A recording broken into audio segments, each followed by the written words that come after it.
there. 2 rounds, and they could have been in the grand finals with that upper bracket advantage, Achilleos, and it slipped out of their hands, and it's unfortunate that that's the case, but hey man, you got to be able to close out those matches. You do, and I mean, honestly, it slipped out of their hands very similarly to how Ascent slipped out of Paper X's, because for quite some time they were in control. For so many of those rounds they were in control, but it was Calm. That guy, the one who's saying we need to hit those clutches, we were having those slip out of our hands, he was absolutely annihilated. That wasn't him. He was still very strong, but yeah, they had that lead. 11-6, can't close it. Yeah. Goes into overtime, and then from there they get, what, 1 reset, and then it just ends up falling away from them. They were right there on the precipice of greatness, of being able to get that auto qualification forward into the grand finals, to having those 2 bans to use against whatever opponent you would be facing. And it let slip, but now it's the time to make up for it. It's the time to just make sure that you can get that grand final all the same. Get back into that, have another best of 5, have another crack at Paper X to try to get the trophy. It is, though, the same story that we saw at Tokyo. EG's very familiar with this. They had an incredibly heartbreaking overtime loss that came down to a round versus Fnatic to not make it into the grand finals back at Tokyo. It's the same story that's happened to them here again, but it's the question of this time with the added pressure of champions. Can they keep that fun-loving attitude, knowing that it was, honestly, kind of a choke? They really should have been able to close that game out. Yeah, you know who wasn't playing any games on that stage. Mel, I'm going to go to you this one because I know you want to talk about him. It's Calm. This kid was out of this world. He was hitting clutch after clutch after clutch. This guy was just dragging the carcass over the finish line in some of those rounds. Yeah, I'm in the crowd screaming, that's the American hero. He's like, he's out there winning. He's doing everything. Every round was like a 2K, or his impact of his util was insurmountable, and he was winning clutches on clutches, and he's saying he lost clutches, and I'm just thinking, like, I kind of want to see more from EG winning in terms of team play, because they don't win Ascent if Calm is even like 10% not what it was in that game. So I feel like they need to win these rounds more as a team, and I'm also thinking that I kind of want to see. I'm not entirely sure. Like these clutches were insane, but I don't like seeing teams win off of hero plays over and over and over. Totally agree. Totally agree. Totally agree. That's not consistent. That's not a form that you're always going to hit. That stride that you're always going to be able to maintain. So if it's just, yeah, I mean, he was truly Atlas yesterday. He was the one holding up. Yeah, he was not Atlas. He was Sisyphus. He pushed the rock up, it fell on him. That's how his arms look. I don't know if you know that. In real life, he wears the thing around his arm, but because he hides the muscles. He knows, Buffy. He knows. But the thing is, are we going to see that kind of Herculeanness to just go ahead and throw another god's name or mythological name out there? Is he going to have that same kind of performance here today? Because we saw it, in the first 2 maps, but even then, it was too much. He'd already given so much and started to fall off by the end. Yeah, he absolutely did. But I do think, though, for Calm, a lot of those clutches were kind of predicated on the way that EG plays on their defense, which I was really impressed with throughout the day, especially the way that they were punishing Paper X, because Paper X is a team, they don't default a lot, especially on bind. They do a lot of 4-1s or 5 hits. EG was always punishing that with these fast flanks, and they do a really good job of buying time for their teammates to commit to those plays, commit to those flanks. I think EG, even against tough-to-read teams like Paper X, are always good at finding the right game plan, so I don't doubt they can do that against Loud. My biggest concern now is how's the mental after letting that game slip yesterday. That's very true. Well, let's go ahead and take a look at our MasterCard fan poll, because earlier we asked you which team do you think is going to walk away to the grand final, get that dub, and you picked Loud at 64.2%, EG at 35.8%. Wow. Okay. All right, y'all biased. We get it. Okay. What do you guys make of that, Mel?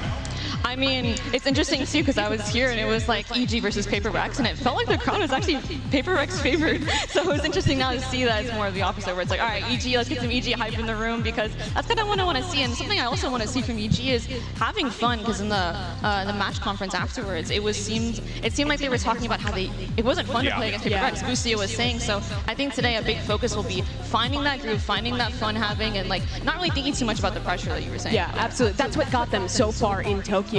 Playing with house money, being flexible, having fun there. But it's always difficult because you're playing against the reigning world champion today. Loud do not want to go out early again. Ain't that the truth? Well, folks, it's now time to get this BO5 started. EG versus Loud. Valorant champion starts right now. Boom.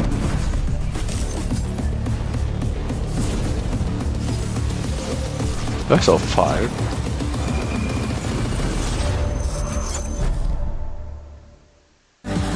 No way, it's the best of 5. Wow! Get away, get away, away.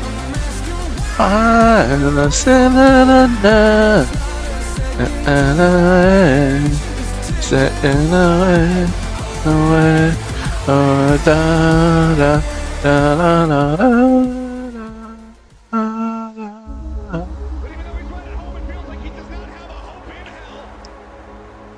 I look back and I just remember those feelings again. We got so much hate. No one believed in us. History about to be made, not in the way that EG was hoping for. Never been a 13-0 in any of the VCT international leagues. Probably one of the bottom teams. Controversial move in bringing Demon One in. The person with the least amount of like experience. No one believed in us. Welcome to Tokyo. Not gonna make it out of groups. We were just lucky and went on a hot streak. No one believed in us still. So Corbin, you gotta stay towards connector instead of staying top eight. It's just nice having a coach that's believed in me. This year has been an absolute dream come true for all of us. We've had ups and downs, and it's just made us stronger. It's prepared us for this exact moment, so I'm proud of you, no matter what happens at Champions. A gente é time com muita experiência, mas às vezes perder realmente acontece. E a gente agora está utilizando isso para dar energia para fazer ainda melhor na Champions.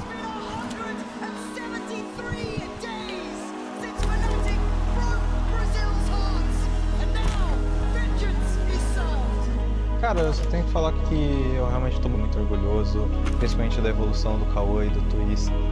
Agora eu sinto que cada um tem a sua personalidade dentro do jogo. Pra mim, ser bicampeão mundial seria muita coisa, com certeza, né? We are one of the best teams in the world, but it still kind of feels like we can be the underdogs. At this point in my mind, Loud are in championship form here. They are in full force.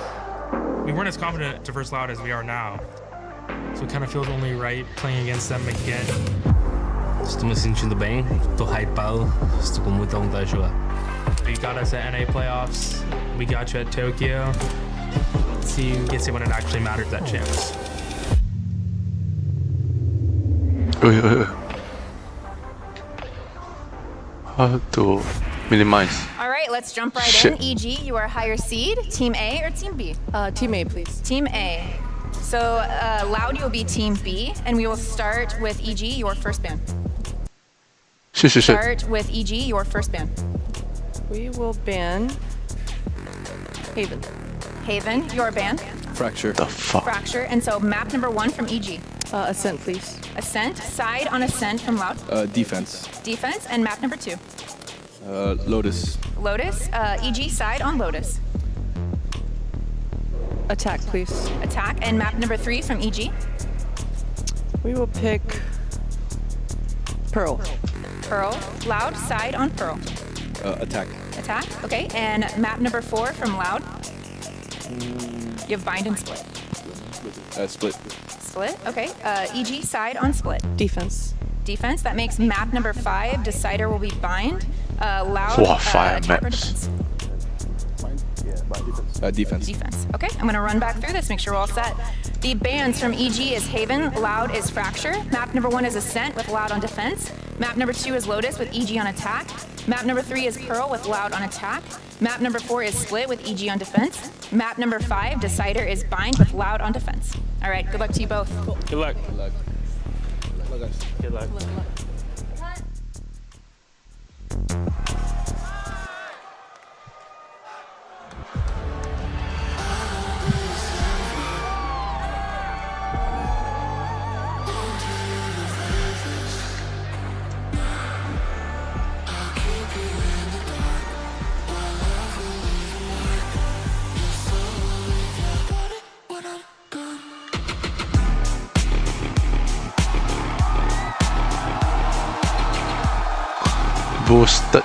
Boostio.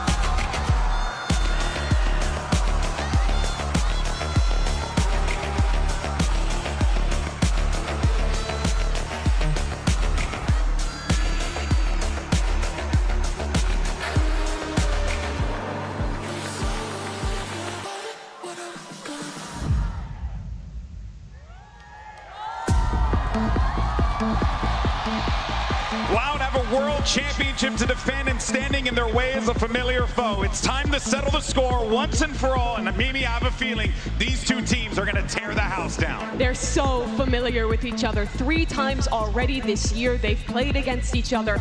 And the two teams have had very, very different progress throughout the year. Loud started coming in as world champions, almost winning in lock-in 2 rounds away. Then it slipped at Tokyo. They fall. They need to come back here at Champions. And on the other side, no one could have ever expected EG at this point. This team started from nothing. They've risen up through Tokyo, through breaking every expectation to make it now here for a chance at another grand final.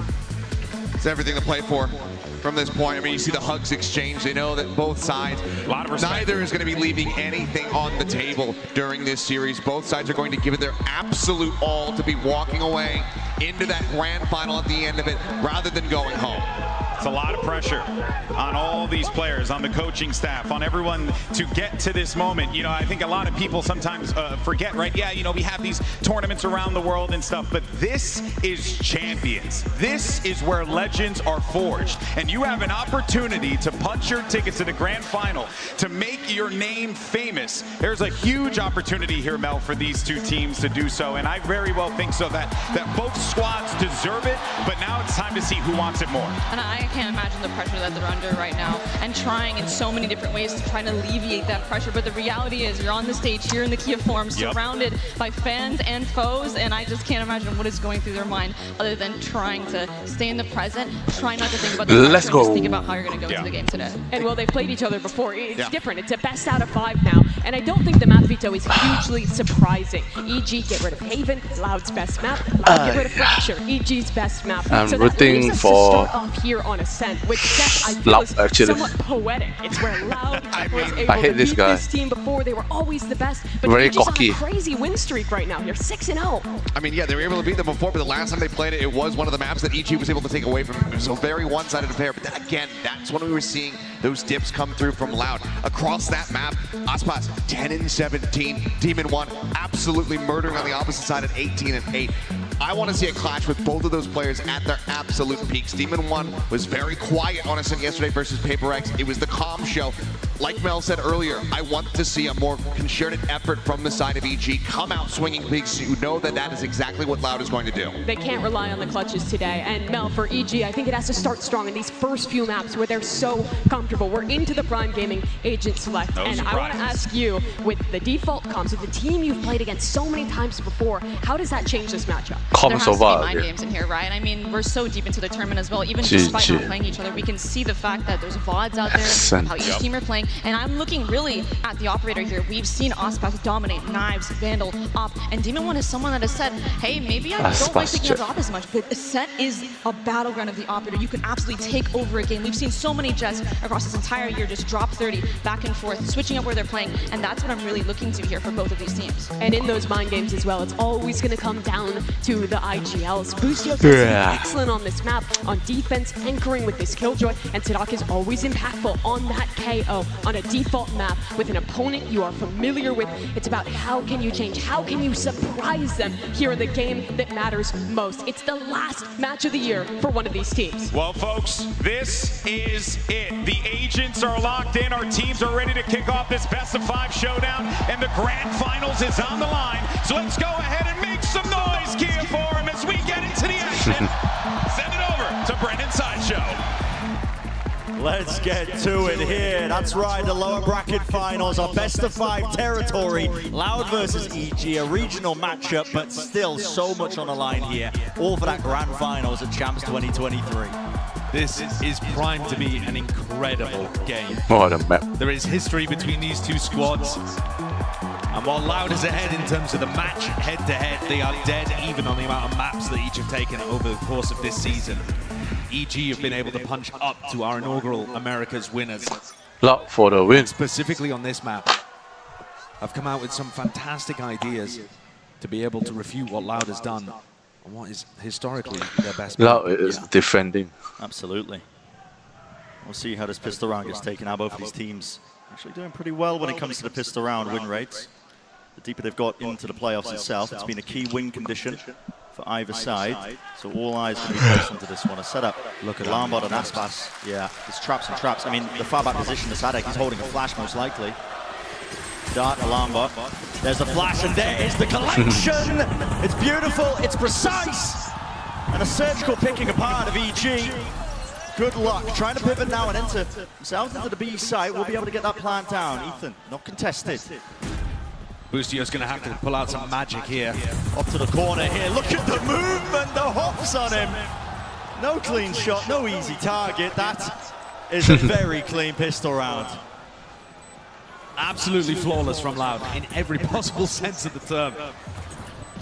The double catwalk setup is great if EG want to move in that direction anyway, but it also contributes an extra layer to that mid-trap. A Lambot contact, or any kind of contact off the back of Aspas, triggering the flash.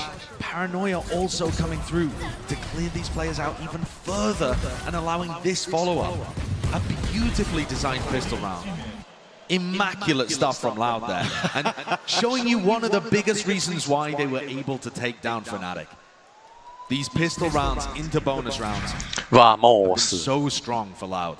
It's Loud that is fired up. They want to have that chance to defend their trophy, the champs title, the prior year. It's EG who stands in their way. Look at the damage. The heck? Shots fired off right through the wall. Wait, what gun is away it? With his life here. Demon 1. Nasty surprise waiting for Aspas. And there's been a push out on the other side of things. Giacomo knows that the Paranoia was invested here. And then as he hears them fall off, he's now got pretty good information. Demon 1 in his classic role, fairly alone. No one's watching the smoke. I mean, Com is also very deep. There are threats all over the place. What here. a lovely idea, and it just missed each other ever so slightly. Will Sadek survive? Yes, he will. Spikes dropped, but in the moment, EG still picking up surprises. Demon 1. Single shot is necessary, but he can't land it. So, making sure it doesn't get out of hand here. 3 players surviving, keeping the guns forwards. Less not carrying anything into the next one, just the Sheriff. EG should change name to the Easy. operator immediately here. Okay. It's so bold, but I love it. The bonus round op can do outrageous amounts of damage, especially on the defense side, and Aspas might find himself in spots where he's going to be able to save it anyway, even if disaster does strike. Be a fantastic beginning for Loud here on Ascent, the defense side. In recent times and recent form hasn't been looking too hot, but in that pistol round now looking to set their sights on this bonus here. Lovely knife early on, sets Aspas up on that deep angle towards B. It just gets explored by EG. Drone forwards, needs to be broken here. Less is holding a one and done angle. And that's nice from Kawanzini. He intercepts it. Aspas about to take contact in B main. Can Boostio tell? Just throws the Nanoswarm. That gets rid of the defensive Nanoswarm, but there is still that Jet up in front of it, getting all of the information for Loud. Yeah, it's going to be calling. The entirety of EG just tucked essentially towards mid. Make a go of things here, bleeding out the utility, but Sadek, just the one flash available to him here. Potential weaknesses over towards A. EG running out of time though, 45 seconds left into this one, starting to now make their move. The feint, as if it's going to be a B split here. Does Les call anyone over? Because at the moment, Loud are set up quite nicely to still stop the cat push, and we can see that the spike is headed there. Yeah, it is just 2 players left standing. It's going to be up to Sadek really to do the most from this spot. It's not going to be too much of a contest. No, it's a bit of a change in plans. 25 seconds. Yeah, there's 25 seconds left. They wouldn't decide to go over towards B. Nobody really bid onto that one. They didn't like what they saw, but still into B main. As Aspas holding his ground here. Oh, what a shot to win out. And still with a fight here, but they do not suspect less. They do clean it though. Traded. Kawazin from the back. Removed. Kill confirmed. 8 seconds left. Got to get that plant down. And right now, Com's going to secure that one. They've left Giacomo inserted deep down mid, and Demon 1 takes contact, 1 shot, misses it. Oh, what a read from 2Es, recognizing that there was a player there. He's being pushed as well. B main not in control here for EG. It's a 2 versus 2, but massive gun and health advantage to them. Recon just came back online for Com. Onto lane. Com's not watching this angle, but he does have somebody watching his back. Yeah, Demon 1, he's got that angle. So Not getting away with that, winning the bonus round out for Loud. Definitely doing some damage, significantly, to the economy, but EG going to be happy to get one on the board. And Demon One takes the off. So not only has Aspas been denied that one through his death, and in such stellar fashion, if Com's going to be hitting shots like that, we might see him in back-to-back matches have unreal performances. It's the Jets over Mirror that I'm so excited to watch in this map in particular. Pay to win One was attack operator, as Aspas limited to only the Guardian now. Claims his prize. A little bit of utility, just tending to push him away. No one's still holding it. No one in a sight line, not anytime soon. Ahead. A flash and a recon play actually tags up Ethan. They weren't ready for it. A bit of counter spam.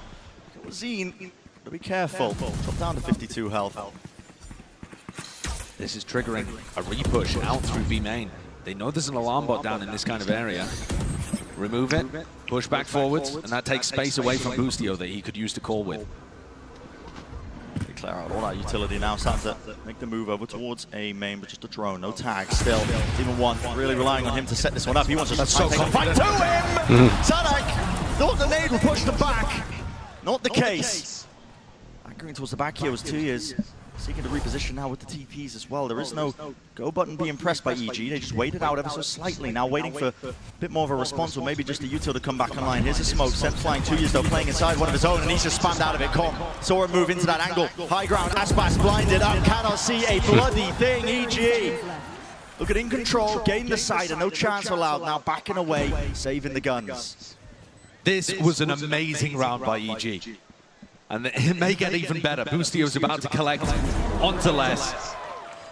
And Kawanzine sat wondering on the other side of the map where it all went wrong.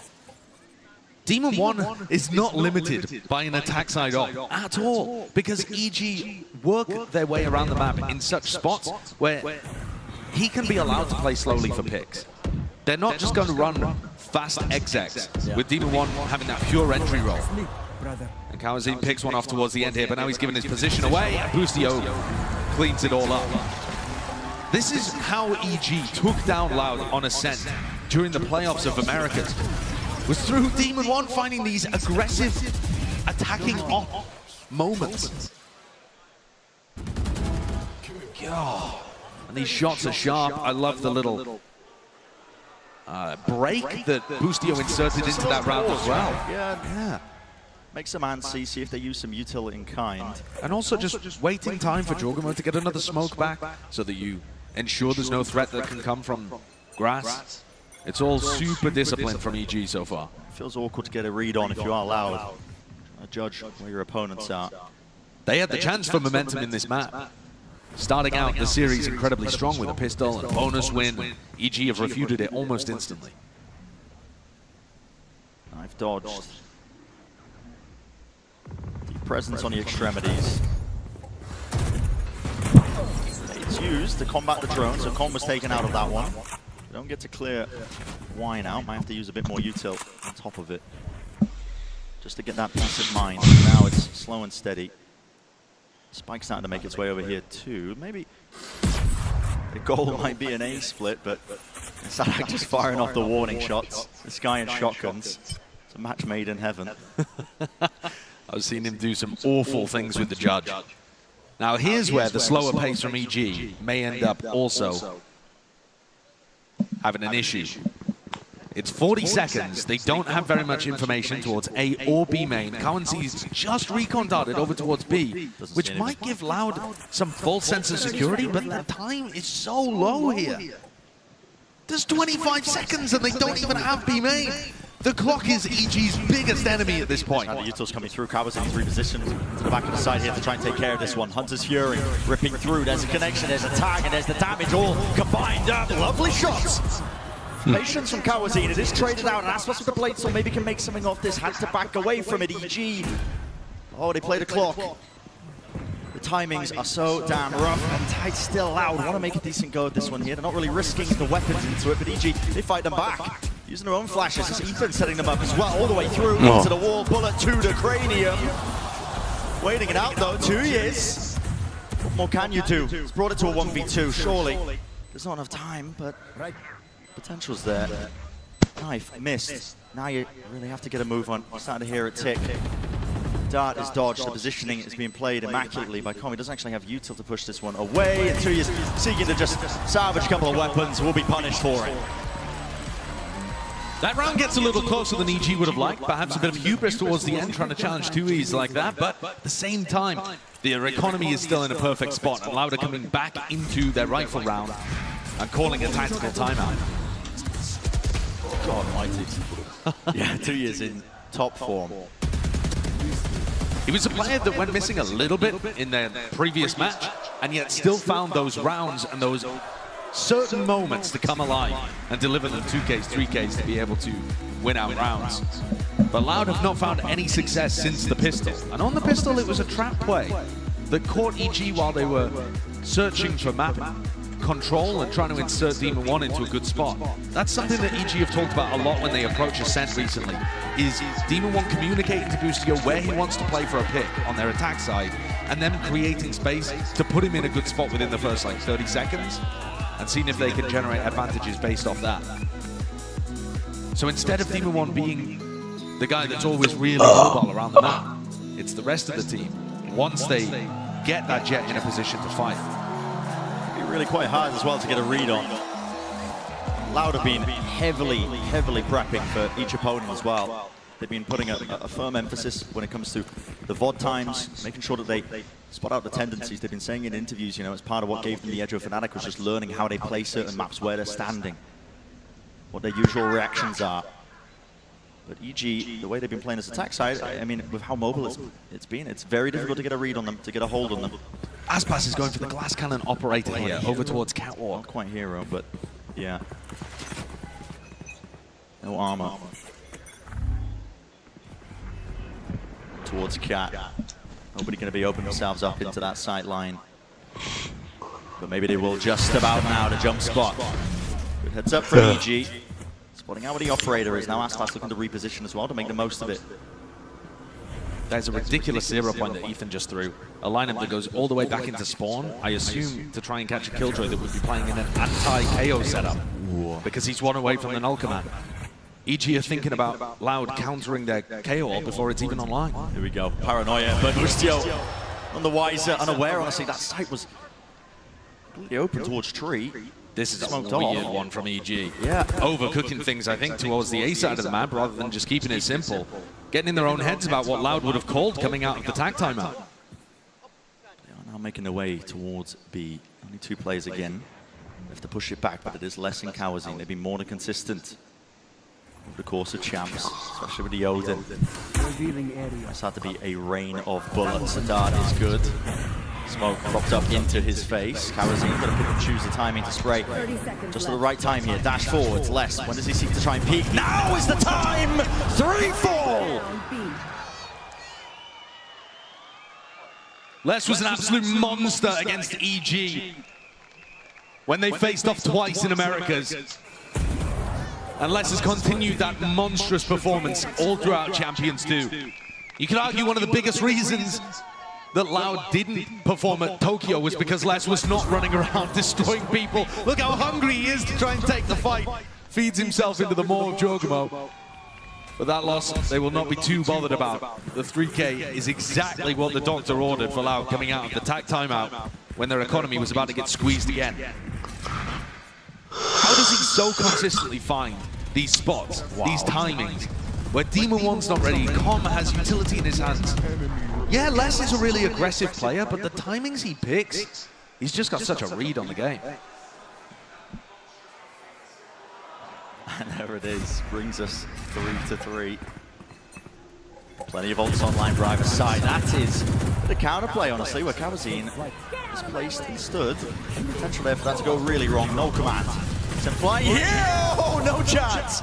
I'm getting past the choke point. Demon 1 does not step foot into the site. No dart breakers again from EG. The counter spam, though. I mean, Kawazine getting a little bit too risky with it.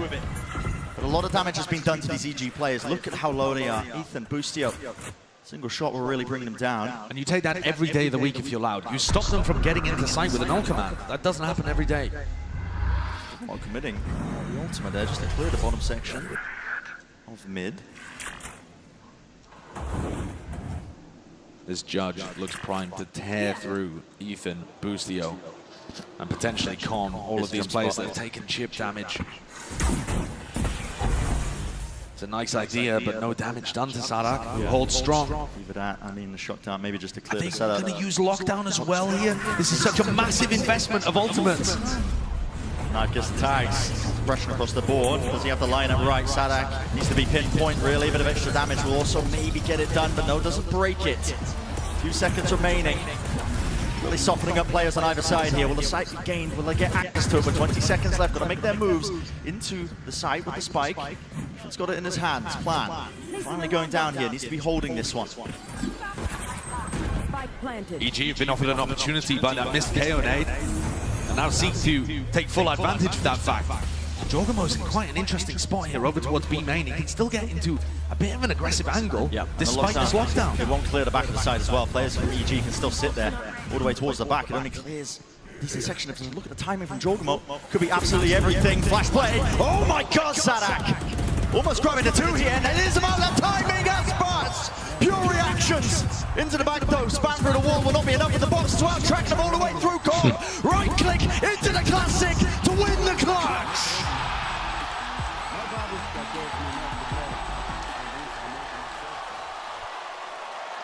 Com is back in unreal form, just repeating what he did yesterday. Except this time the rest of his team also stepping up, not just Com up at the top of the scoreboard, having to carry them through these moments. Put this guy on ascent with Odin in hand, and he's going to be delivering huge moments. Let's go, Corbin. The form that he has been in. Nice, let's go. He looks so good. Here's another clash early on in 8-8. Lash over the top, there he kicks it immediately. It's the 1-for-1. Back this one away, but EG, they have gained and granted themselves control towards this one. That's a Hunter's Fury. This is pure reactions off of this one. Attack onto Com. Will there be the kill collected? Not quite. Very close. Com managing to dodge, gets his own online. Com is unreal with his Sova ultimates. He has the most in the tournament so far by a long shot. And just to compare between him and Kawanzin, he has about 7 times more Sova ult kills per round than Kawanzin does. 7 times. So, Com's very good with this ultimate if you give him an opportunity. And Loud are grouped up over towards Catwalk. If Demon 1 smells anything over here, ult is going to set up the push. Unless Sadak's quicker with the Bucky. Here comes the down 2. All this util coming their way now with the Paranoia, and the dart doesn't get cleared. And here it is, the Hunter's Fury. So damn difficult to really pass through, and you cannot stand your ground against it. It's going to pave the way. Access towards tree control, but maybe the side as well. Still, there are Loud players ready to receive. Push them back less, really onto the flank there, just cannot quite rattle the shots off. Calming down the aim there with the Sheriff. Spike down now. Pushing towards the round. Bullets flying through, Aspas tucked into the corner using the smokes against them. This is into hell. And are they going to be aware of this? Even if they weren't, how do Aspas and Kawanzin recover a situation like this? The first one, great. Maybe but like still that. 2 players in aim A. Here's the dash, upgrade, received. Got to cover the fire all the way through here, back towards Jenny. And yeah, Demon 1, what is that? Safety in numbers, sure, but didn't even know where his targets were that he was shooting at. I mean, Aspas was hiding inside the cloudburst. Nasty stuff from Demon 1. And it's so great that we get to see EG playing against Loud when both of these Jet players are in excellent form. Aspas was dunking on Fnatic in that match that we saw just earlier, and Demon 1's been the highest performing player at Champions, still leading the way in terms of kill per round. Demon 1 wasn't even activated to his top level at Tokyo. When EG went for a run and made it to the grand finals, they didn't have Demon 1 performing on, going on all cylinders. This time though, he's ready and awoken. Oh, the timing just missed. Aspas going to be kicking himself at that one. Com gets away with it. Instantly repositions to the top side of mid now, smoke in their face though, on top of it. It's really quite difficult to get a read in terms of what EG are running. The drone not broken. I like this turret though as well from Les. Look how deep it is and how much info it gets over towards A main. And it's going to allow both initiators to play over towards B. which is a bit of an unusual setup. Flashes just for information. As soon as the bullets are fired, they know, okay, multiple targets now from EG sitting into B main. Sadak missing a jump here. He's not going to be in position to use util. That's good information as well. They now know that Demon 1 is here. No command. That's arguably a little early, but it was also timed with Ethan using his 0 point. 5 seconds left. This push into mid. He doesn't win it. Whether a sound cue or not, Aspas was just aware. Landing the necessary shot up towards Cat now. This is a pivot and attempt straight forwards, but are they going to clear close to the side? Less still tucked, and well, it's all patience being played, ripping them apart. Jorgamo, he barrels through main. Demon 1's trapped though, and Aspas has got him right in his sights. One player left to do the most with Jorgamo in a 1v3. Mike is down, time is on his side. A misstep from Loud really that's able to him to get into this one. One kill. Collected and traded though. So Loud, really good with the discipline. It's one of the things they've been carrying forwards in this tournament. And I think they needed this win. This round, absolute necessity for them. They couldn't afford their economy to get broken again. And you talked about earlier the fact that Loud's defensive rounds have not been to the same level as we've seen in previous years. In 2022, they felt utterly untouchable on the defense side of Ascent. Yeah. This has been a different story with Loud. It's recently been a map that they've had a revival on,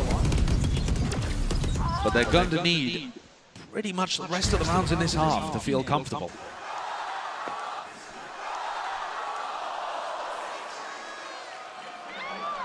Still money available on either side. And Demon 1 committing heavily for this attack-sided operator. Yeah. Some days, he said, he's not feeling the op, but today, part of the game plan, or whether he feels like he has a hot hand, he's been playing with it a lot. Might be one of those days. Now the drone's not broken again. Close out a decent spot. This lineup as well is going to be landing onto the alarm bot. To mid, the usual placement for it. Doesn't get broken. Yeah. Yeah, it's a little deeper than you might expect where Les has put his alarm bot. And Les has been pretty creative with his Killjoy utility. Prior round, he was set up over towards A, got them very good information, allowed him to tuck in a one and done and switch and win the round. EG now grouping up over towards A. And they've actually swapped off the operator. So look, Comms picked that one up. Demon 1 with rifle in hand, looking to entry. Now, this looks like they're waiting for the second cycle of the 0 point to avoid that. But it gets used over towards B. So now with no utility there to identify that EG is set up for an A stack. Have to expect this. I mean, Aspas You're going to go for it. Yeah, he's got to lock this down, but here we go. Flash over the top. That's a great connection. Tucked to the corner, but already you can see Demon 1, he's into the side. Dash to try and escape the updraft. The movement is very, very clean. That's Sadak. It's a peek at the timing. The dart not being broken in time. It really does light up the targets. Enough for Demon 1 to be taken care of. Drone double tagged up. Nothing for the players to do through that choke point. They have been bogged down with 15 seconds remaining. It's going to have to be brute force. It's the attempt from EG if they want to have a go at this one. All the way through is being covered. Boostio, but again, with the trade. Kill confirmed still into the site plan. Being stuck down now. Ethan is on an island. He needs Com's help, but Com just holding down this one avenue. And he's only got the operator. Inevitable for Loud to win that one. Too sharp as well from Les and Aspas. Come There were a back. couple of moments towards the end there where EG's players are in positions to maybe get a 2K. Specifically Boostio, played in by Ethan's jiggling over towards A main, and yet couldn't make it happen.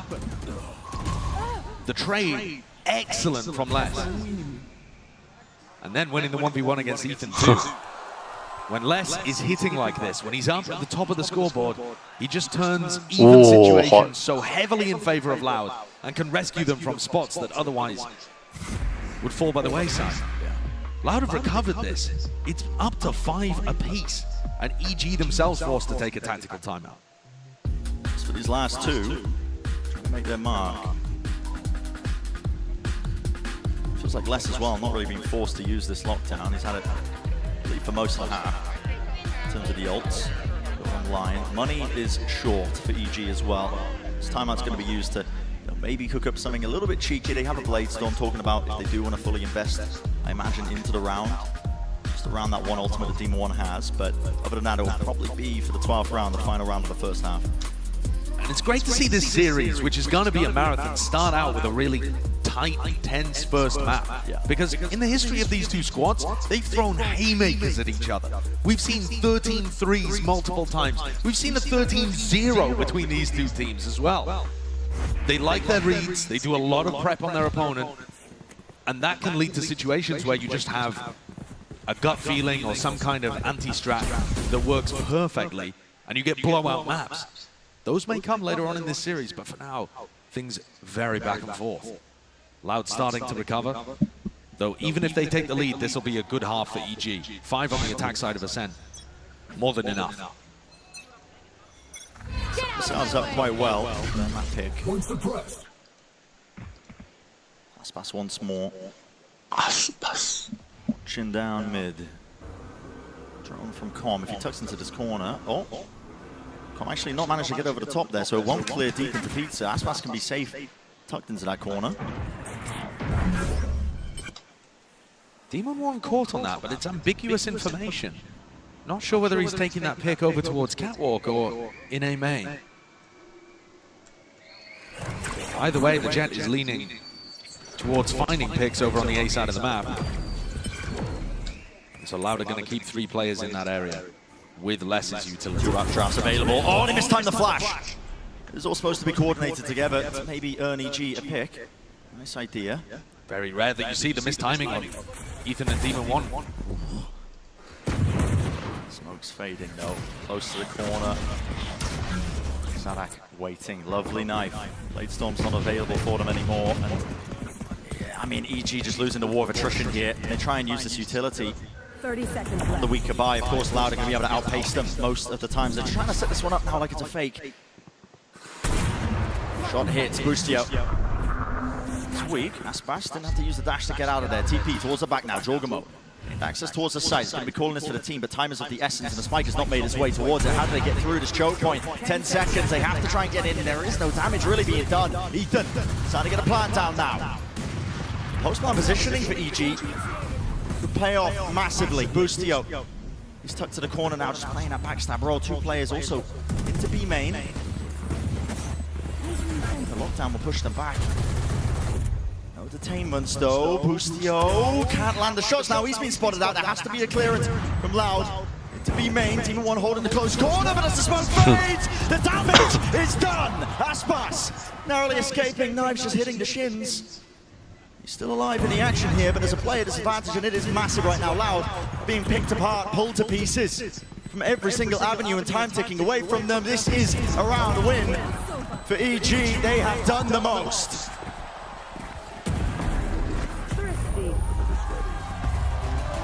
The final 2 players on EG fall to the spike. Aspas and Tui's just never even able to get into that round. What a beautiful Omen TP there from Jorgamo to be able to set up this entire pivot. There is so little time on the clock, but as soon as he cements himself into the back B site and smokes off spawn, that allows the avenue for the rest of his team to flood in, and confidence that Loud have not got an anchor on site. They had 1 gap there in their defensive setup, and EG exploited it to win the MasterCard Thrifty. Right back into it. Different lineup this time from Com, and it does take the alarm bot down. Yeah. Instead, it's Sadak, though, the threat, over towards B main. He's been using these shotguns for the last few rounds to try and boost the economy and make this an even half. Last few matches as well is what it feels like. Defaulting into the judge gameplay, close to the corner. This is so damn hairy. Shotguns, so many targets, but no one falls.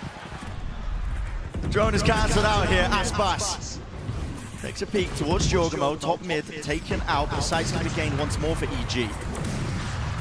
Boostio, once he gets his plant down, is going to be in a position where he has lockdown available. So you see him deploy it here.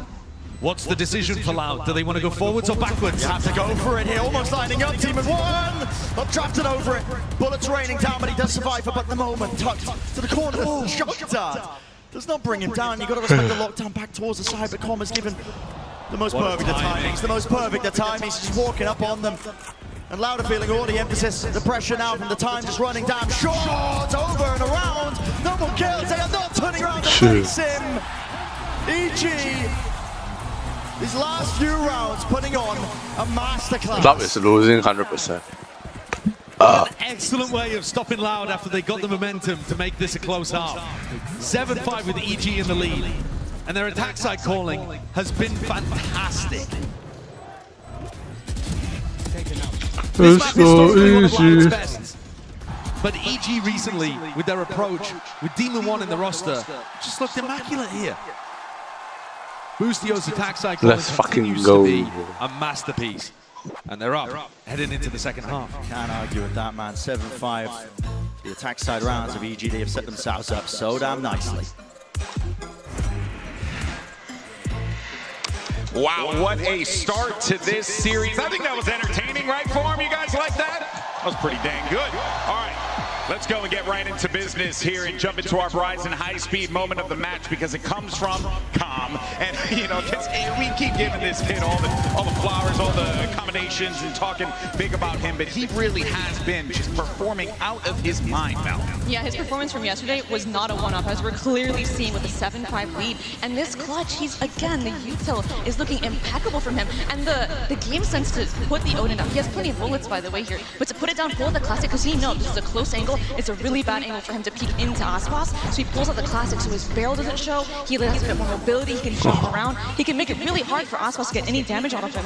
And it just... having these big clutch moments again and again in his big clutch util, I cannot be understated. I mean, those millisecond reactions that he has as far as his decision-making is concerned is just absolutely incredible. These two players have been looking good. One of the things we were talking about is that it cannot just be Calm by himself. He has to be supported by the rest of the team. Demon 1 was fairly absent yesterday on that ascent map. Today, he is roaring to the front. A star-studded performance from him thus far. And beyond that, the calling from EG in that half was incredible. Boostio starts off with these really complicated double fakes, leading it down to just a few seconds left on the clock. Winning those then simplifies the round. They get one timeout through another adaptation. EG's attack sides are world class, and with 7-5, without winning the pistol round, this is going to be really tough for Loud to do the same. Yeah, well, we're going to see how this all shakes up as we get ready for the pistol and send it back over to Brennan Sideshow.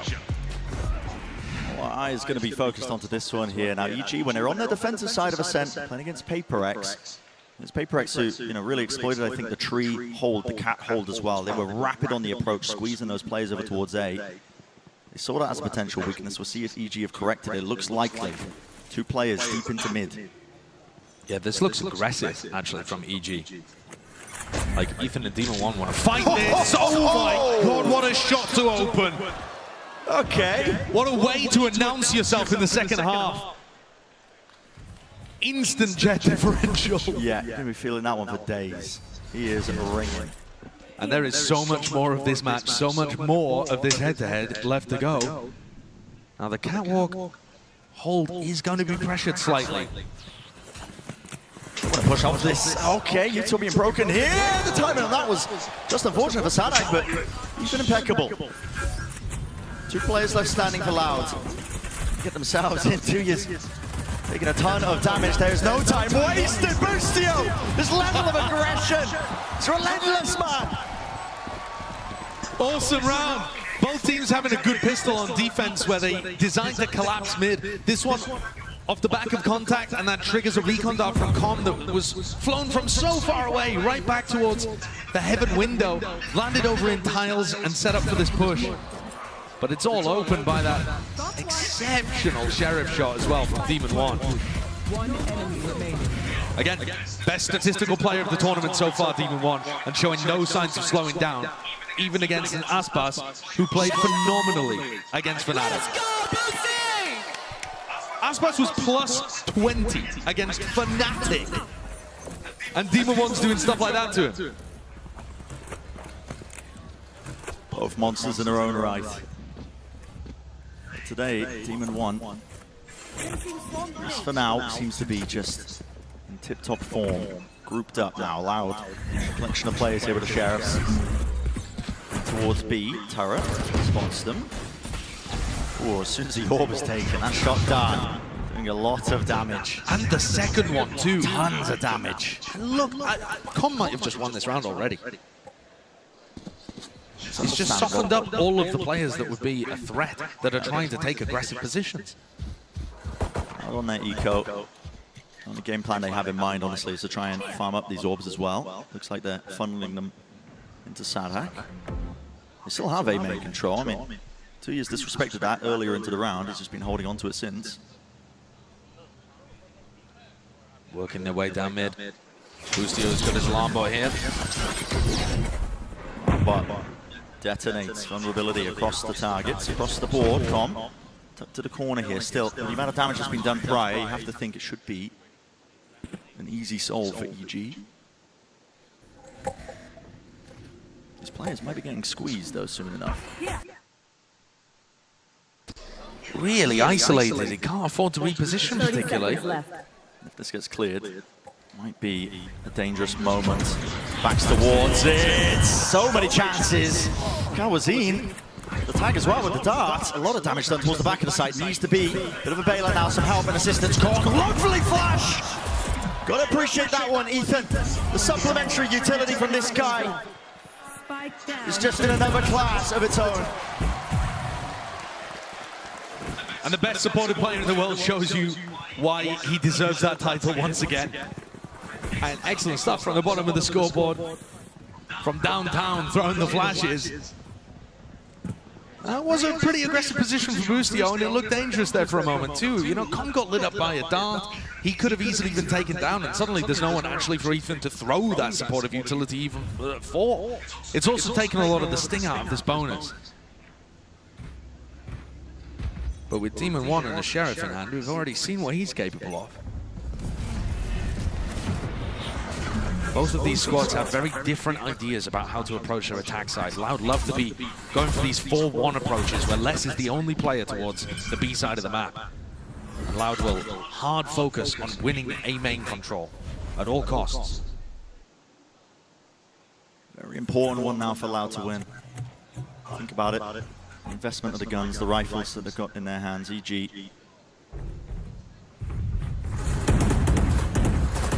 Pure bonus round for them.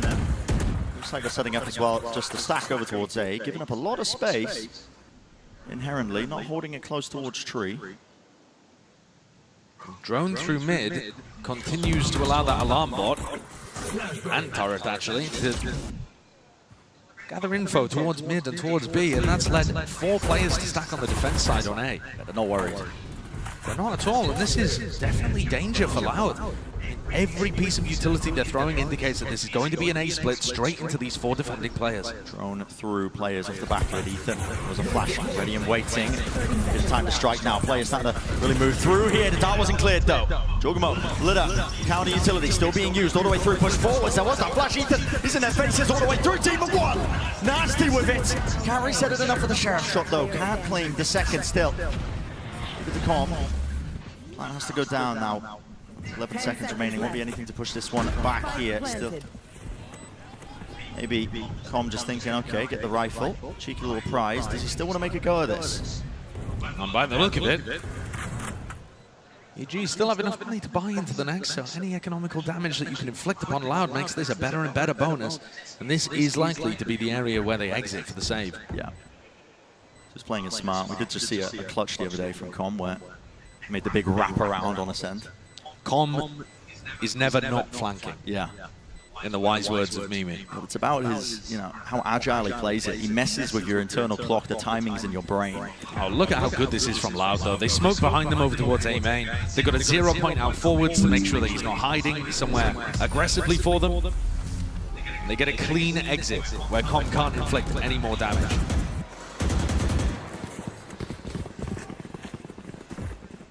This is going to take us into our first rifle round. Aspas and Kawanzin, I would imagine, looking to buy up around the guns that were saved there. It's this recon dart, honestly, that ends up taking all of the danger out of things. Ethan was ready to flash these players in, and yet they got caught. That's a good utility appreciator. You gotta respect it. Me when I see people not dry peeking everywhere around the map. Exactly. Cautious tale for both of these teams. Love to play it slow. Sadak, though, benefiting from the fact that he was loaded with ult orbs early on in this half, now has his null command online really quite early. This is a big round. And he's instantly taken A main control. Loud have these explosive fights sometimes around the extremities. This could be a re-clear, though, from EG. Yeah, the flash in. Yep. Flash in. No connection, no kills. What I like about this, too, is it makes it much less likely from Loud's position that they recognize Demon One is also here with the operator. Now, why would you be going for a flash re-clear of A main if the op is right behind it? Yeah, that is where Demon One's posted. And I love the position that Demon One has taken right now, anticipating them backing up and going into an A split, which Sadak loves to call. But this time, the IGL from Loud moving into B. It's EG though, playing fully aware of the no command. Wait, I mean, look at this. Boostio's positioning.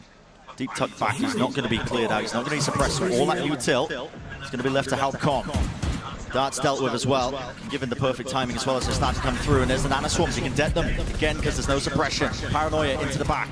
We see the same supportive utility to help him out. There were flashes sent flying, but Com wasn't aware of it. The stairs position taken. Again, barely just getting in there with enough time to really do it. Still EG, and they're going to attempt to flood in. No, it's just a stray shot of Demon One. Don't know how that one hits. Ridiculous. It's a nice spot for Aspas to play high-lows with the rest of the team, but there's nobody from Loud in B main. Yeah. They're all grouped up on site. And that is critical. All collected here for EG to really make the most of this one. Into the retake, this high ground position, all he needs. Paranoia. Pixel, an angle, Paranoia, massive connection. Multiple players now fully blinded up. Close to the corner, they're all being dealt with at the back of the site. Kawazine, 1v2, 1v1 tonight! Ethan, the safe pair of hands, takes things home for EG with an excellent, diligent retake. Loud have such phenomenal post-ban positions there on site. Yes, they don't have anybody tucked towards logs or market or B main, but in terms of the spots you could play on site, I really like what they were going for. And most of that setup got ruined by Chocomo's flash. It just sails through. Player close gets caught by hit, Aspas gets caught by hit on his higher setup. Breaks those crossfires and allows EG to get in.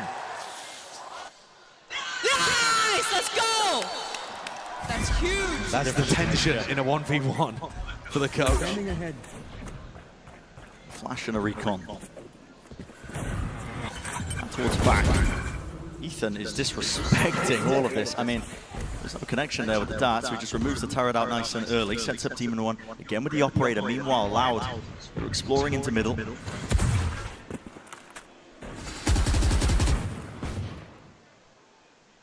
Demon One is so deep. He looks like he might be about to make contact. Less. Spotted him first. Damage done, no kill.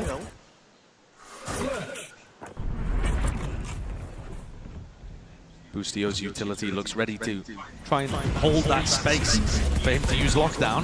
But now he's had to burn it early and he gets caught. A random sheriff shot takes down the killjoy and removes that lockdown, which EG would have been hoping to use for a retake. They still have an ult command to work with. Ethan could be vital here.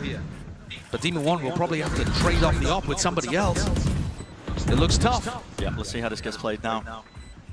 Go either way, any direction. Maybe just down to the positioning here of these players spamming. All bang angles. Nobody found here. Demon One has found the rifle now. Time will really begin to start ticking. Especially when Kawazine has this Hunter's Fury at all times. Yeah, and he is just really just buying all the more time for them. TP tonight, Juggernaut can't get it done here with the rifles as well. The angles are all known and noted. Ethan, so much more to do, but he just cannot do it. Lit up right through the floor. And all of that coming down, I think, to the fact that Boostio fell. A sheriff shot through a smoke, spammed back towards him. And he doesn't have his ultimate that they really needed for the retake. That's done to EG's economy too. How does this shot happen? Oh, wow. Perfect one. Yeah. I've definitely noticed with EG, and Boostio's talked about it in press conferences too, that when he has bad games individually, his calling also suffers. Now, he hasn't had a bad game in this match so far. But we saw him in the game against PaperX calling himself a disappointment and a fraud for going -24 in the series. You need to make sure that he's having good moments, not getting caught out, to keep the calling high. The mental in check. Okay, G. Very disrespectful. With the classics, of course, just trying to brute force their way, taking out A main control. Here's the response, though. Loud, spotting it out. Close to the corner, though, is Calm. There's going to be a flash to clear it. Lovely bit of util now. Lots of players waiting to receive. EG over the top now with a Blade Storm. Not really spotted here. It's a jump and spot. It's the bait play. Oh my God, disgusting. It's a great idea. Love to see it. How many knives did Demon 1 just expend there? Oh, it's got back. Does not answer. Dash still alive. Round to the corner. 2 years shuts it down. No danger, no chance of a real trade. And Jogamo, there was danger there. He had the rifle, Paranoia. Flying through Bustio. On 20 health. Not much he can do in this. At this point, just playing for the exits, but really the money. It is booming for Loud. Sadak, though, was forced to use his ultimate in the midst of this round, and I think you can count that as a win. You can count that as some small victory, some silver lining for Evil Geniuses. They're still 2 rounds up, and now have fairly good ultimates.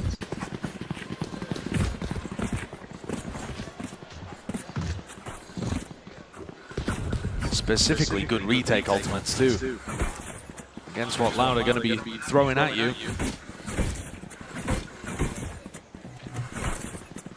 Bustio's going back to this Killjoy setup that's focused very heavily on putting double Nano Swarms and Alarm Bot, defending that tree space so that he can use Lockdown in the retake over towards A. It doesn't work as well when teams like to run A splits on you, though, and that's what Sadak loves calling those. Drone and a knife. Team 1, a lot to play towards mid here. Here's early catwalk pressure already, only 15 seconds into the round. Bustio would like to hold on to this setup. Triggering the turret just to see if there was a util trap play off of it. Alarm Bot on top of it, so that's all the Killjoy utility removed.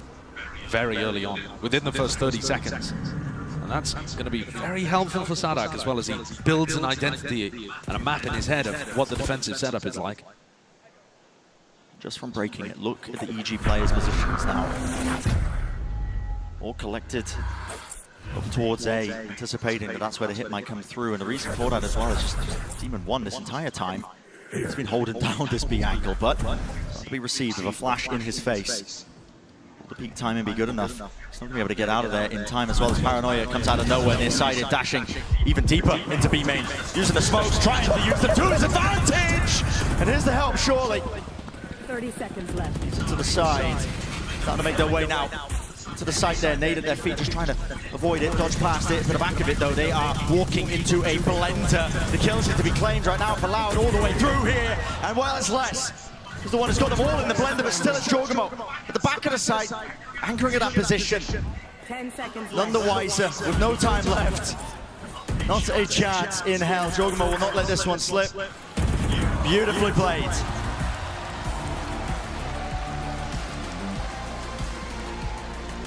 Another roll from Jogamo into the back B site. He did it on attack, now he's doing it on defense. When you look at the way that EG's defense is set up in this round, it feels from the minimap like it's only Demon 1 towards B, but there is always that constant ability for Jogamo to get into back site and reinforce this whole position. And as soon as there's somebody anchoring in that spot, it makes the supportive utility from Calm and Ethan so much stronger too. Very nice setup from EG. You can tell that both of these teams are expertly prepped. Yeah. The time I've taken here for Loud. Got to give again immense credit. Demon 1, top form. Think about that prior round, doesn't get the pick in B main. Yeah, he got traded out, but just enough delay, enough time being bought. EG could really cement up and bring the reinforcements in. I want to think about the mentality of both of these teams coming into this match as well, Brad. I feel like every squad heading into Champions was wondering how Fnatic could lose twice. Anxious that it would come down to them to have to slay the beast. And EG themselves proved unequal to that task of taking down Fnatic at Tokyo. And Loud come into this match as the Dragon Slayers, returning to face EG. Battle worn, but also with a trophy that should strike fear into the hearts of every squad that goes up against them. Oh yeah. we are the team that took down the favorites, and yet EG, right from the start, have shown the confidence to bring it to Loud and never play scared at any point. Form has been such a factor. A lot of matches that we've been seeing. Oh my goodness! There's a punish. Kalazin attempting the drone down into mid, just from the tower's position, but it was a flash dart and it sets it up with the Odin spam. These ideas are so good from EG. Stolen, refined, perfect. Demon One in an off angle, but dealt with by Sadak. It was an unorthodox one. Flash plays all about. Leslie couldn't see anything. Hunter's Fury, this is calm. Wants to salvage the situation, at least help them out, but the off kilter. Okay, 2 players left standing. Boosty actually going to be committing the ult now. Trying to clear out this smoke. Fades away towards the side. Is he going to expect Aspas? Door needs to be broken. Reload inside. Everybody's got the knives on the util. It's an absolute disaster. Boostio looking to put pressure on and had his own lockdown broken in the meantime. He's left on a 1v3. And despite the incredible start from EG, it went downhill so fast. He's got the right read. Yeah, 2 years ice cold, doesn't shift his position. Does he really make a play for this? That's a heavy face, and look at Loud, they are immediately on it. They can smell blood underwater. Chasing him down. They make the decision easy for Boostio. Run away, keep the gun. The ideas from EG in this round are excellent. I mean, right from the opening pick, but even then, when there was more tree pressure coming through, we had a Paranoia comboed with the Hunter's Fury to be able to clean up the aggression coming through from Loud in multiple waves. And yet Loud was still able to hold their ground and frag through it. A great example of Loud being able to shrug off the pressure from EG.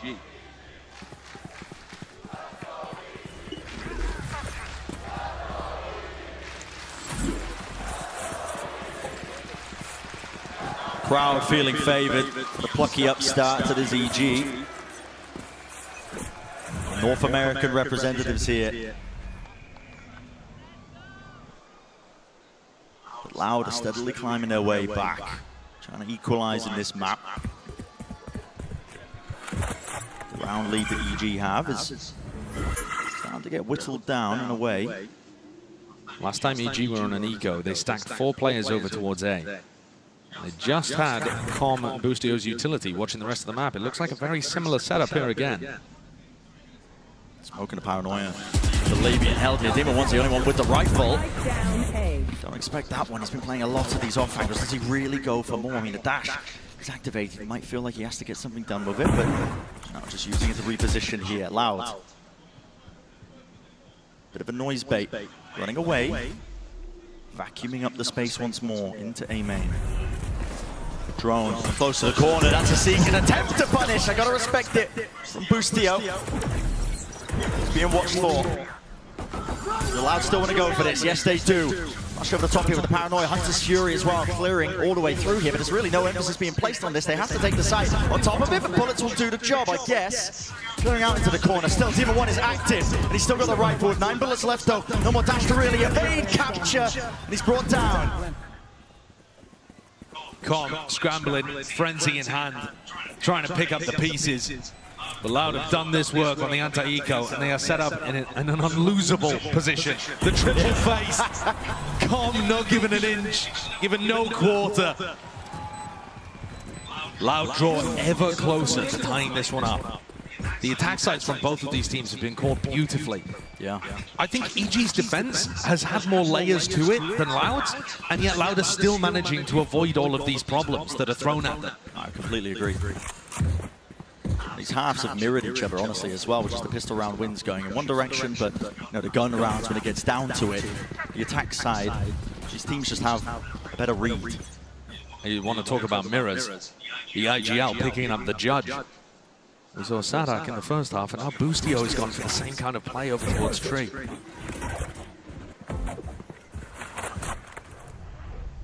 This does seem like the kind of area where Boostio is likely to get action. Flash is going to connect, though. Here's it coming. Dodges it. Jump spot! That is nasty! Even nastier from Sadak, actually, under the pressure of that one. Making the trade happen. Who does the trade favor, though, at the end of the day? Sure, you get rid of the attack side jet, but also all of that Killjoy utility is down on A. And they push Sadak into this deep position, tucked towards tree. I think it's a very nice spot for Sadak to call from. Les, however, is way off script. With his knife. Is there going to be a flash reclear here? What's the play? EG going to try and cook something up? Here goes Ethan. Yeah. Oh, on the other side of the map. Okay, Sadak going for a flash of his own. What timing gets taken still? Back towards the smoke. Watching. A bit messy. So now where do you go? Do you go towards Les on B? Do you try to commit to A? There's 30 seconds. I don't really have the answer, but it's definitely getting the kills. Well, that space was gained. Les making a run towards mid here, just to try and hold this one back. Demon 1, he's seeking to also adapt and try and play fluidly. He's brought down. 15 seconds. Where's the spike? It's dropped down right there, Nate. Close to the corner, Ethan. He's getting away with murder. 10 seconds. To 1v1, and the door's in his face. Obstacles abound. Cowazine, you gotta break it. And Ethan, he's won it out. He goes for the top. Unreal. Unreal.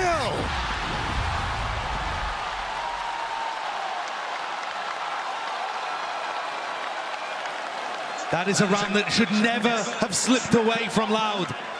They had too many options, paralyzed by choice. Sadak was clearly calling for some kind of A split, but wanted to leave Les over on B to see if he could work the magic. And they decided, because time was so low, to rotate through mid. The only area where Demon 1 and Ethan could have had any impact on the rotate.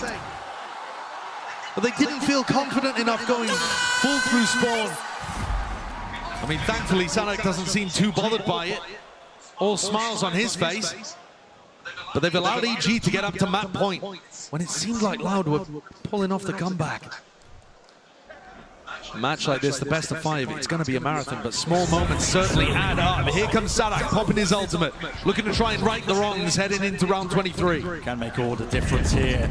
Let it fly now, let it loose with the util sailing forwards, but the guns, it's all about how they reign supreme. Aspas wants to lead the charge here, trying to resurrect it. Oh, Aspas! He's essentially on an island. He doesn't have help from his team, yet he's still holding the back knives. Out, in charge now, Demon 1. Seek to even it up ever so slightly, EG. Might be on the cusp of winning the map, but Louder just back into this with a vengeance here. Flipped up onto the box, Aspas, he's low, he's trying to take the fight right to them. Brings him down though, TARDIS there, and there is the wallbang damage, all being done, Com. Still control over towards door. It's 2v3 though. You have to try and get these Loud players out of the positions they are tucked into this post plant. So hard to remove, smoke. So awkward, so difficult. Demon 1 would have to have hit a worldie, but no. It's all less containing. And Loud certainly responded. After letting one round slip away, they came in with fire. The entries looking vicious from Aspas. I mean, and he's alone there when he's taking these fights. But he's so confident in his own skill, his own talent to be able to pull him through. And Les also with 3 following up on that space that Aspas had created for him. Les has 25 kills right now across 23 rounds.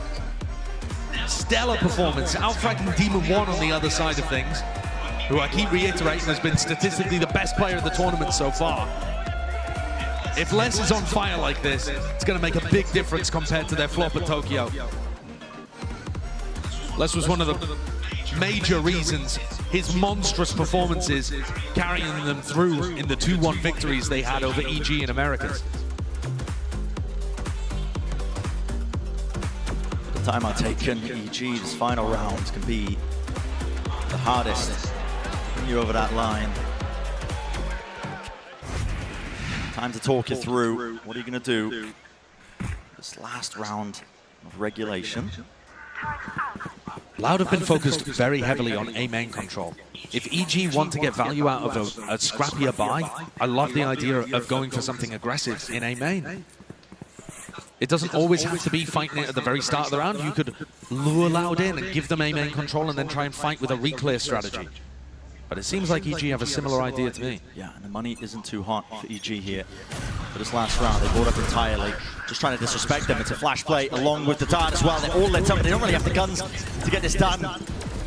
Maybe with rifles could have spanned a couple of these players, but it's just contained. Storm was weathered by Loud. They waited out and they regained control of A main themselves. This time with ultimates, packing a decent punch here. Lockdown. Ethan still has a flash for this. They could try and go aggressive again. No, the drone is going to dissuade Demon One. He's forced to pull back. There are gaps here towards the lockdown. Into the back of the side as entertainment though. Giacomo, he's up close. To leave inside of his own smoke here. Working rings around the beneath foot. He will fall from the back. It's all onto Demon One, but he just cannot hit the shots.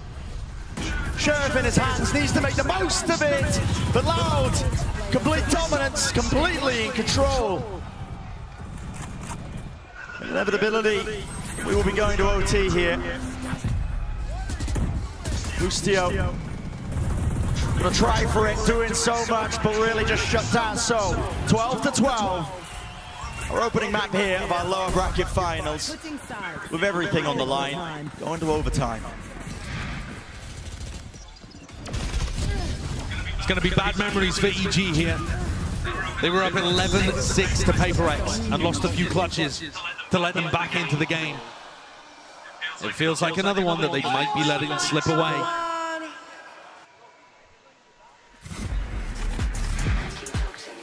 (11-8) the scoreline at 1 point, with EG in the lead. Just managed to make it 12-12, stopping the inevitable Loud onslaught on the attack side. Both of these teams with impeccable calling. But now the sides flip. EG once again on the side where they've looked the best. Loud's setup is quite different. And the Nanoswarm is so far back, ready to catch. I mean, by the look of it, Demon One as he would dash towards stairs. The way that Les has put his utility, it seems like they want to double anchor really deep on B. Skipping a hop for Com, gets himself into that position here. Fight. Ooh, it's the bullets exchange. Hawazin. He's hoping to follow up on it. No one falls though. Alarm bot broken. Les, as after he takes a little bit of a prod towards B main, is now in a very, very passive position over towards B. They don't have a turret, they don't have an alarm bot, they have no information. And that's going to make every other part of the map a lot weaker. That's paranoia, but sidestep and avoided Aspas! Too much room to overcome. There's two players just sitting there, 2 years now. He's tucked into hell. Could he beat a backstab? Could he beat a knife that really hurts them? But no. With him shut down and removed, it is pure desperation. You can see it on Loud's face, the way they're playing this one. Not together, not ever so slightly. EG once more. They find themselves here on the cusp of taking our first map. These attacking rounds continue to be excellent for EG, but they need to be able to put something up on the other side as well. Great isolation onto Aspas. Can they just get their players in great positions, completely holding and dominating these. The sight lines over towards Hell and Heaven. But Loud now with an opportunity to respond, and their attack sides have also been great. They put a heavy emphasis towards A main control, but this time the Brazilians grouping up in tiles. Oh, wow, what counter spam onto Com. I was wondering when we might see it, the punish in sight, both of these teams opting into the Odin plays. Just like that though, with less falling, it's suddenly a 4v4. I mean, that one, such a shot from Ethan. Ethan. I mean, where the hell was that? How has he found that? Cat all the way down to tiles. Just the tiniest of angles. Flashpoint, taking space. But now contacting. No more util being used off of this one. Dart doesn't spot it. Ethan is in real danger. That's amazing. They know that Ethan's been holding flashes from that position. Massively so. Giacomo though. Up close to Dice here. It's really going to start to be swarmed and overwhelmed. How does he get two? Demon One, heavy position, ADS. This could be it. It's a 1v2, Saturday IGL. He's got to pull off a masterclass round. The tap of the spike doesn't force any EG players out to the open. A second stick of it over the top, updraft. Demon One cannot spot him. Knows what one of them is though. Flash buys him some time, buys him some space. White swing, white face, can't isolate it. That is it. EG taking map number 1.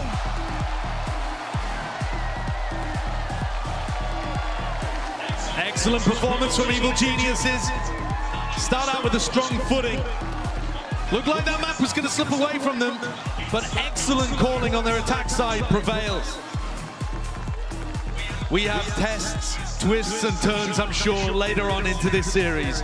But EG with a great start. Yeah, amazing resilience. It's still a best of 5. Remember, plenty more action left to come, and we'll see you soon, just after this break.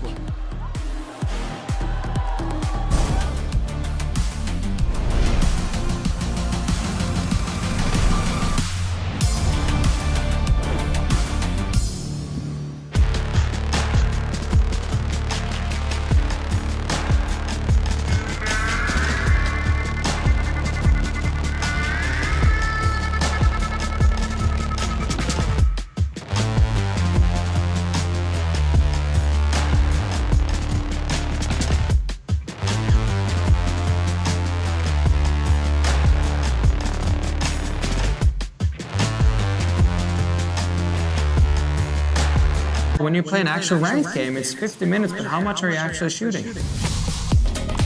With Aim Labs, you can compete in over 1,000 tasks that will prepare you for any scenario in any game. For the new ranked season, you play, you get points, you can compare yourself to your friends. With Aim Labs' new one-to-one Valorant maps, you get instant feedback on how to get better crosshair placement, better peak efficiency. You can also instantly modify existing tasks with Discovery. Get started today by downloading Aim Labs for free and join millions of other satisfied players.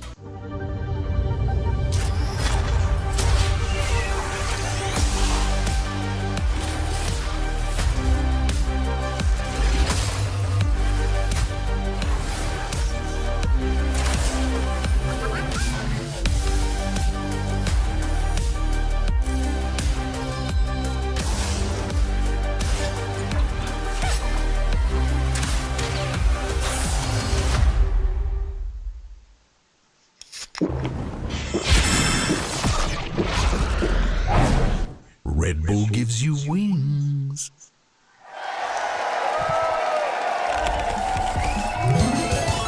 Red Bull gives you wings.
EG, they're back to their winning ways, and I'm joined by their coach, Potter. Now, Potter, a lot of teams have struggled against Loud in this lower bracket, so why do you think that you guys were able to come out and get the upper hand straight away? It's got to be the individual decision making. You know, yesterday we were a little slow to being decisive to all the info we got, but if you listen to the comms from these guys, we've got every I dotted and every T crossed right now.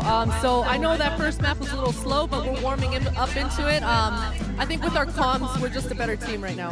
And very quickly, do you have anything to say to the fans? They are so loud today. They all came out here cheering for EG. It really did. I feel the energy. You know, not all the seats are filled, but it seems that way. I don't even have words. It's been definitely a dream year for us, and yeah, hopefully we keep going on. I believe. Thank you very much, Potter, and good luck in the next match. Potter says this is a dream. Well, it feels like a dream season for this EG lineup who just picked up their first map win on Ascent here. But it was a tight one because Loud nearly pulled that one away. Of course, Golden Boy here alongside with me. You got Mel as well as Achilleos. And you know what? Let's just jump right into this, shall we? Because what a game that was. A treat for most definitely. And I think what's even cooler about it, too, is just you get to see these two squads really approach this map their way. And even though we're mirror compositions, I really felt like we were seeing some ingenuity on both sides here as we take a look at the breakdown. Yeah, it comes down to overtime in the end, and I thought that EG had such an excellent attack side half. Their calling was excellent there, and they started strong on defense as well, winning the pistol round. Yeah. But Loud really rallied. I think they had some good ideas on how to contend with EG, and it didn't nearly slip away from them, but it comes down to big step-ups from players like Demon1 and Jawjumo in overtime to close that out. And that's what we were talking about beforehand. It cannot just be calm here, like we saw from Ascent yesterday. We need to see Demon1 deliver on those entries. We need to see other people clutching up, and we did see that this game delivered the clutches from EG, the Ethan 1v3, the insane mid-rounding from both teams, and the lack of hesitation, especially in the calling, especially later on in the attack half from Boostio, when they're just simplifying, they're keeping it simple, they're just going to end into an A-split, they aren't overcooking. Even when they get Omen Blind installed, they believe in their read that there's only two there, and it honestly pays off, and these rounds are so hectic and insane, and the fundamentals from both teams, you see Calm trying his best to stay alive here, and I think he actually ends up overextending, but the retake from EG and the trust from Calm to be able to be like, okay, you know what, we're in 4v5, but I still trust my team to be able to go into this retake. Yeah, I mean, Ethan being able to step up here was something that was a very big breath of fresh air because he was another player that was very lacking on that Ascent map just yesterday. Huge performance from him, big clutches coming through to just kind of continue to plow onward here for the side of EG. Even though Loud was nipping at their heels, they forced them into that OT. They were able to just put their feet down and say, okay, no resets, 14-12, we're good. Yeah, I respect that. And mentioning players who needed to step up, I think Demon1 was really the biggest example of that one. On their attack side, constantly getting those entries to set up Boostio to call these excellent mid-rounds was pivotal. He had a great map here, and you compare that to Ascent yesterday against Paper X, where this guy was really struggling. I think his performance was critical for EG to close this out, especially since against an Osboss, who is normally excellent on Ascent. He had a bit of a slow start, but he really warmed up into that second half.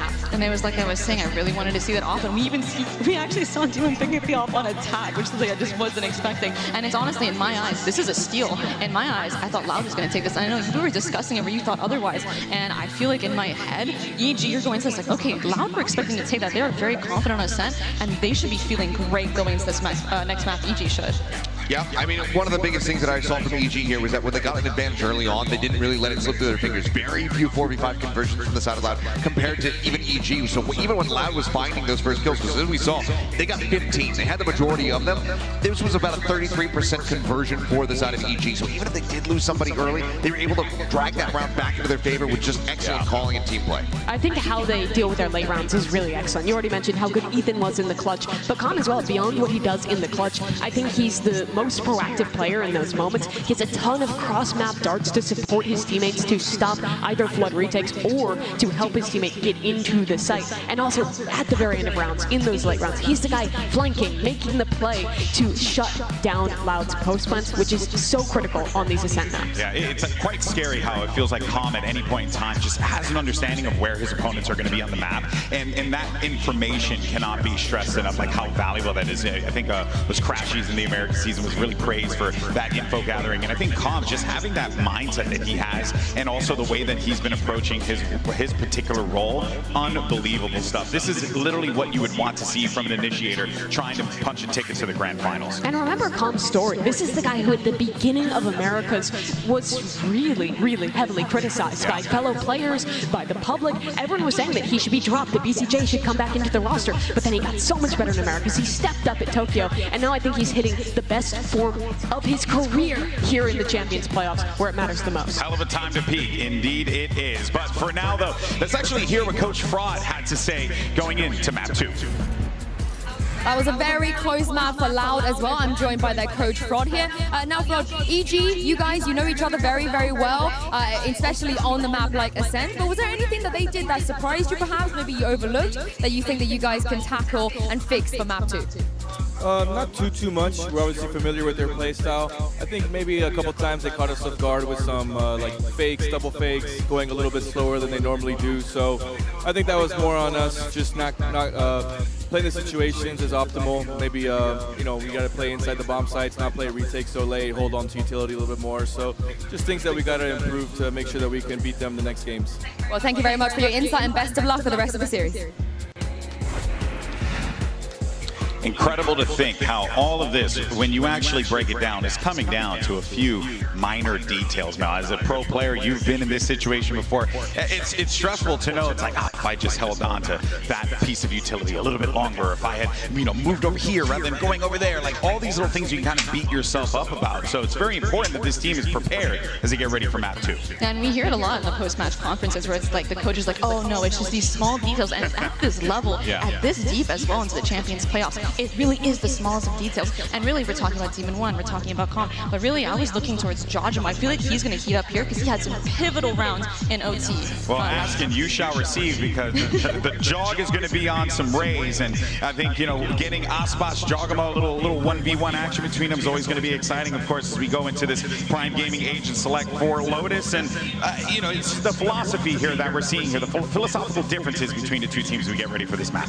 Yeah, I mean, Cowan's just going to be sticking to that pace, but we see Evil Geniuses sticking with the composition that they brought out versus DRX, because they've only played Lotus once here at Champions, played it multiple times in the past, don't have a quite winning record on this map. It's about 43% win rate, but they still look very dominant versus DRX at 13-4 at the end of that. It absolutely did, and as well on this map, I think the Raze head-to-head is going to be excellent between Jojimo and Aspas. They're both so good on that agent. Couldn't agree more, Mimi. This is going to be a best of 5 that could very well go to distance. So for now, let's send it back over to your casters. Here's Brent and Sideshow. Thank you very much, guys. Yeah, firm focus being placed again on the pistol rounds. Feel like a broken record when I'm talking about it, but it has been one of the things that's paving both of these teams in terms of their success. That previous map that we saw, you know, even in the gun rounds, they were really just neck and neck. And we saw how close that Ascent map 1 really was. And now we're heading into Lotus. Change of pace this time. This is Loud's territory. They ended up picking into this map here, but you got to be ready for all sorts of trap plays. EG, you know, they like to take fast mound control on their attack side. That's where they're going to be starting. Definitely an area of the map to pay attention to. Fraud was talking about holding more towards the sites, holding on to utility, to see if they want to contest these areas of the map whatsoever. Yeah, rinse and repeat from the last time they played Lotus. Low down flash gets them early control towards C. But not much of a response from Loud. No, ready to just absorb it, really. Yeah, quite happy for EG to just take that control. We say that less. Definitely getting cheeky with it here. The backside control is going to be gained. Granted now to EG. Got to deal with a lot of this utility. Follow the bullet traces and you will be rewarded. Prowlers round the side. Zadak, oh my god, he's missing with it, but okay, team got his back, and now they seek to try and pivot into B. Pulled the player rotations away. Should be a free side for them, and it is. Ethan getting the plant online, but they have a massive player disadvantage. Maybe that's good enough, though. Something to even it out. Maybe a fake flash as well. Ethan was hunting for it. Ethan's just utility dumping these 3 players that are trying to retake through the BC connector. Meanwhile, EG have managed to maintain control over Heaven. Yeah, no clean shots, no clean fight. Orbs in their face, the decay damage kicking in. And here comes Les. It's a 2v3. They've heard him. They finally have taken control of Heaven. Lester's cleared this one out, but again, time working against him. You can start to hear it tick. It's a wide phase. No way! Demon 1 eviscerates them! One of the most impressive things about watching Demon 1 is that he's able to perform no matter what agent he's playing. The pure gun skill is on display all the time. When you put a weapon in his hand like this Ghost, it just suits his tapping aim style so well.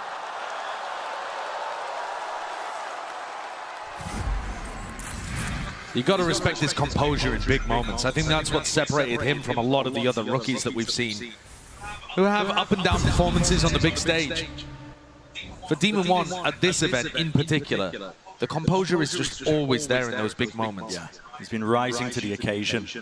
You never see him just panic, crouch spraying in a corner. He's always taking his time with every shot, making sure his mechanics matter.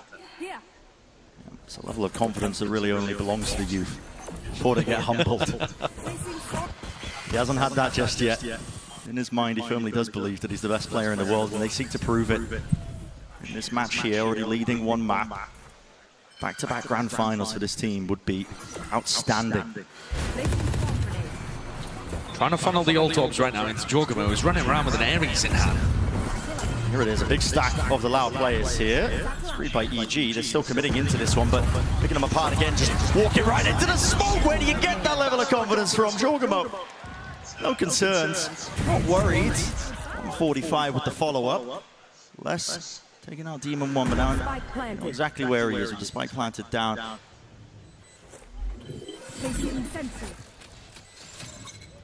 Heal comes through as well. I believe Demon 1 had a weapon that EG will be wanting to try and recover.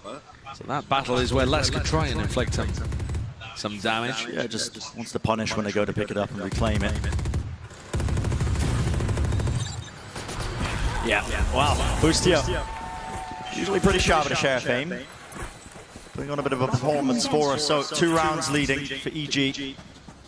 Good beginning, will be even better if they get the bonus online for them. One of the most bizarre facts about this map for Loud is that there have only, Fnatic have only ever lost Lotus to Loud, and yet 2 out of 3 of Loud's wins on this map are to Fnatic. They can't win against other teams.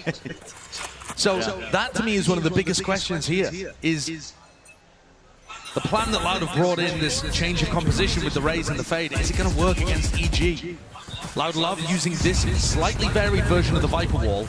Not many other teams running the one that Sadak does, that goes from B over towards C, instead of helping to defend the door. It's going to apply extra pressure to these EG players as they try and get in on the west side of the map.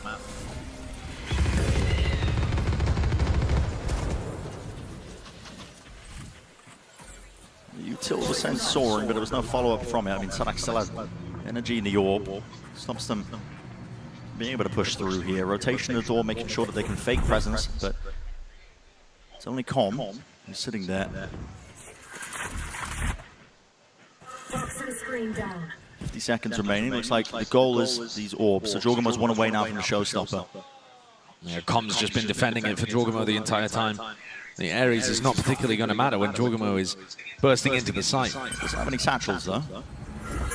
Still going to be scary. Yeah. And so lets it loose. Fuse dipping down. Horn as well. No collection of the kills really. Nobody wants to face him. They have given him complete control. Open up the site. Prime for the taking here. That's what the plan going down. And there's a fight to be taken.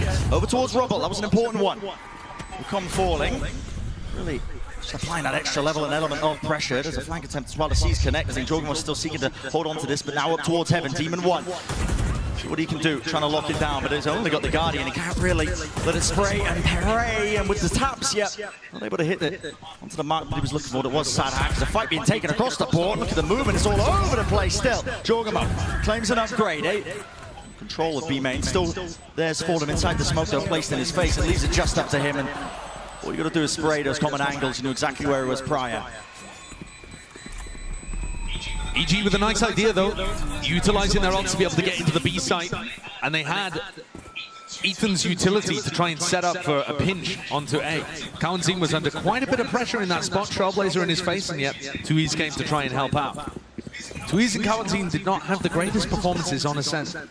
These less experienced players have been awesome in their moments throughout the year. They've really found their times to step up, but they have been arguably a little less consistent than the other players on Loud. Good to see them working together and getting straight back into this series. Loud are going to put a focus on shutting down Rubble control. Look at that center flank. Paint shells, haunt. Wouldn't have actually spotted as well with that smoke in the way, but it's enough that you have to respect it. G. Initial moves over towards B main. The alarm bot got broken there, and Nana Swan thrown out by Boostio clears that out. Now it looks like they're trying to do something similar on the other side of the map, over towards C. You know, Jogamo with one blast pack here can get rid of both of these Nana Swarms. How are you going to defend the C site? They talked about going for retakes less. That was what Frod was mentioning. Pretty impossible though with a lockdown in your face. Yep. And onto the final moment, they noted there was a gap there into the corner, so just spamming it out there. Boostio inside the smoke. That is dangerous, Sadak. You're playing at Sun. It is a bit messy here. There's no spike plan. It was spammed down. Their advantage now over towards Loud, and they've got them contained, isolated. Still, there's another flank attempt by Com. It looks like they're just trying to buy time for him to wrap all the way around onto the flank. No, they're leaving. I mean, the spike is going all the way towards A. Jogamo has left it as a piece of bait on the C site. There's 20 seconds left, and EG are sprinting over towards the A. That is a marathon sprint. You're going to have to get a move on. And Boostio has split, looking to try and make the play that will win the round. You've got to go for something in a 3v5. You can't just play a standard post plan. Loud are playing this one safe. Stick together, all four of them grouped up now, trying to run their way through here. Cosmic Divide. Another obstacle in their face here. And there is that time pressure, honestly. The longer they take, the worse it's going to get for the team. Boostio's found an amazing timing. Boostio around towards the back. Salamo meets him. But there is still that danger there. Got to imagine Com locking down the connector. One more kill to be found here. Tap onto the diffuser, trying to force out that utility of Demon 1. I believe there was a pull online for him, so would have dissuade it, push them back and away. Still, the util's being sent flying on either side, and that ever so slight angle adjustment. They just want to force the fight right to time. All ticking down. Half already gained. It's enough. You can see the panic, sense it within Loud camp, throwing themselves onto the defuse. And a couple extra kills there for Com towards the end. Loud managed to stabilize eventually. Twiz knew that he had to get half, but Les also just tosses his body onto the pyre. That's a huge one for Loud to win though. It knocks down EG's economy. There's a massive one. And EG had also used a bunch of big ultimates there.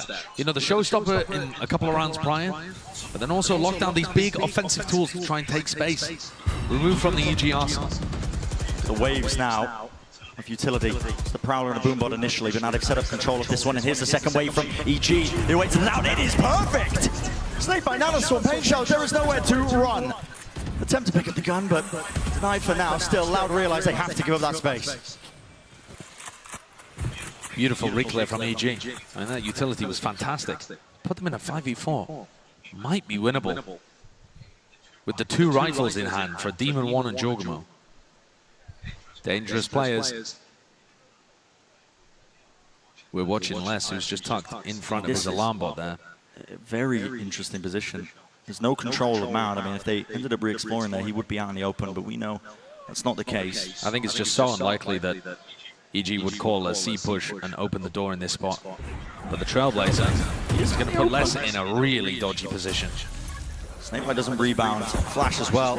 Can't quite get deaded. He gets caught. He is in a potential bit of danger. They're really pivoting into the B side now, trying to get that squeeze. I love the smoke though. 2 years. Something to play around as well, so Les can still survive the satchels as well. I mean, EG just cannot clear this guy out of this spot, this position. They are trying their hardest. Dodging Juki, weaving to the sides. Eventually, he will be brought down. So, Plant, online, Team 1, his job. Win that fight out, and he does do. Just that here, still flooding in, Loud. You don't want to give up this space, not for free. Still inside the smoke.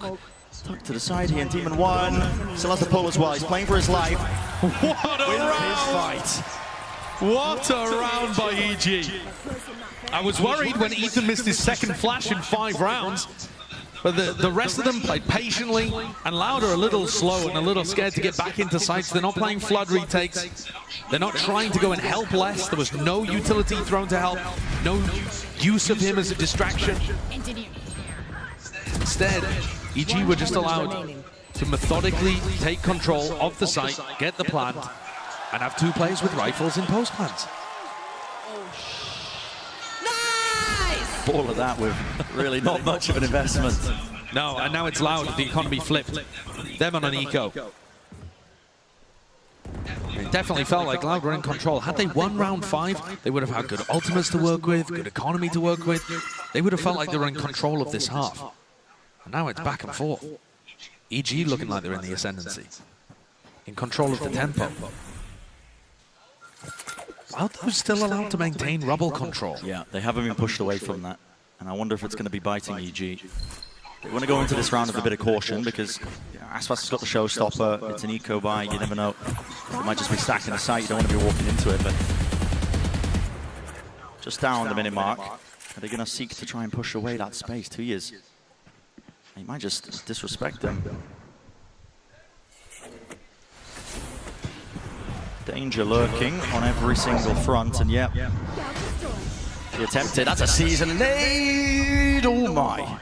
Okay. That was a connection, but no kill. The rest of EG now starting to walk their way forwards. Walls up, Sadak laying down the snake, buys the damage. Barely being done, surely enough for the kill. It's just so unusual. There's a flash to set up around the corner. How's he got 2 there? I mean, that is just absolute magician level plays. Forget rabbits and talking about kills. 2 years. Jorgamo again. This is absurd, man. Who's almost up for the ace towards the end until denied by Boostio. What an outplay of Sadak's wall. I was talking about it earlier. Loud are one of the only teams that throws this wall that goes B to C. And Jorgamo managed to get up on the... kind of dancing around it. Look how he's positioned, waiting for the flash from Ethan, and throws an underhand nade to catch Sadak, who would be lurking. Why? Yeah, what an awesome idea and perfect execution.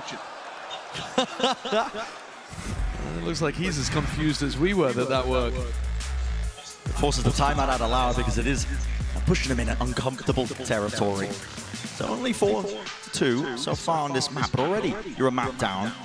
Yes, it's a best of 5, plenty more action left to come, but you kept the dream alive of trying to defend your chance at a championship title by besting Fnatic the other day.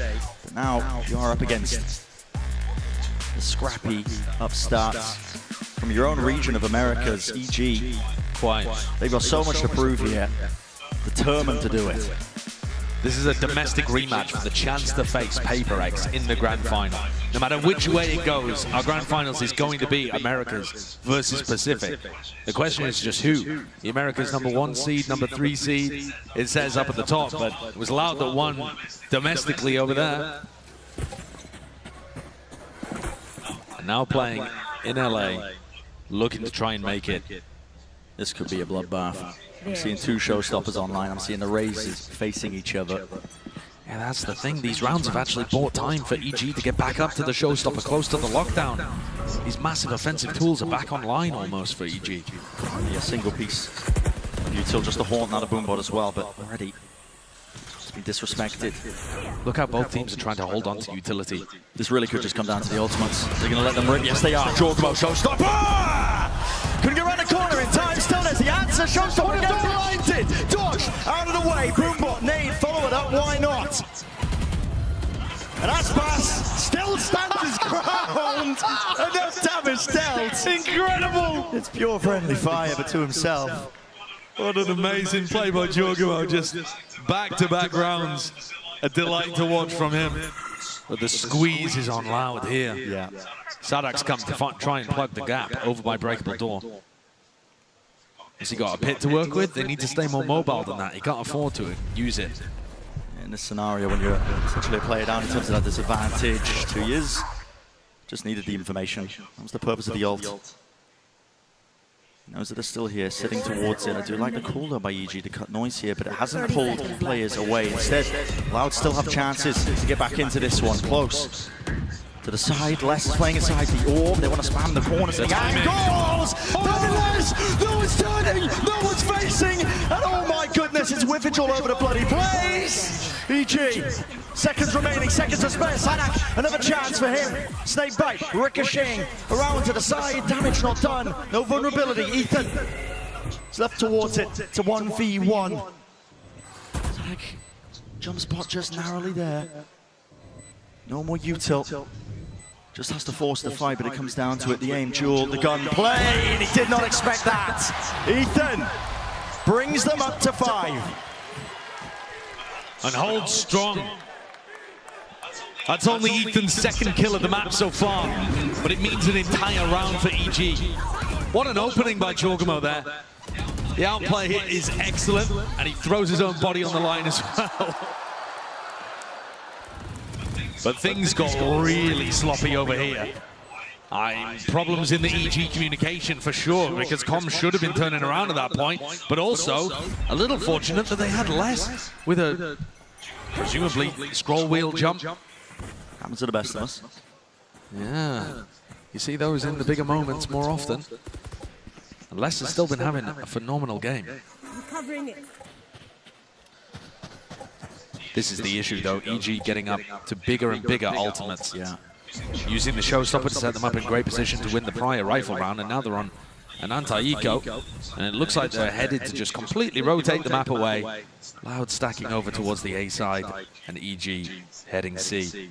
This one may end up being uneventful, but it's going to continue to apply pressure to Loud. It's one of the things that makes EG such a dangerous team to play against. Now, it doesn't look like they're going for the orbs just yet. They want to try and claim the side. But the way they just get that war machine rolling, not just with the economy now, obviously the gun's in their hands, but I mean, most commonly you see it when they play Fracture, you know, 4 orbs to pick from, and they just start rotating, snowballing the ultimates, keeping them online. It can mean a bit of an uphill battle here for Loud. You just have no chances really into this one. I suppose the only benefit being that Loud are probably not going to be baited into using any of their ults. And still being on the losing side of things. But that is a slim, thin silver lining. Loud need to be able to recover. Yeah. Signs of life coming out. There's a nade over the top. That one fly. Loud looking to do some of that damage as well. But again, it's the rifles that are really doing the damage and the work. Can't withstand it. Onto the flank. Watchful eye of Ethan. Prime game is flawless. It certainly feels like it. EG coming into the next with their lockdown too. So this is where Loud need to turn things around. They need a game plan against what EG have been up to. And I think Loud are struggling here a little, because when they throw all of their utility early towards A, suddenly they're vulnerable to EG just retaking that area later on. Loud need to post somebody up and be able to help them without using all of their utility in that area. We're going to see another clash again. There's 4 players. EG have been doing a decent job as well. Waiting out, baiting the utility, siphoning it out of Loud, and then re-hitting a little bit later on. This time though, I like this. It's not the game plan. Look how quick Aspas has rotated away. He knows that this is not going to be a continued hit towards the A side of things.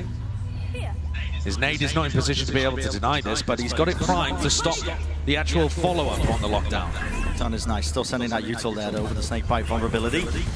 A chance of breaking this one. The Cosmic Divide gives that extra level, an element of defense. Boostio just thinking to play in front of it. Gonna hit the spray down with it. Sadak still there, holding his ground with the Nightfall. Scattered across, no sound cues, but still, it's EG reigning supreme. Loud never have a chance to be able to get set up for any kind of play. There's no trap at the start of that. Sure, they take a bit of rubber control, but EG are instantly away from them. The pace that Boostio is calling out right now is way too much for Sadak to hold on and deal with. And there goes the final player, the final domino tumbles. EG in an amazing spot currently. This play from Boostio is so cool. He's got his lockdown. He knows that the players are going to be pushed backwards. And when it's mirrored with the Cosmic Divide, there's that tiny little gap, and he just gets in front of it, reads the fact that Aspas is going to want to fill up the space, and punishes. Loud have not found opportunities for these big players like Aspas and Kawanzin, who we've seen running the map on defense side previously, to get active.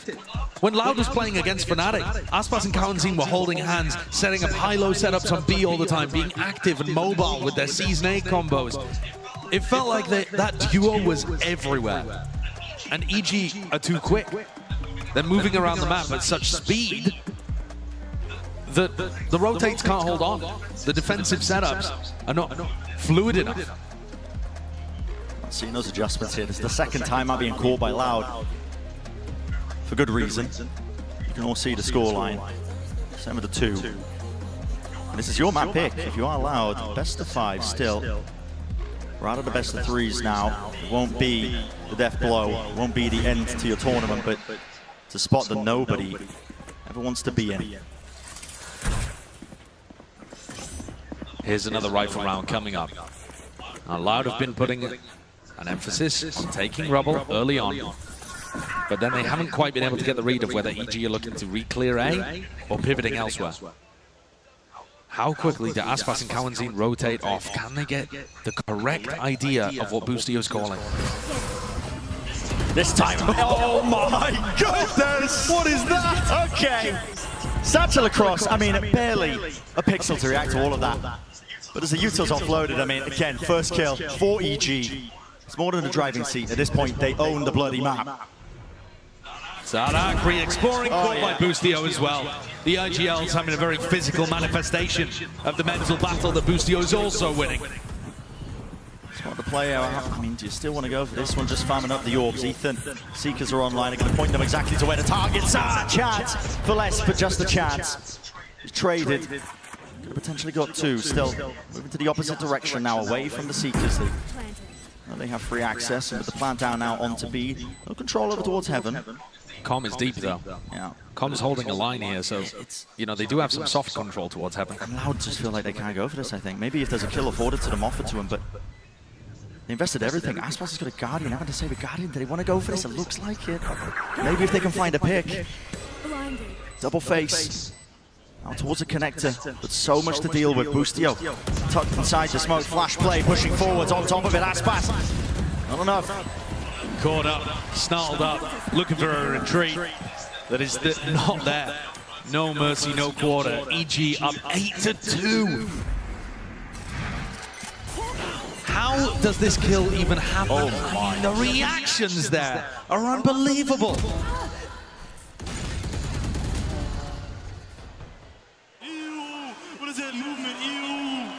Yeah, Ethan's flashes setting up most of this. Disgusting. And yeah, painstaking on Frod's face here. Barriers going down. It has not been working out for Loud here, EG. Water control, here's a trap play, look at that. Pull through the choke point. Satchels with the flash, it's all set up. Win. Less. Just got to backpedal. He has to give up this space. Flank attempt though from Loud now. They're going to be moving together as a group of 3. That could be the difference maker here if they're able to find the timing well enough. It's so fast from EG. It's such a departure from what they did on their attack side of Ascent. Demon 1's ready to collect. Open angle, the player's back's going to be towards them. They cannot hold against it! EG! Locked down to the side here. Will the nade clean it up? It does indeed. It breaks it all. It's all over. It's all desperation on the side of Loud. EG completely in control. I'm thinking back, Brent, to that interview that Frod gave after the first map. And he said, we were caught off actually by how slow EG were on their attack side. They definitely brought a lot more patience to it. And then Boostio's just turned up the tempo heading into Lotus. Yeah.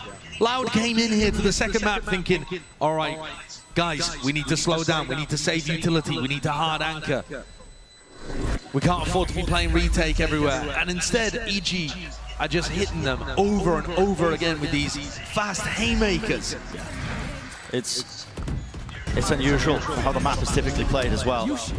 Think about Lotus, I mean, it's a big map, right? The attack side typically going to be taking areas of it just in waves, emanating, using their util. Lucio can barely believe it himself, but yeah, one more round in this half will set them up beautifully. And all of these rounds will be giving them more and more confidence. They're a very confidence-based team. Aspas forced to go without armor in this round. Wherever EG go, they've just had it for free. It's damage done to less.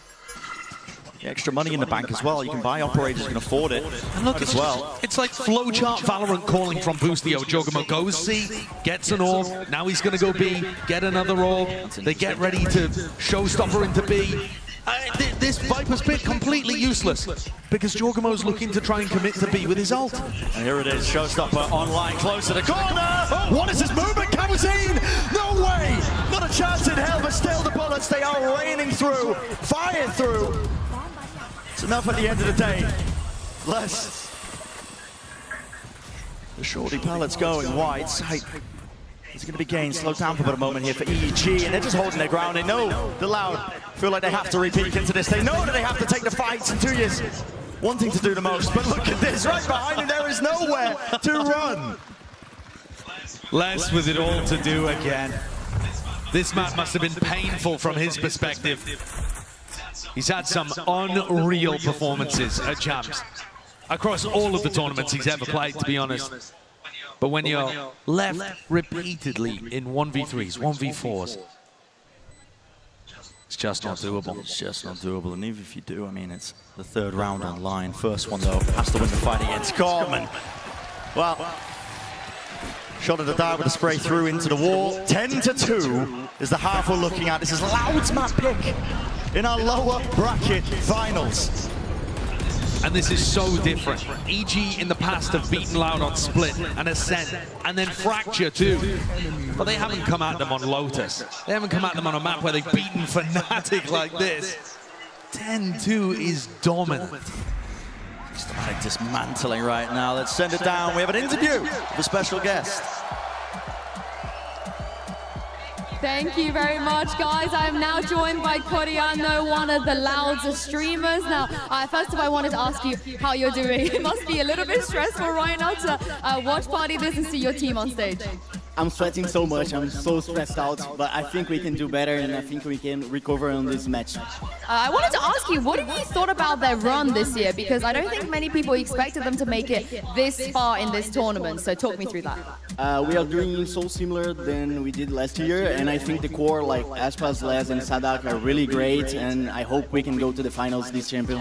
Oh, I think everybody wants to see that. Talking about everybody, what about the Brazilian fans? How much do you think this means to them to be able to see their team in another grand final of champions?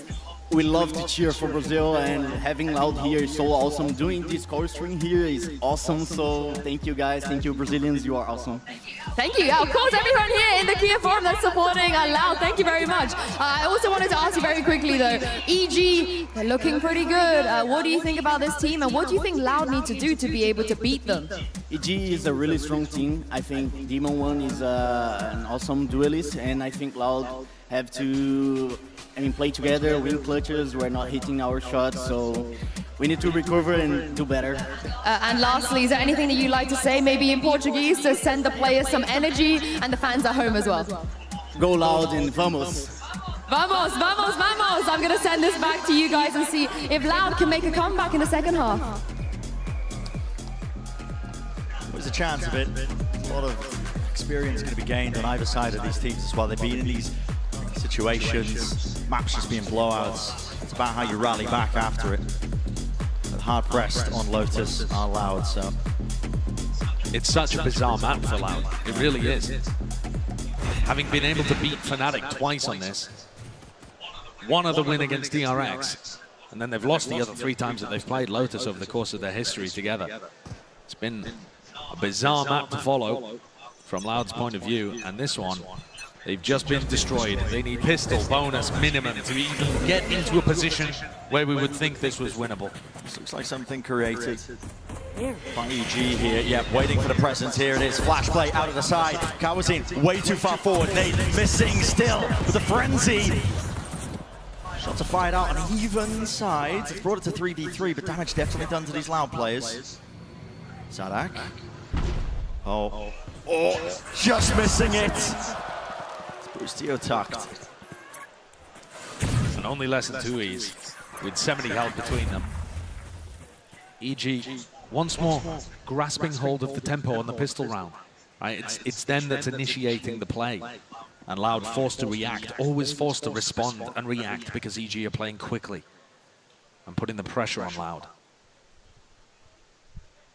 Comms holding this line. He's going to take contact first against less than 2 E's. Why is it so weak? Ooh. A smidge of extra damage done to less. 30 seconds. 30 seconds left. Com repositioning now up towards the higher ground. Doesn't want to let anything slip away. A lot of uncertainty. Thinks they could have walked up towards stairs. Instead, Loud are looking to flank again.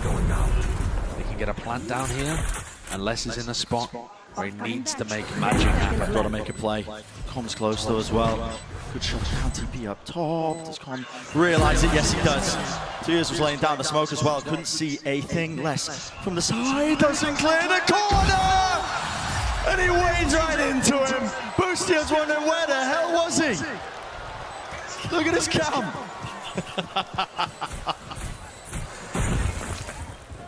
And Les just caught a timing there, slipping into stairs right behind the player that was rotating over. And EG are playing with them. Savor the moment. They're a team powered by having fun in these kind of situations, not taking things too seriously. They find themselves up 11-2. Vibe's got to be good. Dominant.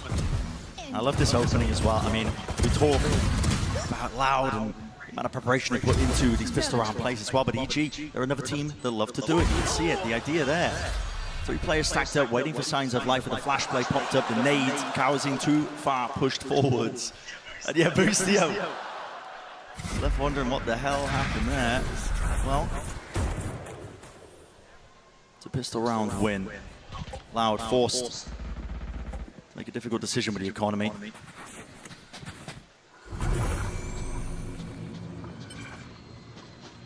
Com can hear all of this happening over towards Mound. And I'm sure the EG players will be suspicious of a force buy. Com really wants to play inside that Viper orb, but there's just so much spam going into it at the moment.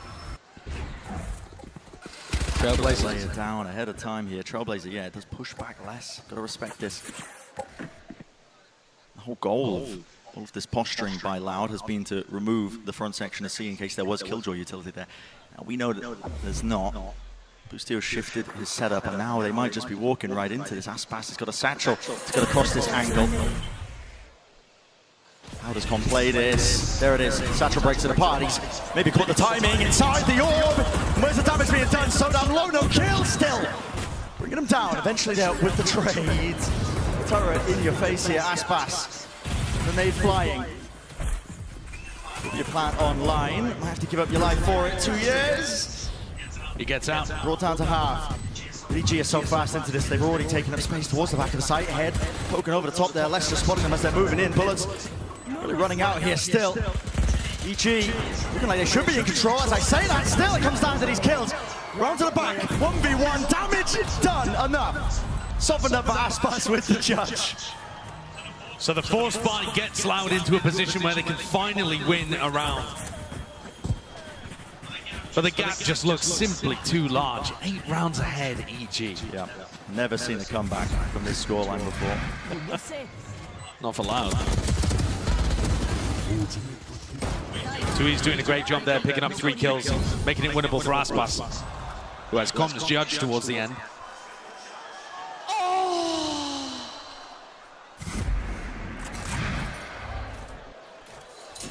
So knife's edge is what some of these rounds are coming down to, but still EG with a sizable lead. The orb dropped down, tucked to the corner here. Shots, Boostio, normally so good for it, reload at this time, at this place, going for it, but no. Can't get the extra bullets to try and do some significant damage. Com is a sole survivor. With only a frenzy, this looks like Loud getting up to 4. Com even find himself, tuck himself into an interesting position, might make this one. Just spotted out by 2Es. I mean, at this point, you even want to commit into A. Yeah. You got your pick of where they want to go. Any direction. It's going to be a B pivot here. Find you. Con will just be forced as well to take an impromptu timeout. Probably economical damage. Trying to go down to the spike as well. Yeah, I think this gives us a decent opportunity as well to talk about the map pool just a little. Because while this looks like a slam dunk for EG to close out, the later we get into the pool, the worse the maps get for EG, in my opinion. The ones that you can't see up in the top left, you got Split and Bind. Yeah. Both maps where I think Loud are extremely comfortable and have been looking good recently. So when I was looking at this map veto, I was thinking EG's best chance might be to close this out 3-0.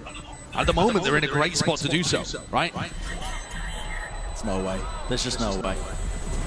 However, checking. 2Es will not be able to drawn take that 2Es back. Yeah. So taking away the gun. That's a decent idea there for Com towards the end to make something out of it. But yeah, it's not disastrous for Loud, even if they end up falling here. The chances of them being able to pull off a reverse sweep in a BO5 like this are actually a little higher than you might think, especially when you consider how some of these matches have gone before. I mean, you dial back to the first time that these two teams faced off against each other. It's week 4 of Americas this season. EG come out with a 13-3 first map, rocking Loud, bash back onto their heels, who then 13-0 them. So both of these teams very comfortable with turning the ship around. Loud have taken very fast C control in this one. And nothing to stop them from committing over towards the C side other than Ethan Com. This is where you would see Boostio calling for Aspas to go and work an orb and then using the showstopper to get in. And instead of being prioritizing the ultimates here to make space, Aspas was looking for a timing instead. Now dropping back. I mean, 4 players set up here over towards C. It's pulled a lot of the EG players over. Maybe anticipating and expecting it. So the flash was nice though from Ethan. It didn't hear anything, so now they're rotating off. Right. They're finding the read. Boostio. Prime rat gameplay, but this time sniffed him out. And the spike is headed back towards the weak side. Everybody rotated based on that flash from Ethan, and now it's only Com home. Aspas still has not picked up an ult orb. They're just going for this. The reveal. Prowler as well, bullets. Slamming into the choke point, but you got to respect it and back away here. 18 seconds left. We're going to move on here if you are Loud. It's probably not going to be the most ideal plan in the world. A tap to force out this util, but again, time is of the essence. You're 12 seconds left. You haven't pulled this util out. It has been siphoned out. Prior, Satchel's over the top EG! They've dismantled them! Absolutely and thoroughly. No time left. And just like that, it's a round win. Everybody falls, but EG, you know they're going to be happy with it. What a situation. And you see the deep side there from Sadak. How did that one go wrong? They had the sight. They were getting set up for the plant. 10 seconds left. And it just all got denied. The blast pack as well from Jorgamo is excellent, even after the fact. I mean, Jorgamo even being there in time. On the precipice now. EG, actually, even having won that round, are still going to have to take an eco here. Their economy's not in a good spot, and they'd just rather play it safely. This is disrespectful. Look at this from Les. You don't see this from Killjoy players on this map. Normally, they're locked down, tethered to the util. He is in such a forward position. Com with the movement. Not enough to survive. Demon 1? Okay. A weapon delivery straight away. Here's a satchel. Showstopper! What a fundamental. No way! No Jorgamo! He's broke his ankles. He's done him dirty. And just like this, it's crumbling. It's falling. Kawazine. Got to get some stability into the mix here. Cosmic Divide cuts his way through as well. The choke point angle. Not watched for. Nice flash. Lovely flash. Nade on top. Sada can't swing. Can't play towards this one. Ethan sticking to the defuse. Vulnerable up. Half of the defuse already smoked off. Got to push forwards. It's covered. Once more. Util there. Fights. They need to be won. The Utils are connecting. And it's a full stick to win.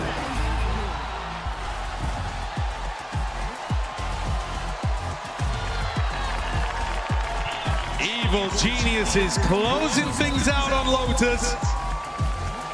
Delivering the second blow to Loud. 13-4 is way more dominant than I was expecting. EG said that they've done a ton of work on this map. Used to be towards the bottom of their map pool, but they're feeling very confident on it now.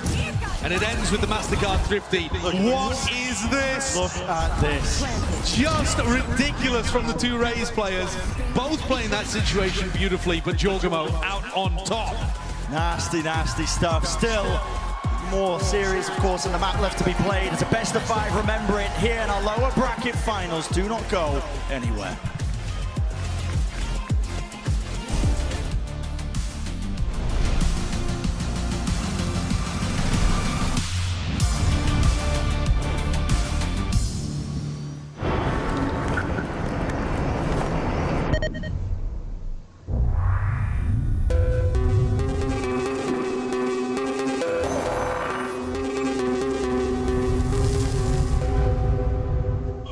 valorant 冬の陣千秋楽誇りをかけた戦いを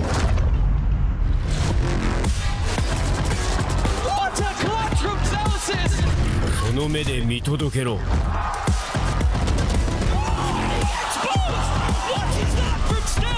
世界との取り組み幕開く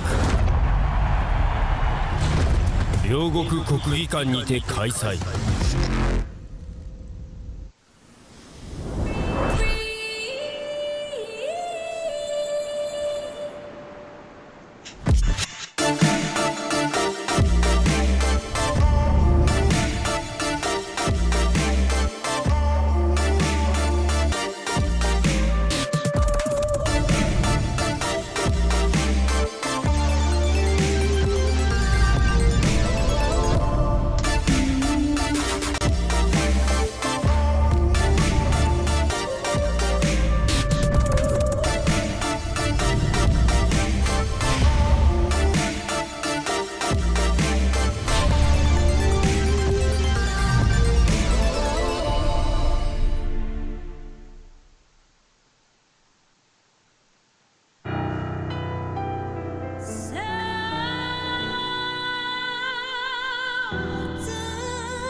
Little moments of joy are not so little. They are pure joy. Therefore, treat yourself. Come to Andalusia.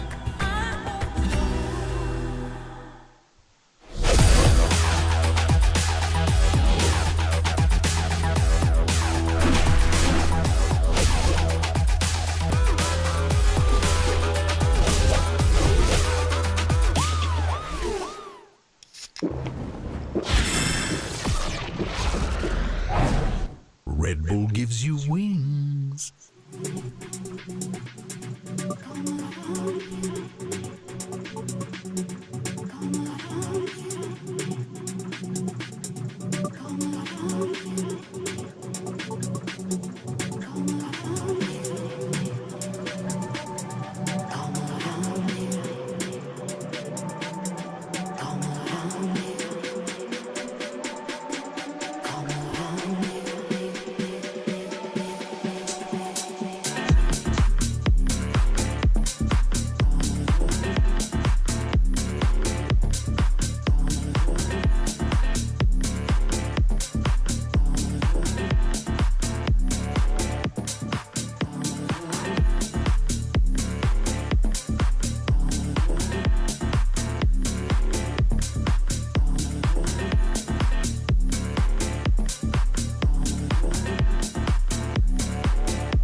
us to go. What I'm trying to say is what's important. I love you more than, I love you more than $1 million. Oh, even though it's not like I've ever had anything close. If somebody put a gun to your head, I'd take the bullet instead. Oh, just as long as you know that it's not enough to have you by my side right now, 'cause sooner or later we're both gonna die. Oh, I need you there in the afterlife. I want you dead or alive. I want you dead or alive. Dead don't part when you're part of my soul. We can't start unless you already know that once you're in there, there's nowhere else you can go. I want you dead or alive. I get you dead or alive. I can't be for you forever if I spend my whole life being afraid that you will find someone better the second we leave her. This isn't forever, that isn't forever. Don't you ever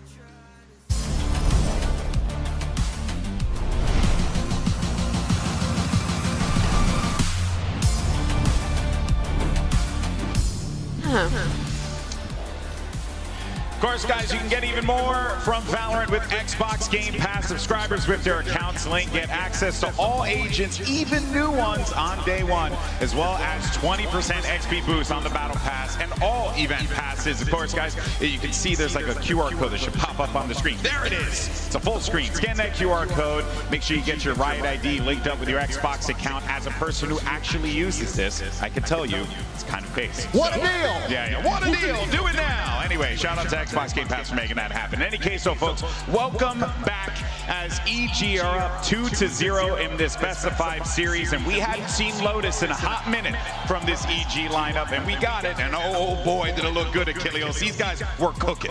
They absolutely were. It was just complete decimation, much like we saw. I was teeing this up. They played it once here at Champions versus DRX, and they come out here and they absolutely clap once again. They deliver the goods, and this team, they changed around their composition. They start working the Astra in for Demon One of all people, rather than having that Omen in the mix, and it just looks completely and utterly fantastic.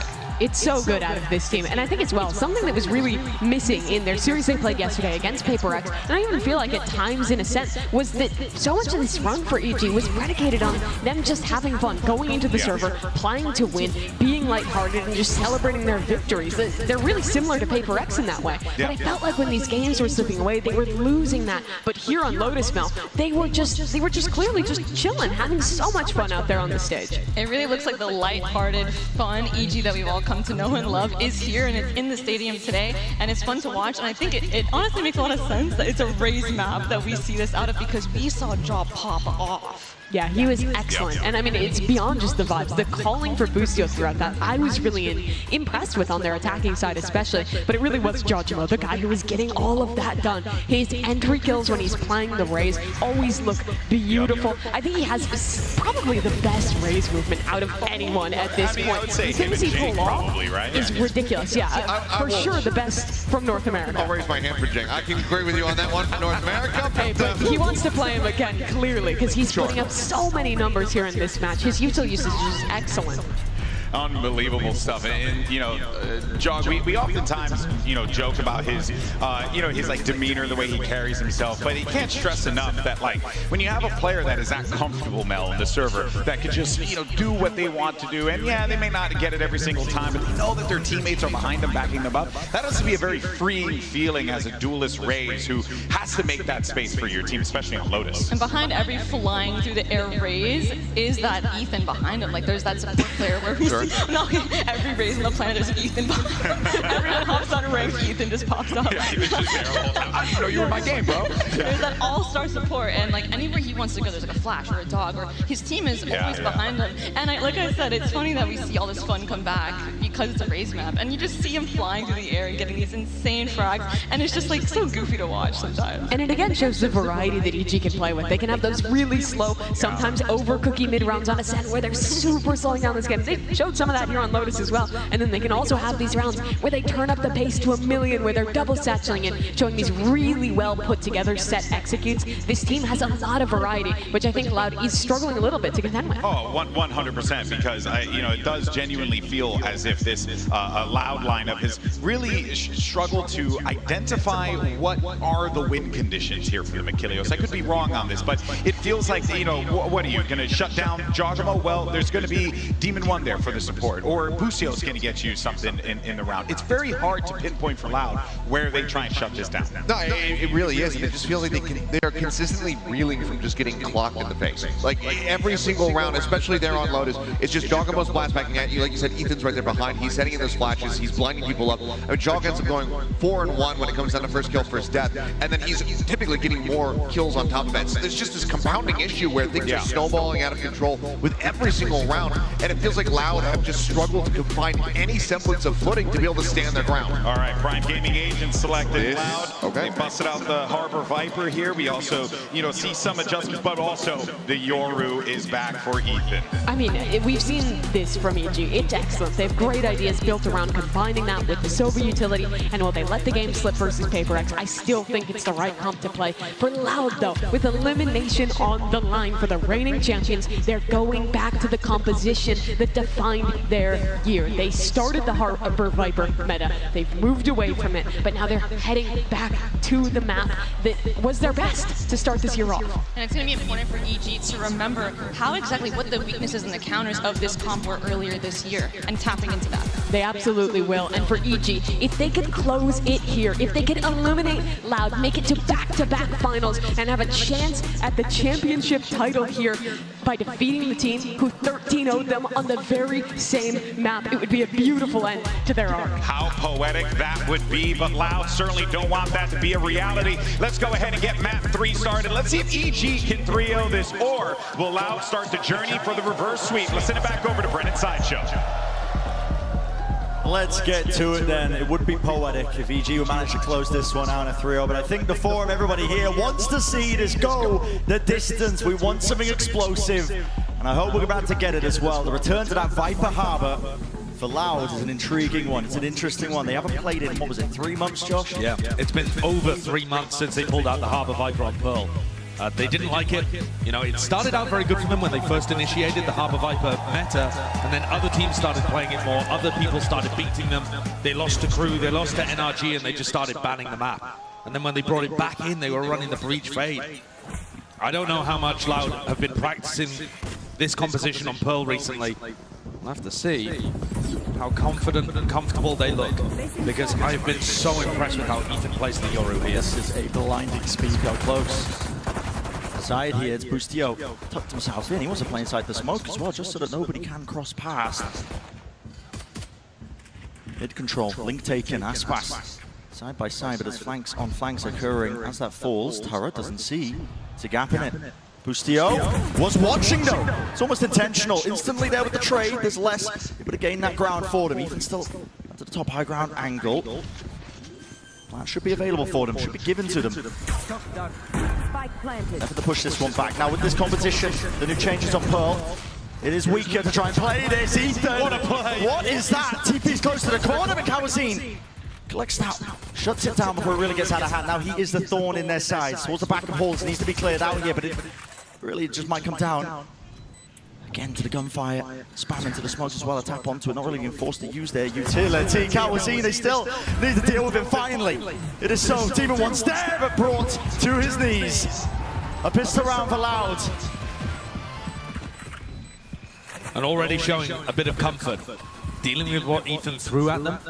Unusual play from the Yoru. Don't see Ethan going for things quite that aggressive all the time.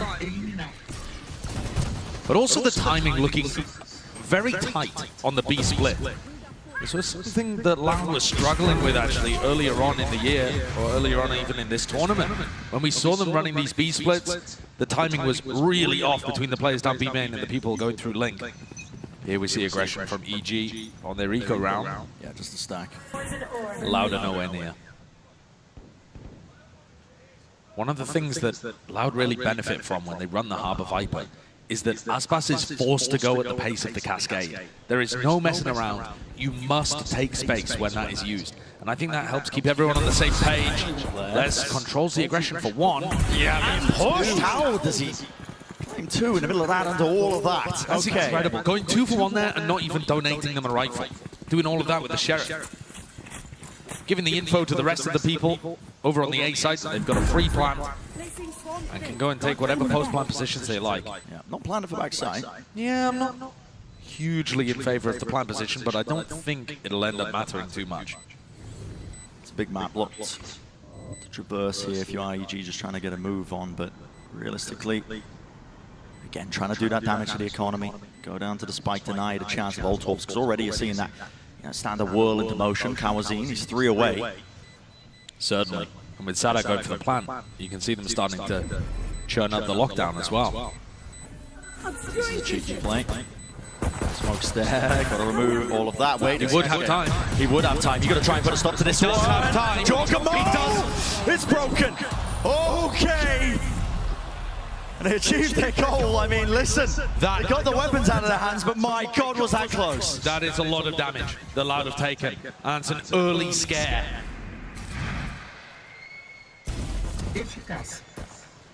Nice work in this round from Les and the rest of Loud to put themselves in a good position, but oh, that got a bit too close. Tui's required to get onto that. And Loud would have been feeling comfortable, except for the scare just then.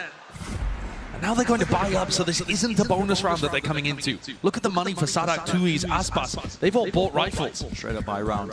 Ethan, tucked close to the corner here. He can actually use a TP to escape. I don't believe he's playing. Oh no, he does have it towards the corner.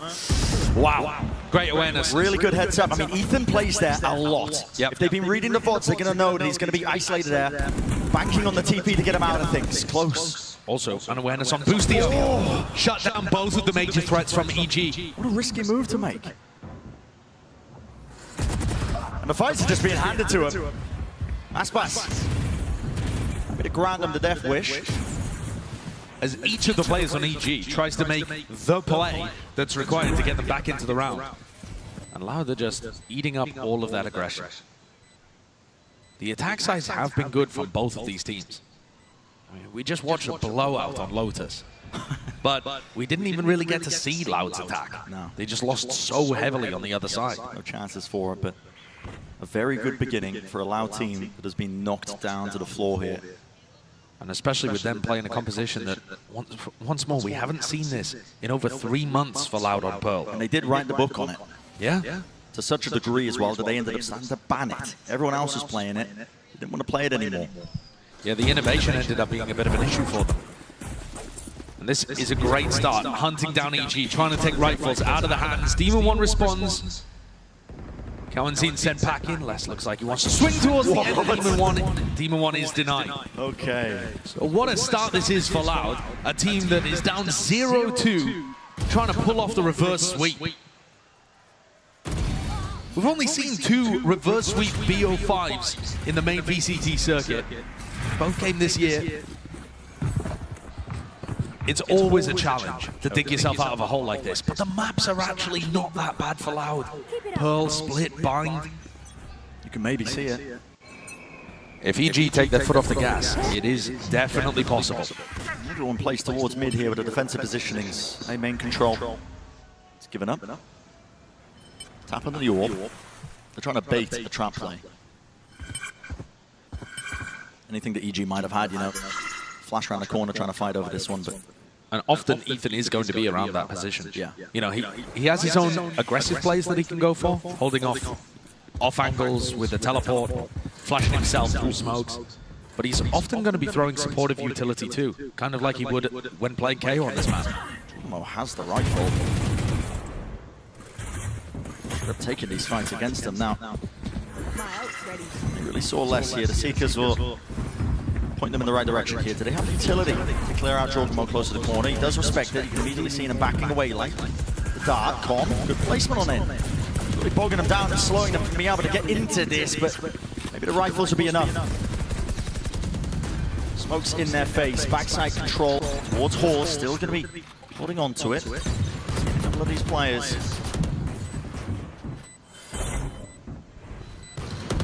We need a big opening now. Great flash. That was off of Ethan. A double swing and a double face here down to the low ground. Another flash as well to try and set Boostio up, but it won't be caught unaware, not twice in a row here. High ground still being held, but as they look to reposition, they're all just getting cleaned up. All the kills funneling. Demon 1 Bit of a test for him. Damage was done. But time, it is running short now. No chance of winning this round, definitely. Making him think twice about taking those fights against him, though. And Demon One still looking confident, but Loud go up 4-0. That was an eco round from EG, and you still saw some nice ideas on the way that Ethan's looking to try and flash them in on the retake. But Loud, one of the benefits of them winning these rounds and being on the attack side, being able to get these spike plants, is that they're building up to large ultimates. They just used the Seekers. Kawanzin already kind of halfway back to getting that online. The Reckoning. But it's the Reckoning that's the big tool, yeah. Pay attention to 2 years now. He's going to be using that. Most likely to clear out this side. As long as they're given A main control for free, which there's no big play here from EG. Just Demon One holding it. Praying that he gets a connection with the bullets. Got to back away, though. And again, so disciplined by Loud. They are very aware that EG's comp lends itself to trap plays. As soon as they hear the orb tap, there could be a flash around the corner, there could be a play from EG to punish. They tap it out, they wait it out. Jorgamo's gone for this one-way in art. And it looked like Kawanzin was trying to flash Aspas in to take contact. Here's that flash. Doesn't connect. And it doesn't connect with anything. That allows Jorgamo to continue to hold this. Reckoning goes through more pressure onto Jorgamo. Yeah, and this is a nice one, actually. Close to the side, trying to squeeze it. Jorgamo! Push it through into main! What is he on to? Barely enough bullets as well. But he adjusts the aim anyway towards the back here. Com trying to bring down the Cove. And he's on the damage he might do. No, it's just counter spam. In action in theory. Demon One over the top. What is that? Aspas normally so clean with the movement, but they're just answering back with bullets of their own. Through the wall now, Ethan hoping maybe he can spot ahead. The spam damage is connecting with the wall bangs, but forced to reload now. Just 30 left with the reload back. He's really running out of bullets to make the most of this one here. Still needs to be locked down with his crossfire. Center side hack, hitting the aim. Kawanzin bailing them out. Loud go up 5-0. Feeling it, getting into the rhythm, believing in themselves. And Kawanzin, what a rebound. He's had 2 really limp-looking maps. And to me, the biggest difference between when Loud are playing at an excellent level and when they're playing at a mediocre level, when they went out in Tokyo or where they've been struggling at other times, is getting Kawanzin online. He's so aggressive in the way that he likes to play the solo initiator in these comps. If he's hidden, Loud looks so much better as a unit.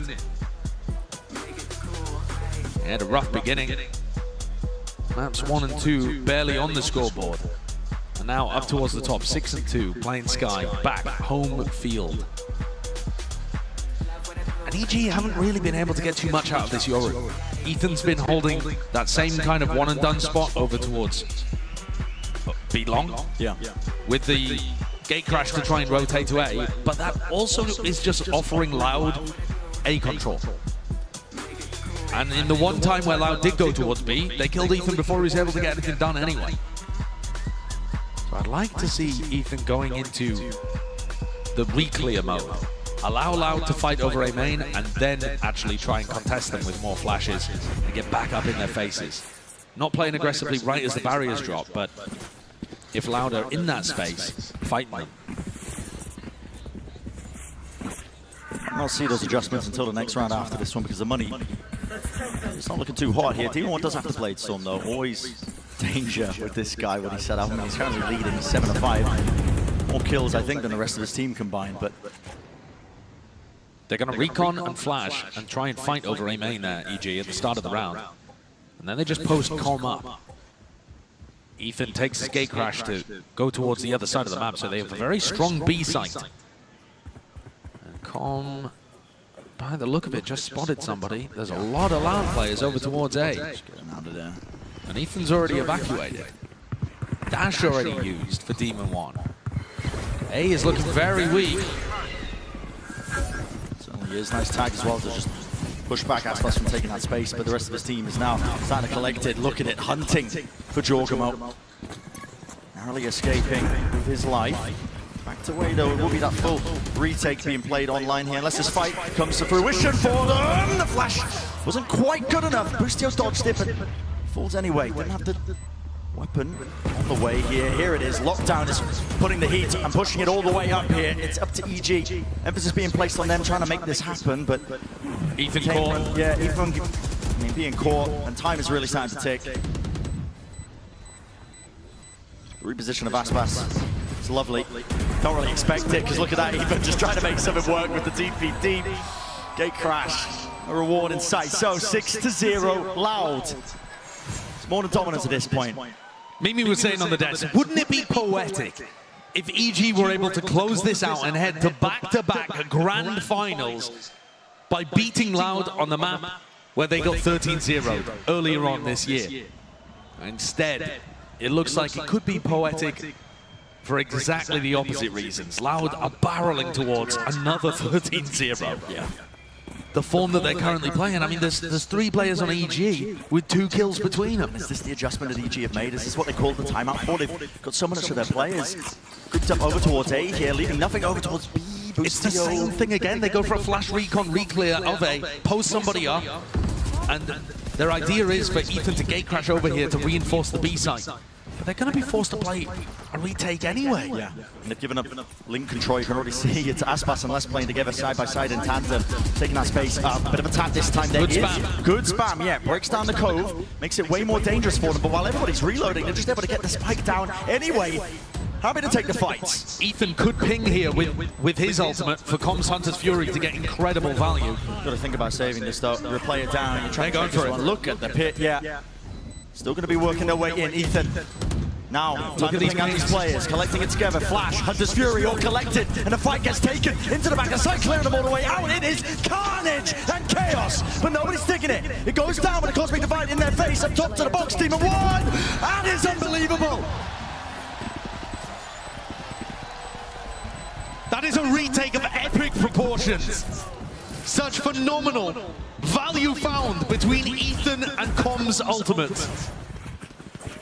Ethan's in there like a human drone. Oh yeah. Just running around, spamming the pings. And then throwing out flashes, fake, clones, all sorts of stuff. Just to tangle Loud up, tie their brain in knots, and make sure that Com gets good value out of his ult. That's so decisive from EG to get themselves back on the board, but it's still an uphill battle. They're still only at 1 and 6. Good one to find though, all the right answers. Interesting wall. And to isolate, I believe with a flash, just in case Ethan is tucked into that corner. If the flash pings, then you know he's sitting there. It doesn't, so they know that space is clear, but now making a move. It's a flash re-clearance. No good connection. Still 1 for 1, maybe a bit more. Good from Boostio. Star Wars defender. He wants more. And Sadak, yeah, he's looking in the wrong direction. Seems a little greedy from Boostio there, but he's feeling it. He had the read, and he got the 3K.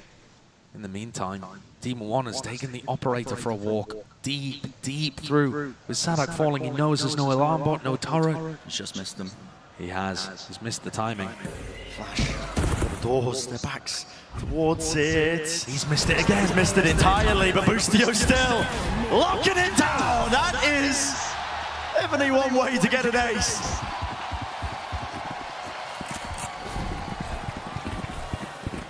What a round from Boostio.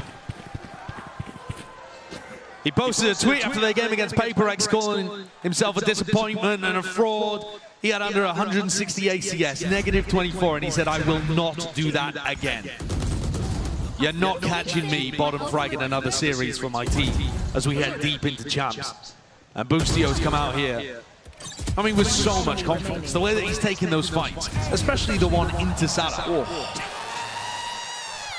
So precise. He's feeling it. It's not necessary, but it is a fantastic way for EG to start getting themselves back into this map. Get the confidence up. Like you said earlier, you know, Boostio said that when he's playing well, his calling gets a little bit better.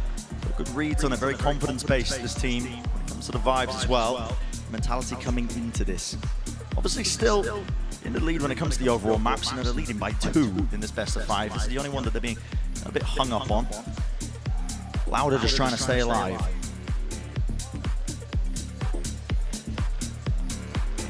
Tactical timeout.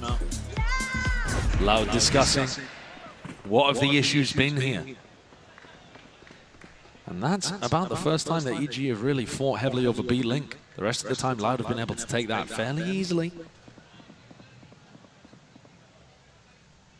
but it doesn't seem to be a major strategic adjustment. Just big moments. The retake into Boostio's ace. Hello, this could be problematic for Loud. Heavy group up. 3 players now, making their moves and the marks over towards it. Ethan tucked to the corner, the flash. There's a connection, they want nothing to do with it. Just backing away. I thought there was danger in it because of Demon 1 with the operator, but... Now they read it so well. Yeah. They also use a lot of good utility there too. The cascade, the flash specifically catches onto Ethan's positioning. And his gate crash was not to rotate to A. So Ethan is not ready yet to try and help Boostio. Enough time might be purchased though, anyway, with the amount of time that has been shaved off the clock. EG are already... Yeah, EG are here. The hit's already coming through. There's a lockdown ready for them. This is a response that is necessary now. Reckoning, clearing through. That is mental stuff. Tagging up onto the players here, but still, you got to respect this lockdown. Sadak, got to get a move on, son. Just avoiding it. No detainment inside here, but you cannot end up hitting that side from EG. There's a re-exploration in mid. Jorgamo and Les barely passing each other. No way. But it's watchful too. Oh, no, it's not. The timings are just ridiculous over here in mid. Jorgamo could have potentially had 2. There's 30 seconds left. If you're going to be going over towards B, you have to get a move on. You've got to start running. They don't know that Jorgamo's here. But Sadak not venturing in this direction. Jorgamo could just win this entire round for his team here. He's alone. He'd have to slip past Les. Yeah, but I mean, Les isn't really watching for this either. He should be now, though. High Tide is already past it now. Jorgamo. Eyes on Jorgamo, revealed. No way, not a chance. It's dropped, but no. He gets off the plant. He's got enough time. He does, just about. Okay, extension for it. Missing it by milliseconds potentially there, but here it is, now a lockdown in play. On the other side of things, that's well earned. Les out in the open, over the top of his wall, can just see Demon 1's head taken out a gap into the back of the side. Les, good presence of mind, knowing to jump spot that, knowing it could have been an option that was wide open, and it's just a possibility. 7-2. What a pivot, what a call. Jorgamo could have made the play there. Recon dart thrown out by Com, lighting up 2Es.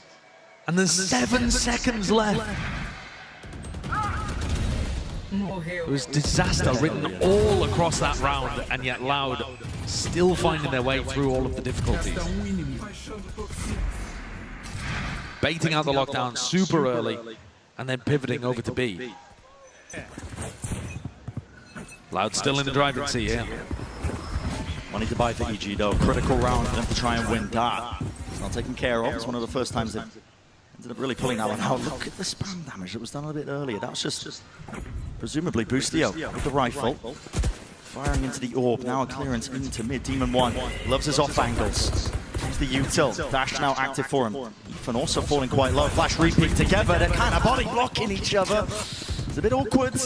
And now starting to make the moves here. It's a great rumble and move all the way through into this connector. They can try and get past the smokes and the util. Everybody collected into the back of Horse. How did Loud get through this one?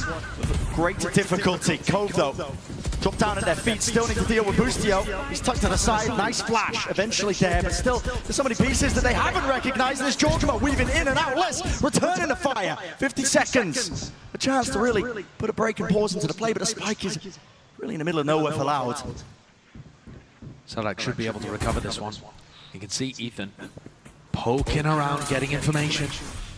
There's only 35 seconds. The wall is going to be helpful. Sadak could pick this up and try and pivot elsewhere. The spam, he must avoid it. And a fight one, yeah, with Les falling there. Aspas close to the corner. So many targets to deal with. Running all around here. Noise faking with the Qs. There's only 20 seconds left. They still haven't dealt. But dealt with Ethan finally. He's removed towards the back of Hall. Demon 1 down. And it's crumbling here. Com. It's been so good in the clutch, but can he really do it? Again, shock darts are here to damage. Potentially done. There's one remove and enough for Sadak. Low enough. Com. Oh my, this guy is just unreal.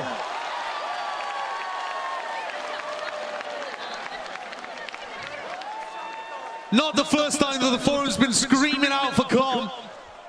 He's looked magnificent in these last few matches. What? The presence of mind to know that Aspas has been chunked down. Finish him off with a shock dart and flick over to Sarak. Com has been magnificent in the clutch, and still only 3 rounds for EG. Loud are constantly putting the pressure on, finding these ways of being able to stabilize and punish EG. More A-main pressure. Yeah. Watching Fraudy positions just in case there was the updraft following up through, but it's up to Busio again, anchoring. All of his util just collected at his feet, so if he can really push him here at halls.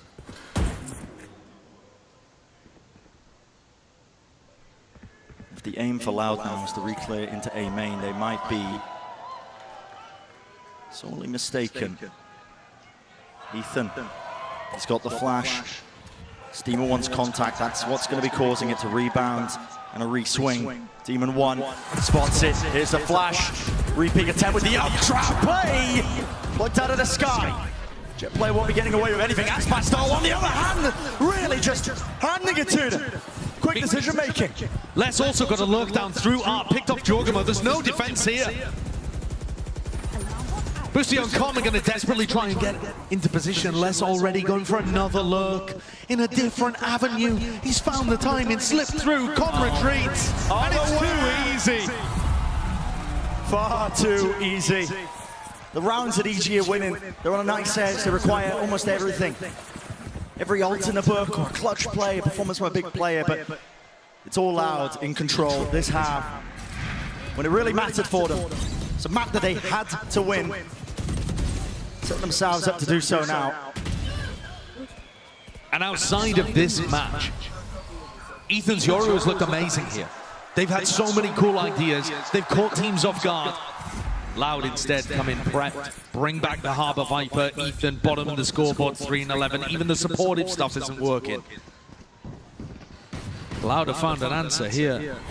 No one else has really been able to acquire. Flash reclear potential. Ethan, he's holding the flash, you can see it. Out of the smoke, they want to go for it. Right onto the side, there was a recall start of their own actually, just trying to block them off. Again, smokes in their face, just trying to play anti-flash, close to the corner. It's desperation. It's so good from Loud. The same kind of ideas, always ready to catch the aggression. They put a little bit of pressure in an area and wait for the response. Just aware of it. One enemy remaining. Jorgamo and Com tried to make something happen, but this is a 9-3 half in favor of Loud. Bringing back the Harbor Viper and looking immaculate on it, as per usual. Still showing that it's got legs here. All the bit, I mean, off the back of massive performances across the board, really, from Loud. That's what the dominance has been. It's electric. One-sided maps on either side, but Aspas a player to look at as well for our aim lab shoot around. A little bit earlier he was warming up. Of course not doing it in the middle of the map. Aspas has not even, in my opinion, been the player that has popped off in this head-to-head. It's been more to do with how the entire team has played around the tempo of EG. And that was one of the things that really caught them on maps 1 and maps 2. Frod was talking about the first map, they were playing a bit too quick. They weren't ready for how slow EG were going to be. Then map 2, EG increased the pace, increased the tempo, and suddenly Loud are completely caught off guard. EG go up 2-0 in the series. And now what we're seeing is Loud poking and prodding in areas around the map. EG respond decisively, trying to re-clear, making plays, and Loud just holding, ready for it. Many people playing anti-flash, all ready to catch the aggression. Never caught in transition. Been immaculate. Yeah, they are super aware. This map, you know, looking around every single corner, there's always the potential for the re-clearance. They have contingencies at the back of their mind when they're playing like that. It's set them up now 9-3 in this map. A must-win for Loud. I've been saying this. Needs to be the case. With all of the conversation as well recently about Fnatic starting a legacy, a dynasty, an era, whatever you want to call it, I think people have forgotten that Loud are also fighting for their own. These are the defending champions coming back to try and win another trophy. Loud as a team have been in 8 tournaments. This the 9th. They've made it to 6 out of 8 of the grand finals. For Loud, if they survive the group stage, they always make the grand finals. Here they're one map away from being eliminated right before that goal. The winners of Americas showing that they have more to give. Stepping up entirely. Unsettling. Very unsettling. Got to show more emotion than that. Come on, this game is only just getting started, it seems like. All eyes on the pistol round, EG. Still a sliver of hope at the back of their minds to maybe close this one out in a 3-0 fashion, but it begins here with this round. And if they don't close things out 3-0, we go to split, we go to bind, areas where Loud have recently looked phenomenal. And then it'll end up getting scrappy, chaotic, and those advantages bought on Ascent and Lotus won't mean much then. It's a quiet beginning for EG as they scope things out towards the B side of the map. Ethan was putting a bit of presence in with the util. He's TP'd now to rejoin the rest of his team, and they are just contacting up behind this. No noise made other than a star propped up, smoke, so they can get into position. I'm being forced to use this util to clear out any parts of this. Now you see it. Dart rebounding. Waiting for the gate crash into the back of it alongside the flashes, all combined to clear out halls, but it's given up the space. Util out. No kill collected. Boostio. Fortunate timing with that one, not quite able to get it. And the util now being pushed into his face. Comes out to these fights are about to be taken. The util being expended, lighting up these players. Flanks on flanks occurring. Jorgamo from behind. Damage certainly done. Demon 1, snappy, precision, and EG find themselves a massive advantage. A pistol round win. Exactly what EG need, but they need so much more as well. Beautiful idea on the pistol, though. Clearly got some concept of Loud wanting to play without too much info from their Killjoy. Over on B, they just walk that up super deep. And specifically, Ethan's gate crashing towards the right side of halls. Usually, Ethan is going to be gate crashing left side of halls constantly. Seems like a small difference, but slight adjustment, but necessary if, you know, like Loud have been playing. They're definitely aware, they've seen the tapes. Yeah. You want to be mixing things up like that, just so that Loud are not able to anti-strat you in a game of this magnitude. Frod's talked a lot about the level of prep work that he does heading into events like this, and the whole team does. Watching the tape, not just their opponents, but their own, trying to improve. Oh, wait a second. Loud, no noise made, no util thrown out. EG trying to fake like they were taking that B control. They smoked it themselves. They droned as well, not seeing anything. They are scared of the stack, yet they are walking into it.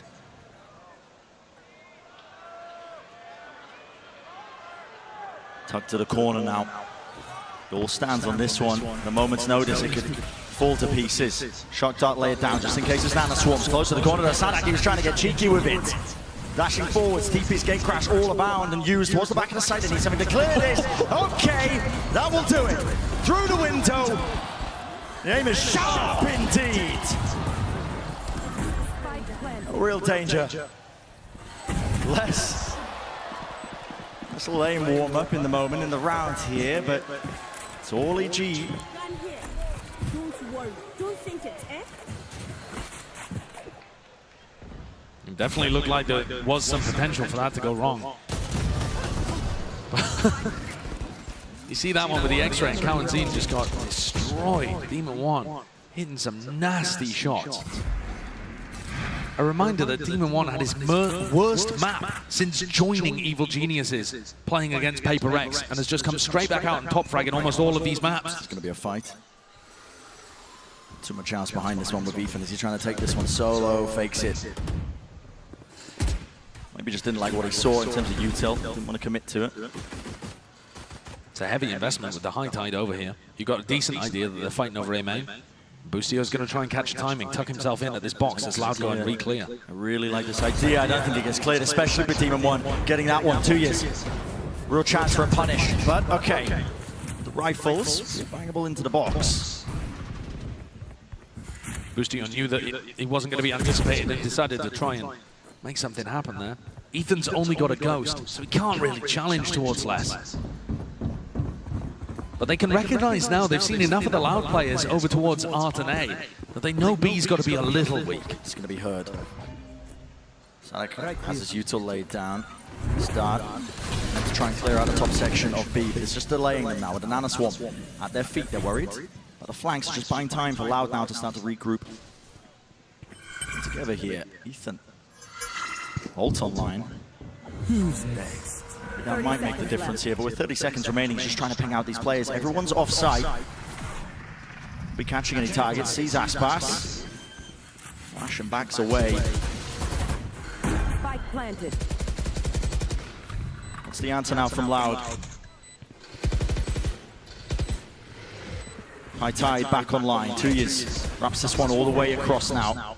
One having to expend one of his smokes here. This is just with the Guardian still. It's Rifles running it through here. The crossfire setter's got to be playing off each other. Ethan almost doing enough damage. 20 health to Aspas. On the flank. Right from behind. They do not anticipate it. They do not expect it. It is played once more all the way to perfection. Com just does not lose clutches.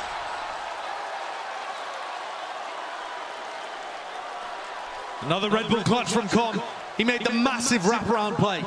He was over in B-Link setting up that recon dart lineup, never ended up using a recon. Wasn't there to try and help his team at all on their entry into B. Had full faith that they were going to get in, get the spike plant, and he can be that final line of defense to win the round. He went all the way back through B-Link, through water, into spawn. The big wraparound play. And the rest of his team bought enough time. Another ridiculous clutch from Com. Got to be the best clutcher of the playoffs, certainly at this point. Those numbers have got to be insane. Just feels like every time he's placing 1v1, 1v2, doesn't matter. Always there. And now, you know, for what was such a safe beginning to the second half of Pearl for Loud, it's hot water almost. 6 rounds. Game for EG, many in a row. Set themselves up. Get crashed into the back. Ethan does commit to it. There's a dog in his face though. Definitely going to be a bit dicey. Kawazine is cleaned up, just playing close to the pillar, but they have not dealt with Sadak. Nana Swarm. Gotta respect that one. Demon 1. Instantly out of there. I'm drafting the dash. There's enough noise to be made, really. There's no hiding this intent at this point. EG, you know they're trying to take this one. Rattling off shots, picking them apart, picking the timings. 2 years, and Aspas all together. Enough of a reset, but damage surely done here. Demon 1, he's left to it. It's a 1v1. Aspas! Pulls out the Blade Storm for the MasterCard Drifty. What a response from Loud. You were saying it was getting dangerous. It looked like they'd found themselves in hot water. And they get out. A series of shots here by Tui's here. A lot of damage inflicted. And just so many players stacked around on the site. Almost too many small percentage plays, but by everyone from Loud. To be able to combine together and get that one down. It's giving Loud a little buffer. Yeah, bit of a buffer. That's what gets them the first defensive round win. This map so far for them. Premium being put now to take control. Towards Art for EG, updraft, almost there, less. Luckily not spammable, not with the Blade Storms here. There's util, yeah, I mean vulnerable there. Pointing him exactly, directly, less. Still revealed here, this is ridiculous. Tucked to the corner, right behind it, doesn't know if they're pushing up onto the angle though. It's a little bit awkward when this fades. Might be in a significant amount of danger, but maybe with the wall up in his face, might be able to isolate one of the fights. No, he's got 2 players waiting for him, still gets 1. Nice flick to make the non and done into a 1 and done. Kawazine and Tui's are still here to try and hold the back line. With that kill, it does give up our control. Jorgamo walking it through. He's so happy to try and make the play. Yeah, it's an interesting smoke, isn't it? Brought down in the end though, Kawazine. Reposition attack, that's counter spam. They were waiting for that one. Still a 2v3. Still chances here. Com's got his Hunter's Fury. Is he going to be able to escape? Yeah, just takes a small amount of chip damage. Com is never not flanking. Wait a second, yeah. Com is always flanking. The danger here, I believe, is Jorgamo doesn't have util to delay, doesn't have a pull online. Com from behind. It all relies on him. If Jorgamo can get a pick, it makes it a little bit easier for them. Still a 2 versus 3. Turrets there, blocking off the angle. They don't expect it. They don't expect it. Finally, he strikes. He has ult from behind. Does have the ult backing away, now playing his life. And Aspas, it's an impossibility. Forcing out the ult. Jorgamo is set up to win that fight. How did EG just pull that one back from the brink? They're so quick at coming up with post-plant ideas. Other teams would wonder for a while, should I commit to the flank? Should I try and make the play? Com's instant, decisive, 30 seconds. and confident in it because he's done it so many times before. One enemy. He can visualize the entire process because it's just so familiar to him. He's been doing it over and over in the playoffs of champions. And yeah, it's Jorgamo that cleans it up, but Com makes the play that makes that a reality again. Loud won the Thrifty to be able to get themselves up to 10. They might need something similar. Talk about a 9-3 curse. Yeah, tested.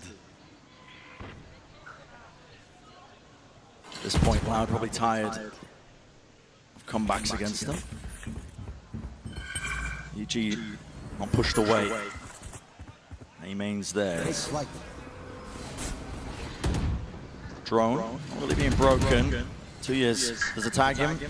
Yes, it does. Spammable into the corner. He's just got to try and evade all of it, but no, it's too much. 3 rifles.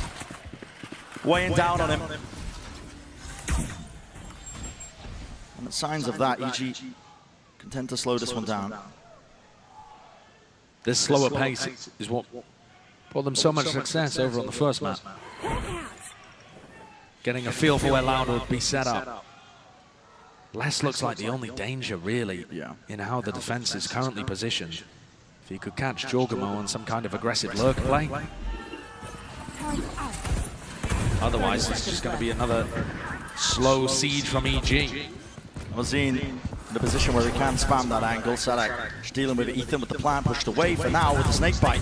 Vulnerable up. Jorgamo coming around the back of Les. Yeah, this timing has been missed. Oh, has it? Les. Hold up. Wait a second. He can hear the footsteps. He's repositioned all the way back, but still EG. And now Aspas. Yeah, they have control of this. Surely they do. Aspas, upgrade gained. It's never over. When he's got the rifle in his hands. Turret's there, though. Flipping the map. Planning for default. EG with backside control here. Just great setups. Yeah. Fantastic crossfire. And it's off comms contact, I think. Either that or Demon 1. Demon 1 off angle. Dealt with. Destroyed. Ethan. Okay. There was a chance there for Les. Yeah, almost a moment. Almost a miracle. Almost a moment. But EG survive. They've won 5 out of 6 rounds in this half so far. Both of these teams have been excellent at their attack sides. It's just been a running theme throughout this match.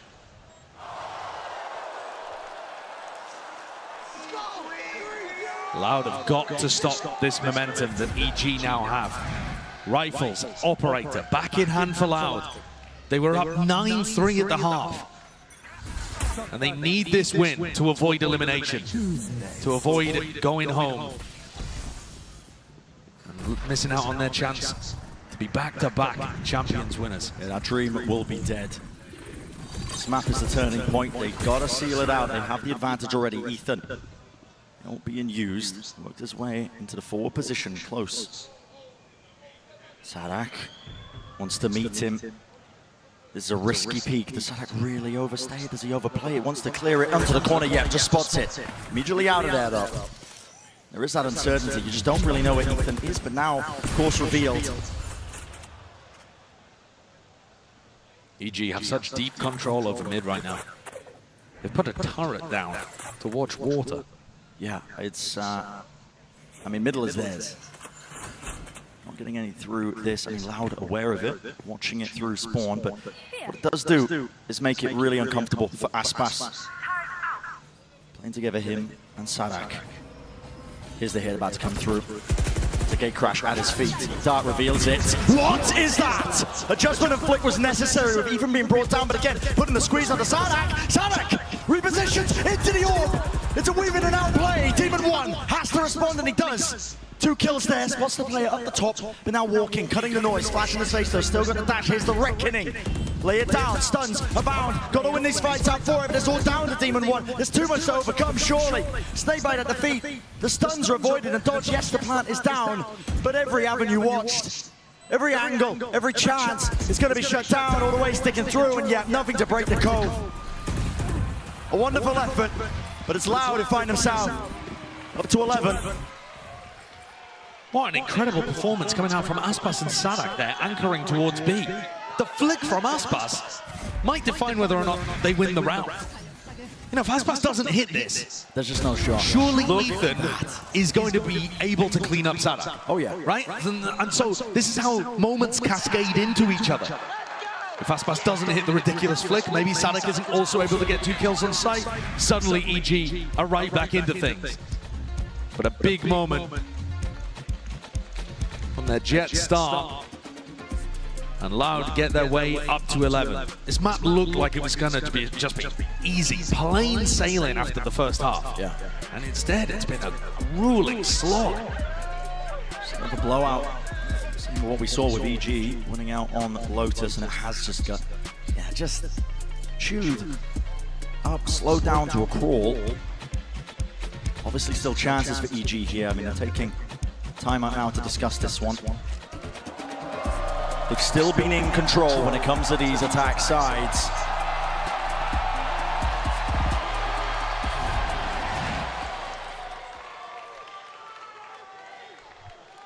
Massively important round in front of us. Guardian for Kawanzin. Bulldog, light armor for Sadak. But they have large ultimates with which to play. And Aspas is setting up with Kawanzin to try and take early contact up towards B. We could see a clash here of Demon One and Aspas. It's looking likely.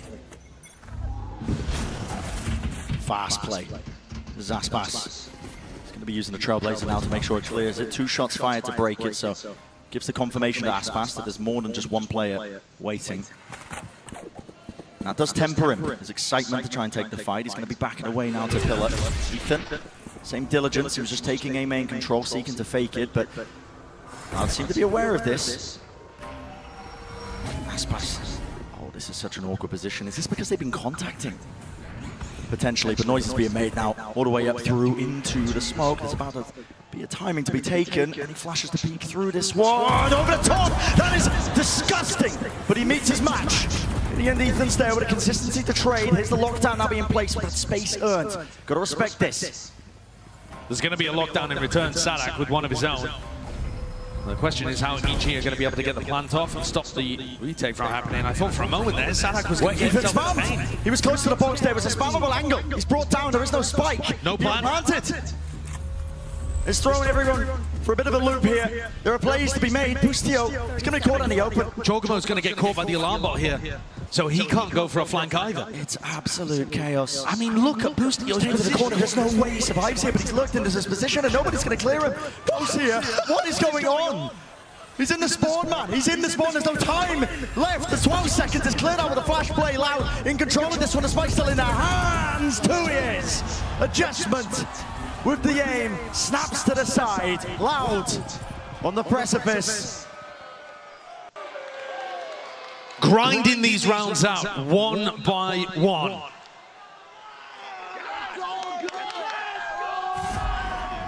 Yeah, no amount of scrims are going to help you deal with that situation. No, I mean, look at the situation there that happens, though. The denial onto the plant.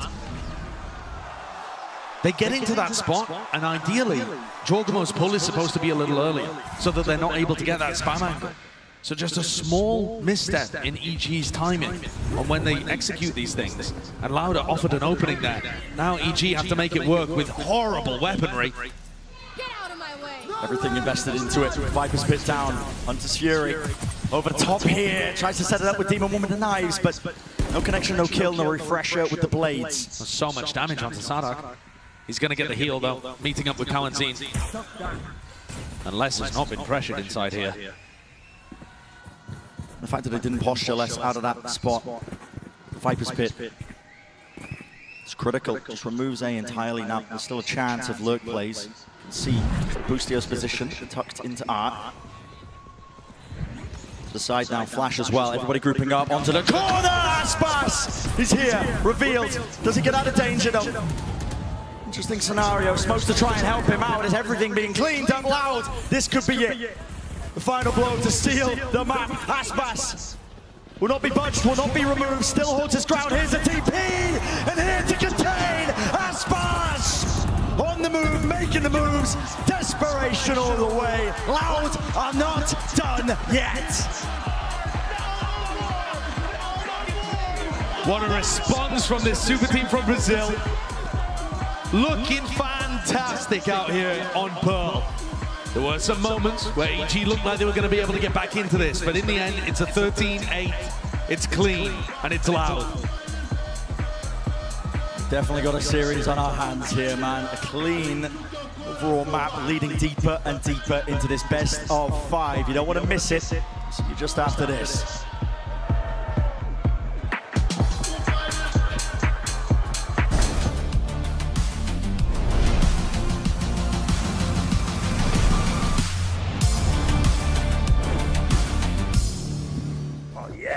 Bringing in a new roommate to save money, is that the plan? But we gotta find some way to save, so say hi to Glenn from work. Hey, that's my mom. Yeah, I think I have a much better plan. We switched to my plan from Verizon for just $25 per line. And that price is guaranteed for 3 years. All on the network we can count on. It's a good plan. It is a good plan. Glenn, looks like we're not gonna be needing you, so I'll see you at work. Later, Mark.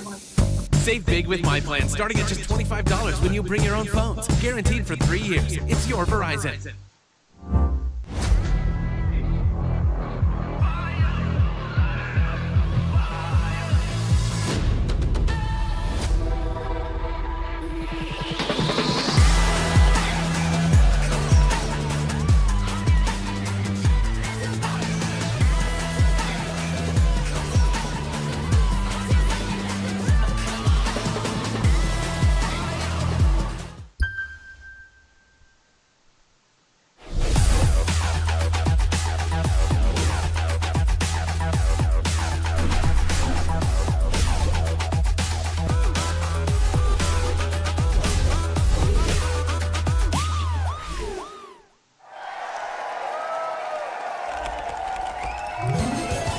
Red Bull gives you wings.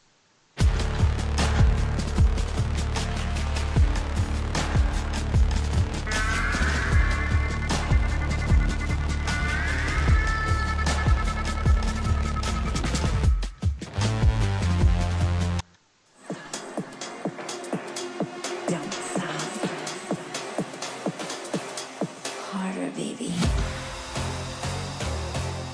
Don't stop. Don't stop.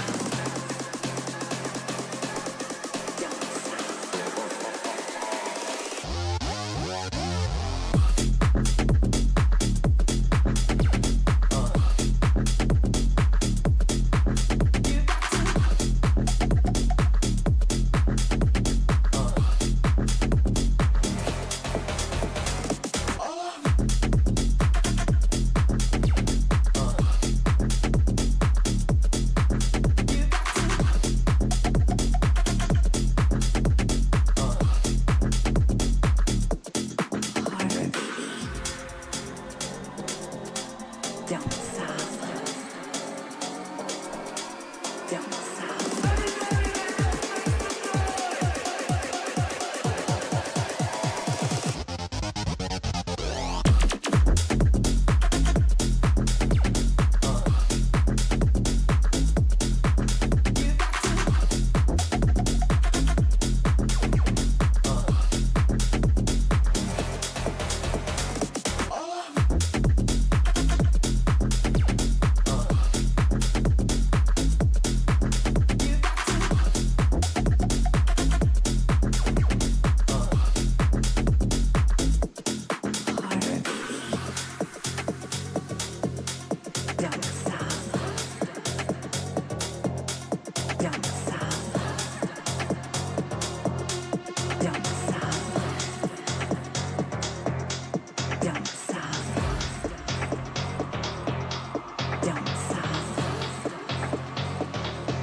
Well, it turns out we got ourselves a series as Loud managed to take Pearl away from EG, denying them the sweep, the 3-0 sweep, and instead force us to a game 4. But I don't think anyone in this building is complaining. Welcome back, everyone. Golden Boy here alongside with me, Mel, as well as Achilleos. And what a game. You know, really just seeing EG just try and make this comeback happen, but also Loud really just taking it to EG with a composition that they made famous and continue to show why they are one of the best teams in the world when it comes to that Harbor Viper. Yeah, they're excellent at the Harbor Viper, and I also think going back to it was a choice specifically against EG's comp. With this Yoru, it is your solo kind of flash initiator, really. You only have those Yoru flashes to work with. Normally, you're playing with the Sky or sometimes even double flash comps to play into Harbor Viper. So I think this comp is not only really strong against what EG is running and with some clear prep from Loud, it's also just the comp that this team is the most comfortable with, I think, out of anything they play now. And they make it look good. I was thinking to myself, we were talking about it, I'm like, actually, I feel like EG's comp plays pretty well because they have the KJL that can't be broken by the There's no Sova on the side of Loud, but they made it look like they haven't missed a beat this entire year. It's as if they've been playing this the whole year, and we even got to saw some interesting waves to default B long, committing that entire wave to cut off all the offlines on their attack. It looks phenomenal. Yeah, I mean, we just saw everybody vibing on stage. Fraud getting animated again, getting right back into the mix. Of course, we always have Sonic who's popping up on stage, whether they're winning or losing. But this was a very concise and clean start from the side of Loud. A bit of a run back there for the side of EG. It looked like maybe they're going to make it happen. Maybe it was going to end up going to overtime. But Loud were able to put their feet down. But that initial start, what, 6-0 beginning for Loud, the momentum was in their court the entire way through. It absolutely was, but now this kind of brings up a question. We've only ever seen 2 reverse sweeps in the main scene here for VCT. It rarely happens. Loud have won this first map in Pearl. I think the rest of the maps here look pretty favorable for them, especially heading into Split. It feels like there is actually a shot of Loud being able to rally this one back. So for EG, letting that map slip you by, this is where the pressure's really on. And even though we have had 2 reverse sweeps here in VCT in the past, you know, Cloud9 versus Leviathan, Paper Rex versus DRX in the Pacific Grand Finals, it's never been on this big of a stage with this many people watching it. There's that much more pressure on both sides to see whether or not that can come to fruition. This is just the first step, but there are so many more to take for Loud if they're going to pull it off. You know, what a statement it would be if they can. Makes me think about, we were talking about how EG were struggling to close out yesterday. Makes me wonder whether or not they will close out this series here. But of course, you know, we got to give the love to Ethan because he's shown that this Yoru isn't really just gimmick. It's them. It's the thing that they have concocted uniquely. And Ethan, if he continues to step up, I genuinely think Achilleos, it's going to be just a big boom for them, but they're going to need him to step up here. I mean, they do, and it's not a gimmick. That was proven yesterday versus Paper Rex. As you can see, the stats that he was able to put up there, but Loud were able to study it. They've now shown this multiple times, and clearly Loud did their research. They knew that this map was going to come up. They knew that they're going to stick to that pick, and they were able to counteract and deny Ethan so much value. The difference in the numbers he was able to put up, especially as an entry power on that Yoru, was staggering. 7-2 versus Paper Rex, just 2-4 here versus Loud. They piloted around that beautifully. And for Loud to shut that down, Yoru, I mean, you're down 2 maps, a best of 5 here in the lower finals.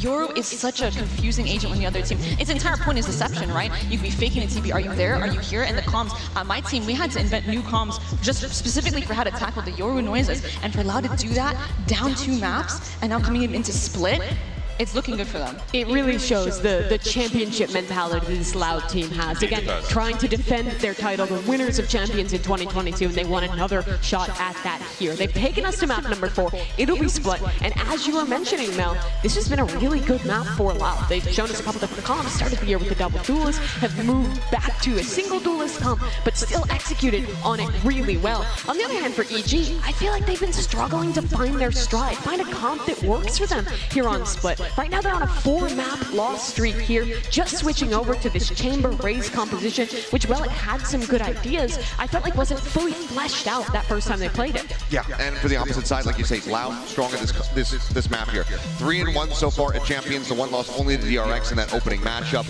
where DRX was able to best them. Other than that, it's been very strong performances. I mean, 13-2 Paper Rex, 13-8 versus Liquid, 13-4 Fnatic. this has been a very good map for Loud. But much like we were talking about on Pearl, with this Euro composition, there is tape to study. The thing that does concern me is not being able to find their comfort when it comes down to composition. But EG, if they've been able to do that, if they've been able to study how Loud likes to tackle this map, perhaps they can come out here and finish the series.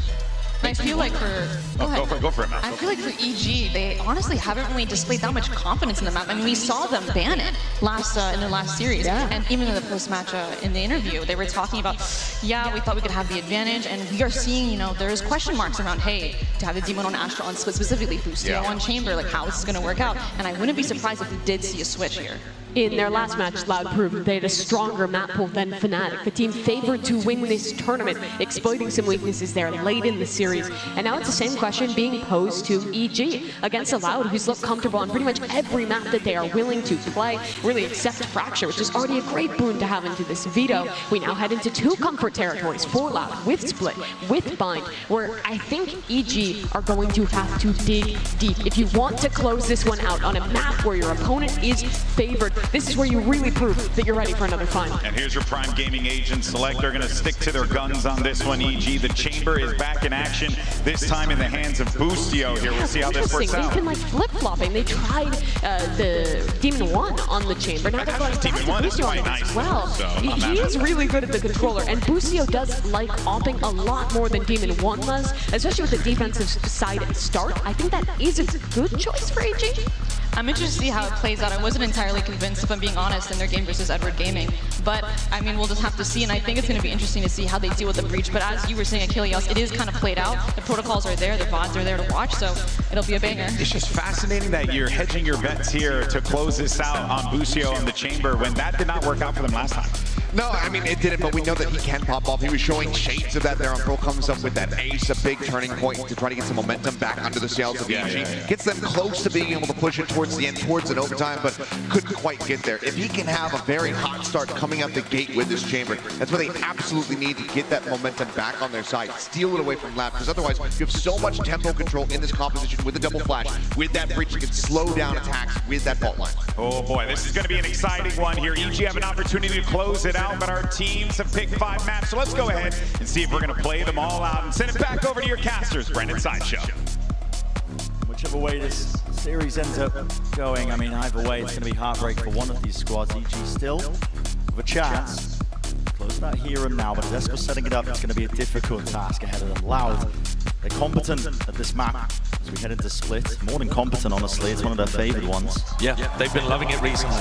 They talked about how confident they felt in scrims and in this new composition in general. And they've really flexed it recently, with Les looking fantastic on the attack side too. My eyes are on EG. And look at this from Aspas and Sadak. A hard anti, expecting some kind of B main aggression, which doesn't yet come. Don't know where he is. Demon 1 though, a punishment. Getting ahead of him, Savage so slightly. Was locked down that position, fault line. Lands onto Com, slows him down. What a read though, off the start. Lauda tucked in that corner, I think trying to evade any information that Ethan would get from a flash, hoping to prompt a push out, and then they punish it. It's perfect.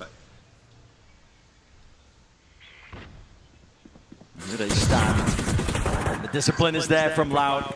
It's a triple face into mid. Mentioned Jorgmo when he's peeking for a bit of information. Nade. Flying through. Ethan now. Tucked. He's really going to have to do the most. Onto this one. Him, the crossfire. Sadak! Alongside Com.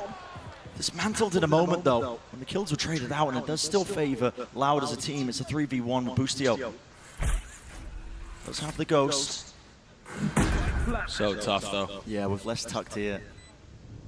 Les in mail, 2 to find on sight, and Tuis has just spotted him. Perfect utility coming out from Sadak as well. The flash, the stun. Boostio still manages to find one actually. Les probably should have been able to wrap that up a little earlier, but Loud take the pistol. And I'm a little concerned. I spoke earlier about the map pool and how I thought EG's best chance was to close this in 3. Because Loud have looked good on Split and on Bind, which are our final 2 maps here. In terms of the head-to-head between these 2 teams, EG are 1-0 up on Split. EG have won, I think it was a 13-3 scoreline or something against Loud on this map. But at Champions here recently, I haven't really liked what EG has been pulling out, this raised chamber composition. I'm not huge on it. It requires massive games from Boostio. Boostio on Pearl, he only got 9 kills. 5 of those were in 1 round. He got an ace. A lot of emphasis to place on your shoulders, but okay, when the opportunity's there, he does grab it. That's what he needs to be Hello. doing. Hold on, Spike's been dropped down. Nade as well, pushing the back alongside the pull. The attempt to stabilize.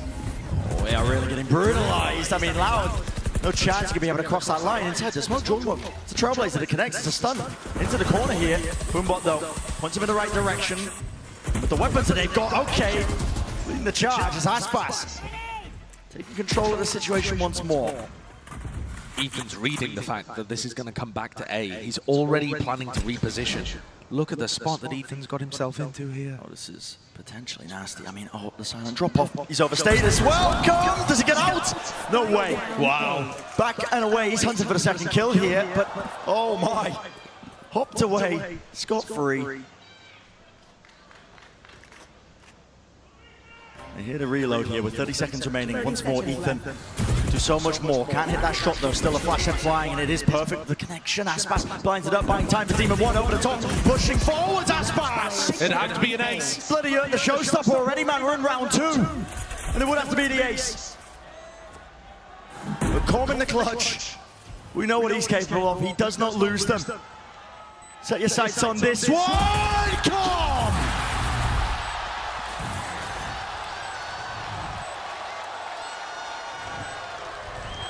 Denies Aspas a historic ace and works off the back of what Boostio and Ethan had done to set them up for this MasterCard Thrifty again.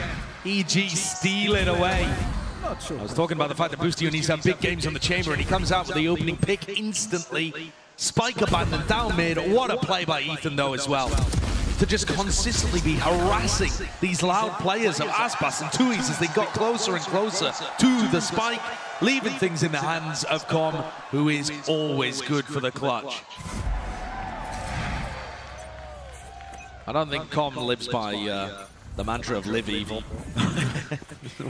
He seems quite wholesome. One of the most wholesome players that we have out here. Yeah. But he has found his form. Ethan on the top of the ropes. Hello. That's escaping that one. Here we go. Okay, showstopper committed. That is a direct hit. Demon 1, there's going to be no remains left of him. And Com wrapped around the pillar. He's pushed into unfortunate timing here. Now this is a light of eye from Loud already. Massive advantage for them. How does it get played by EG? Util is here, surely.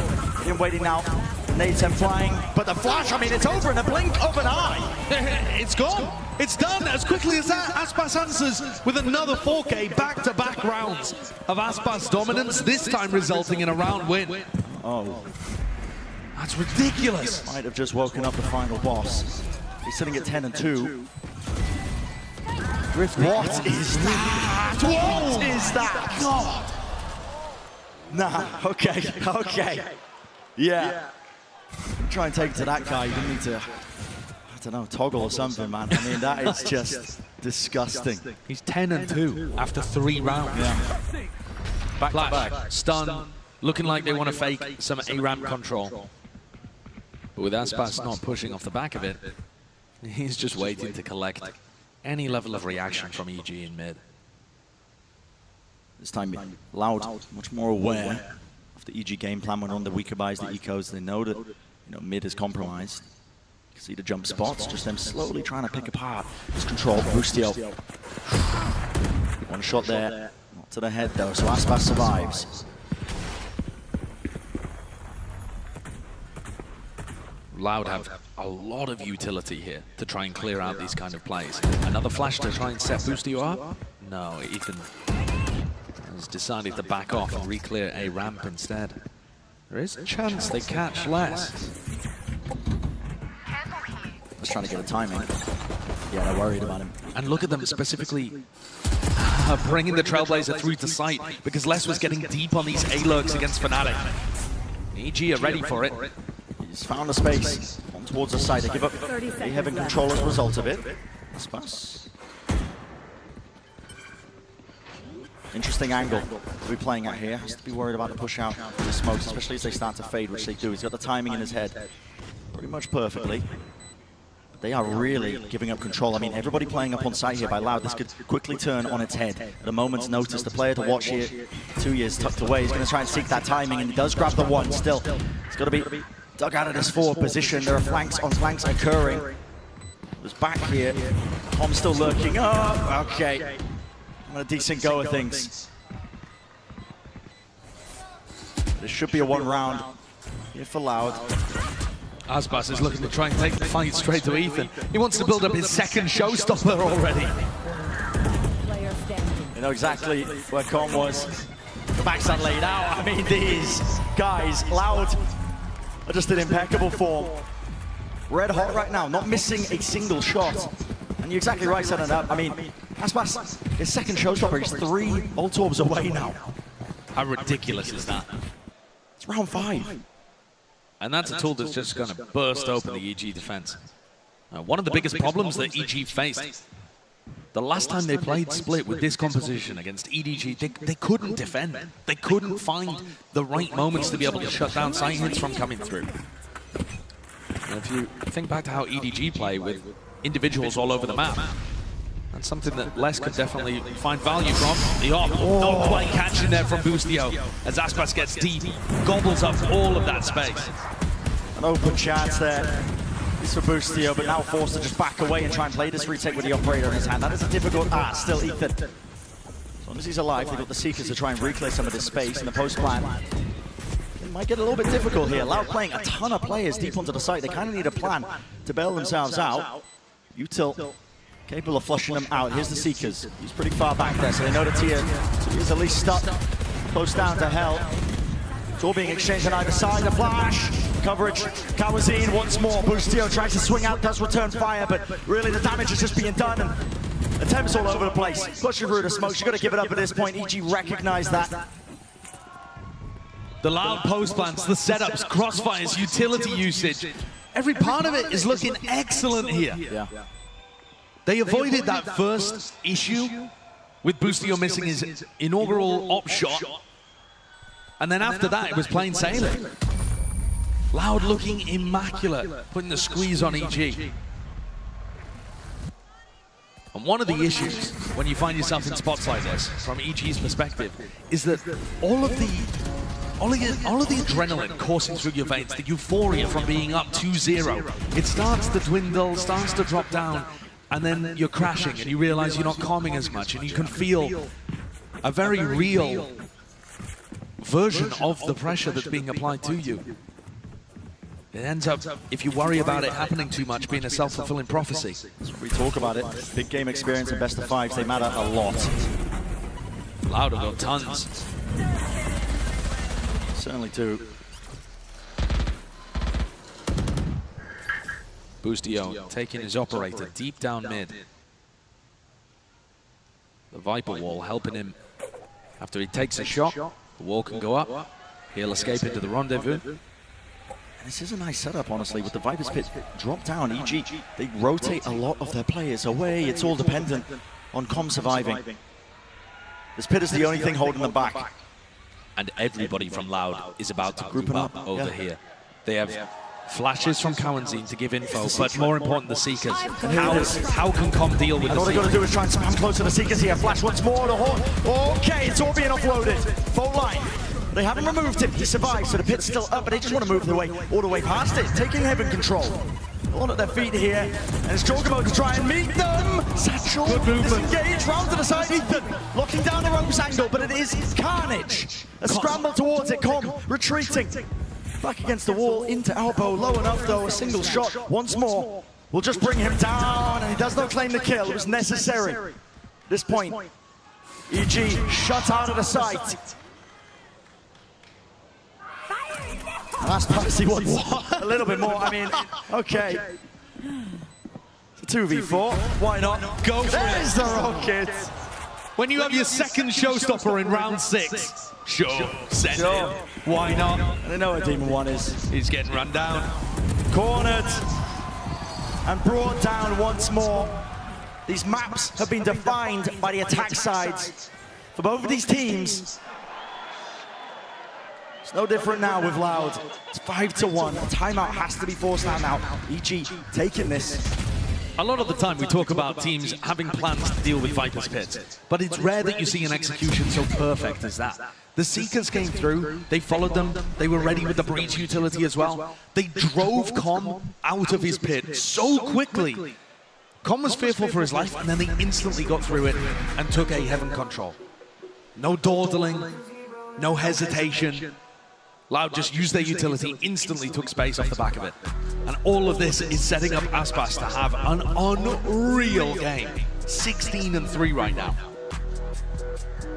Showing no signs of slowing down. And I mean, the emotion that the Killjoys got on her face there is me watching EG potentially choke the lead in the series. Because Loud have just looked completely different across Pearl and Split so far. Yeah. The first 6 rounds here have been dominant and almost bullying EG. Like EG have had no chance in some of these situations. They're just getting slapped around. Boostio's lost his operator. He's going to pick up the tour de force in this round. But he hasn't really found the opportunities to get value out of it. No, he's been postured off of these corners. I mean, the operator needs to get value if you're hitting those initial shots. Meanwhile, the big hitters that you expect from rifling sides, Jorgamo and Demon 1, they're 1 and 12 between them. Not there. No, it's not present. And again, part of that is because they're constantly put in bad positions because Loud are so fast to get into nice spots. Lovely flash though, that sets it up, okay. Good opening. That's what Boostio has been missing a little. He finds it there and puts his team in a 5v4. Time wasted from Loud though, they want to try and use the Trailblazer. Nothing else to push through. Here it is, Rolling Thunder. Cuts into the side. Trademark at their feet, Com. I mean, everybody just been slowed down to a crawl. 2 years through the box. Remove the trade, Sadak, last one left. 1 versus 3. Everybody quickly alerted to his position now. He needs to try and force some of these fights out. Ethan just holding it. The jiggle as well. He knows he doesn't need to force this fight out. Close behind it. The positioning, it's spammable. Fault line, stun. Good stun. Good connection, but still the movement is just a little bit cleaner. EG making sure to not let that one slip away from them. Players getting on the board. EG warming up. Boostio with the first, and then actually EG in position to fight over the map control, which the important area ended up being a Heaven in this round. Nice flash also from Ethan to set that one up and make it a little easier for Boostio to generate the first kill for his team. Enemy remaining.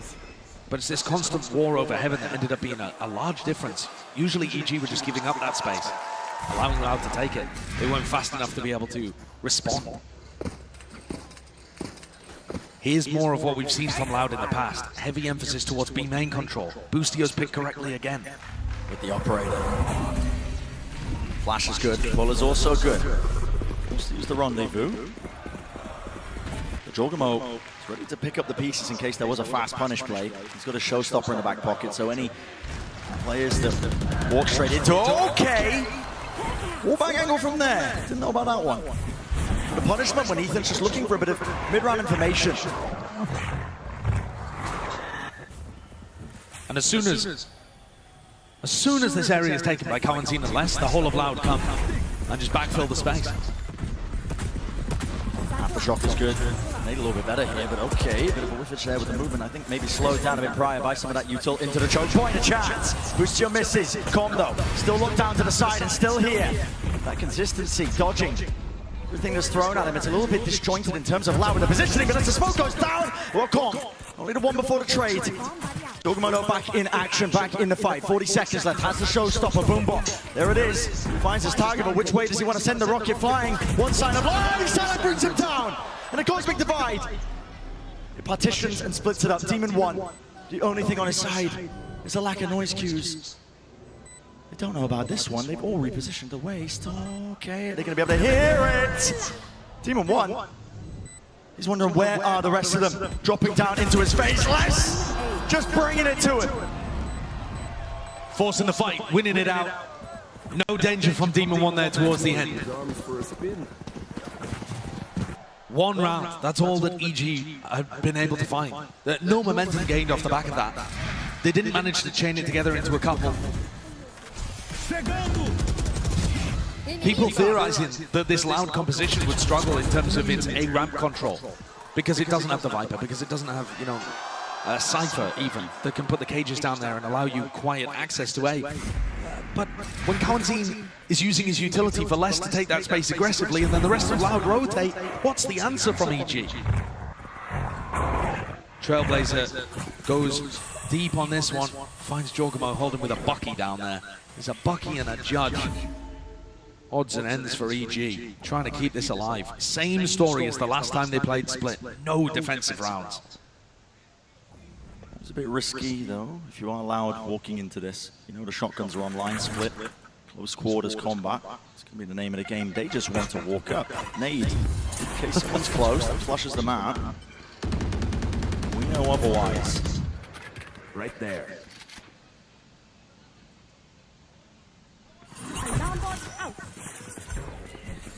Trailblazers use it a very good time here for EG. Going straight down to mid, but now they know exactly where they are. B main control. Lost earlier, the lockdown. Should be pushing all of them back here. EG have as a response. Satchel through. Nice pull as well. Stops any attempt of just trying to flood. Defend any of this here close. Spike planted. Super diligent, very clean from Loud so far. Need rebounding Aspas.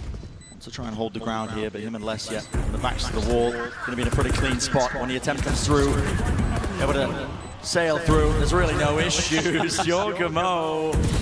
Yeah. A little bit spicy there towards the end, but this has been Loud with the right game plans. The form is red hot. All their players are hitting. Aspas more than halfway at this point to breaking the kill record. Still plenty more of the map to play, especially if EG starts to mount some level of a comeback here. I'd like to see what the emotions are like within the EG camp right now. Love to listen into the comms. They're a team that likes the energy to be high and the fun to be flowing. But when you're just getting battered on Pearl and now Split, it's difficult to keep the vibes up. Who's the player to bring it back? Stun does not land. Ethan towards the back here. I love that flash as well, but Aspas survives, remains. Boombot at his feet. The reposition of Ethan is quite nice. It's immaculate. Damage is being done here. EG really picking them apart. The game plan to try and force the fight, force the issue. Jorgamo, it's nasty. And he's brought it to the 1v1. But once more, Aspas. Ult in his hand, stun. Not there in time for the here to drop, I don't believe so. There's too much sound obfuscating it. Aspas left wondering. Is he pushed up onto the corner? Is his positioning known? Questions rolling through his head. Here's the showstopper time. Running short, close to the side. Oh, let loose. Mutually assured destruction, but enough to seal the round. And that's Aspas's third showstopper. In round 10. He's 21-7. It's just ridiculous what he's pulling out here. It really is. The rest of his team all got traded. It's nice moves from the rest of EG. Flooding through the smokes. And what immaculate timing on this.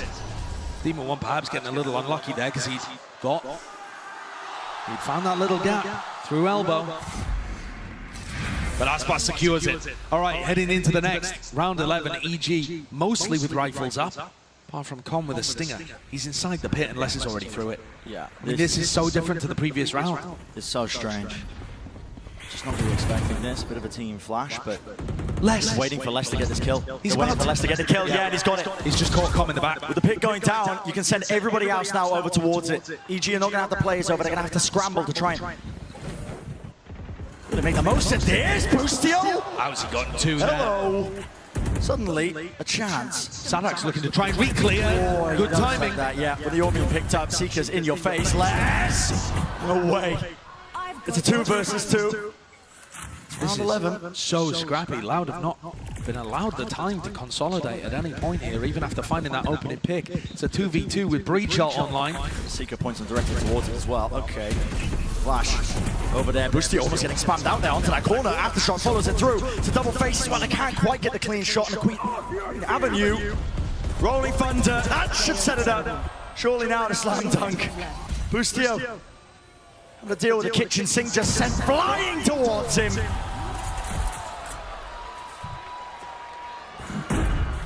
And Loud even managing to deal with the rounds when they get scrappy. This is unbelievably dominant from them.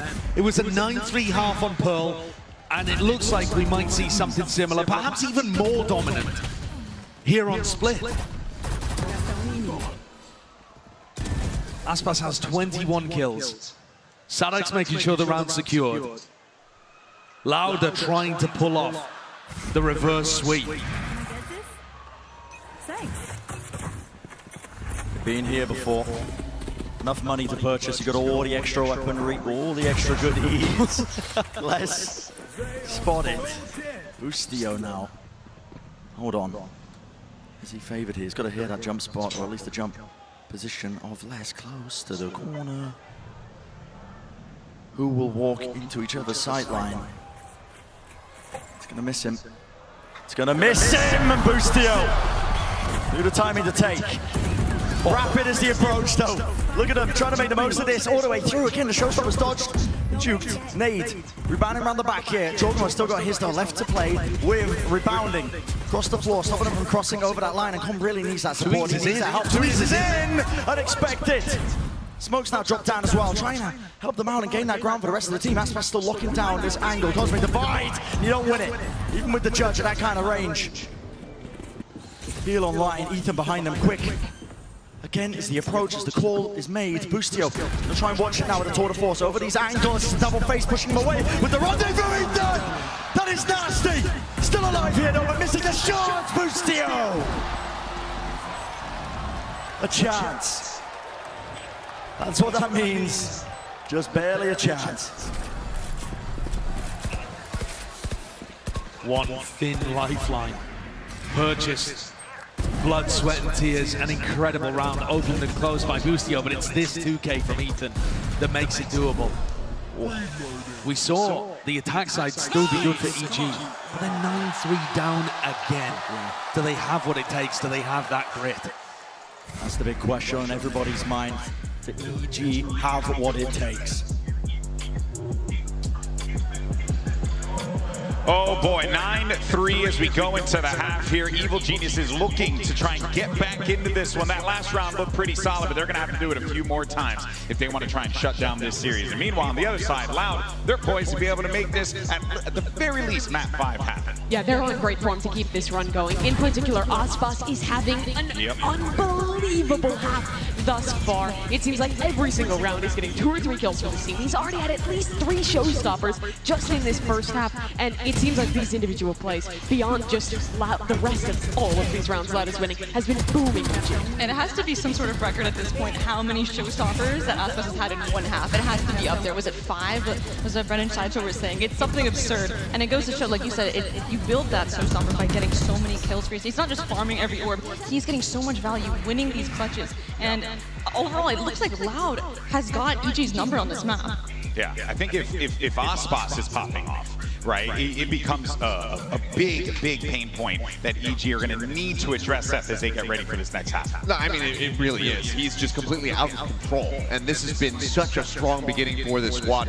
Now they get ready to swap sides. EG, they need to find some momentum. They got it a little bit there at the very end. Boostio with some nice shots to try to round that out, get that round 3 to put them up, but I don't know if that's going to be enough. They need so much more. They need to be able to get themselves focused back up into this game and not let it escape them, because I, for one, maybe some of the people in the audience do, I don't believe in curses. So I think that this one's done and dusted. I think it's going to be a GG go next. It should be, especially considering this chamber comp was really struggling in the first half. I wasn't seeing the value out of Boostio, missing a lot of shots, not getting the information he always needed with the trademark. And now it's a question, EG, with this comp, did they take the right risk? Are they ready for split, or will Loud push us to the final map? You know what, in this game, anything is truly possible. Let's send it back over to Brennan Sideshow. Yeah, still yet to be seen if EG do have that grit, resilience to drag it all the way back to try and avoid that 5th and final map in our best of 5, to avoid even the possibility, the semblance at the back of their mind of a reverse sweep that might be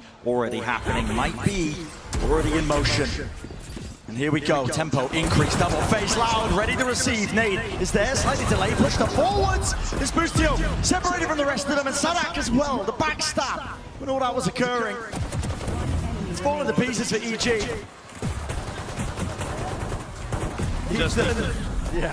Not happening. Getting torn to pieces.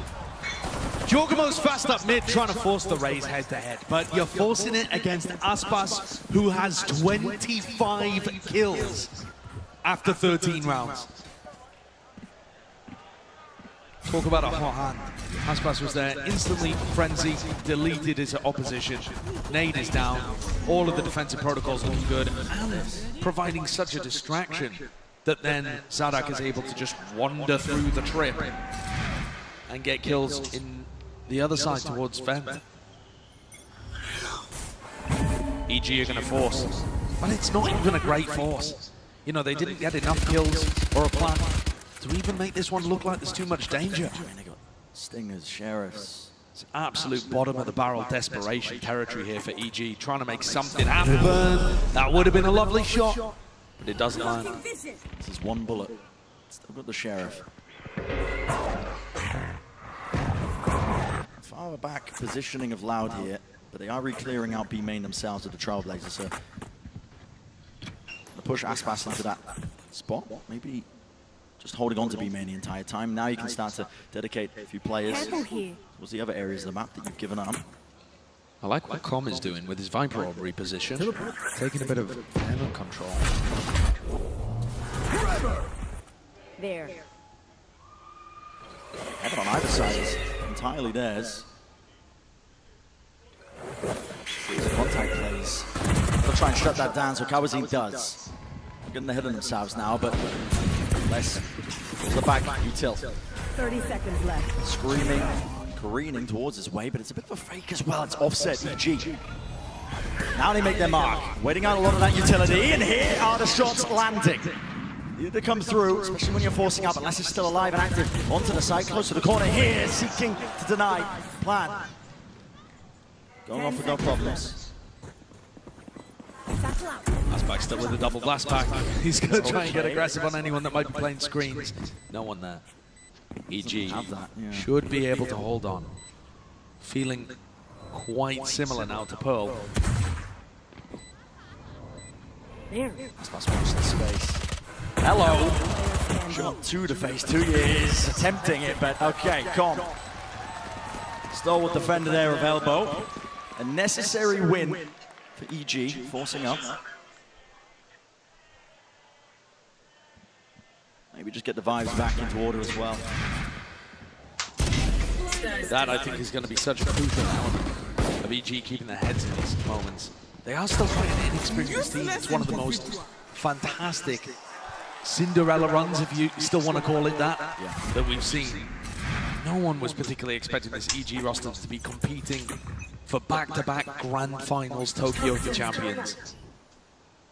They've surprised everybody with how incredibly they've developed. Toxin screen down. The vibes are going to be an incredibly important element of that. Being able to make these maps a little closer just gives you that more confidence. You start to get in the rhythm of communicating a little more, even if you do end up losing. Silent drop. Yeah, silent drop, and prime for the taking with that. Less seeking to just re-clear with his body, of course. They need that information on the eco round. That's pass. Nice clear. Must have been just a pixel.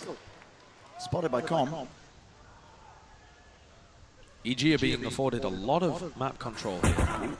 Loud are not trying to pressure towards mid or towards A ramp. They know where. Yes, of course. Okay. Spotting out towards 2 years still. The reaction, instantaneous. Kawazin down mid is going to the south a gun. Plan should be theirs though, surely. You don't get past Jordan. Not with. Yeah, not with the judge. Spike planted. Good luck. The bright side, Kawazin. Earning himself the rifle. EG. Would love to hunt for this, but got to pick and choose their play as well. It will be the one round by EG. 5th on the board. We did see them make a little bit of a comeback over towards Pearl. You know, they were able to take pistol bonus, really start working things forward. somewhat similar over here. Cowan Z clearly still with something to say about it, though. Ooh, that team of one! How has he hit that flick? Okay. Not going to affect the outcome of the round, but a bit of a tilter. Bit of a tilter. Didn't even know where he is as well. Is he just going to remove every single piece of weaponry? 2 bullets left. It's, yeah, okay. Jorgenmo hopping around. He's just having fun with it. Yeah. They keep a phantom. That's not the greatest. It's going to turn this round into an actual buy round where EG are forced to invest and hurt their economy should they lose. What a flick that is. What a flick.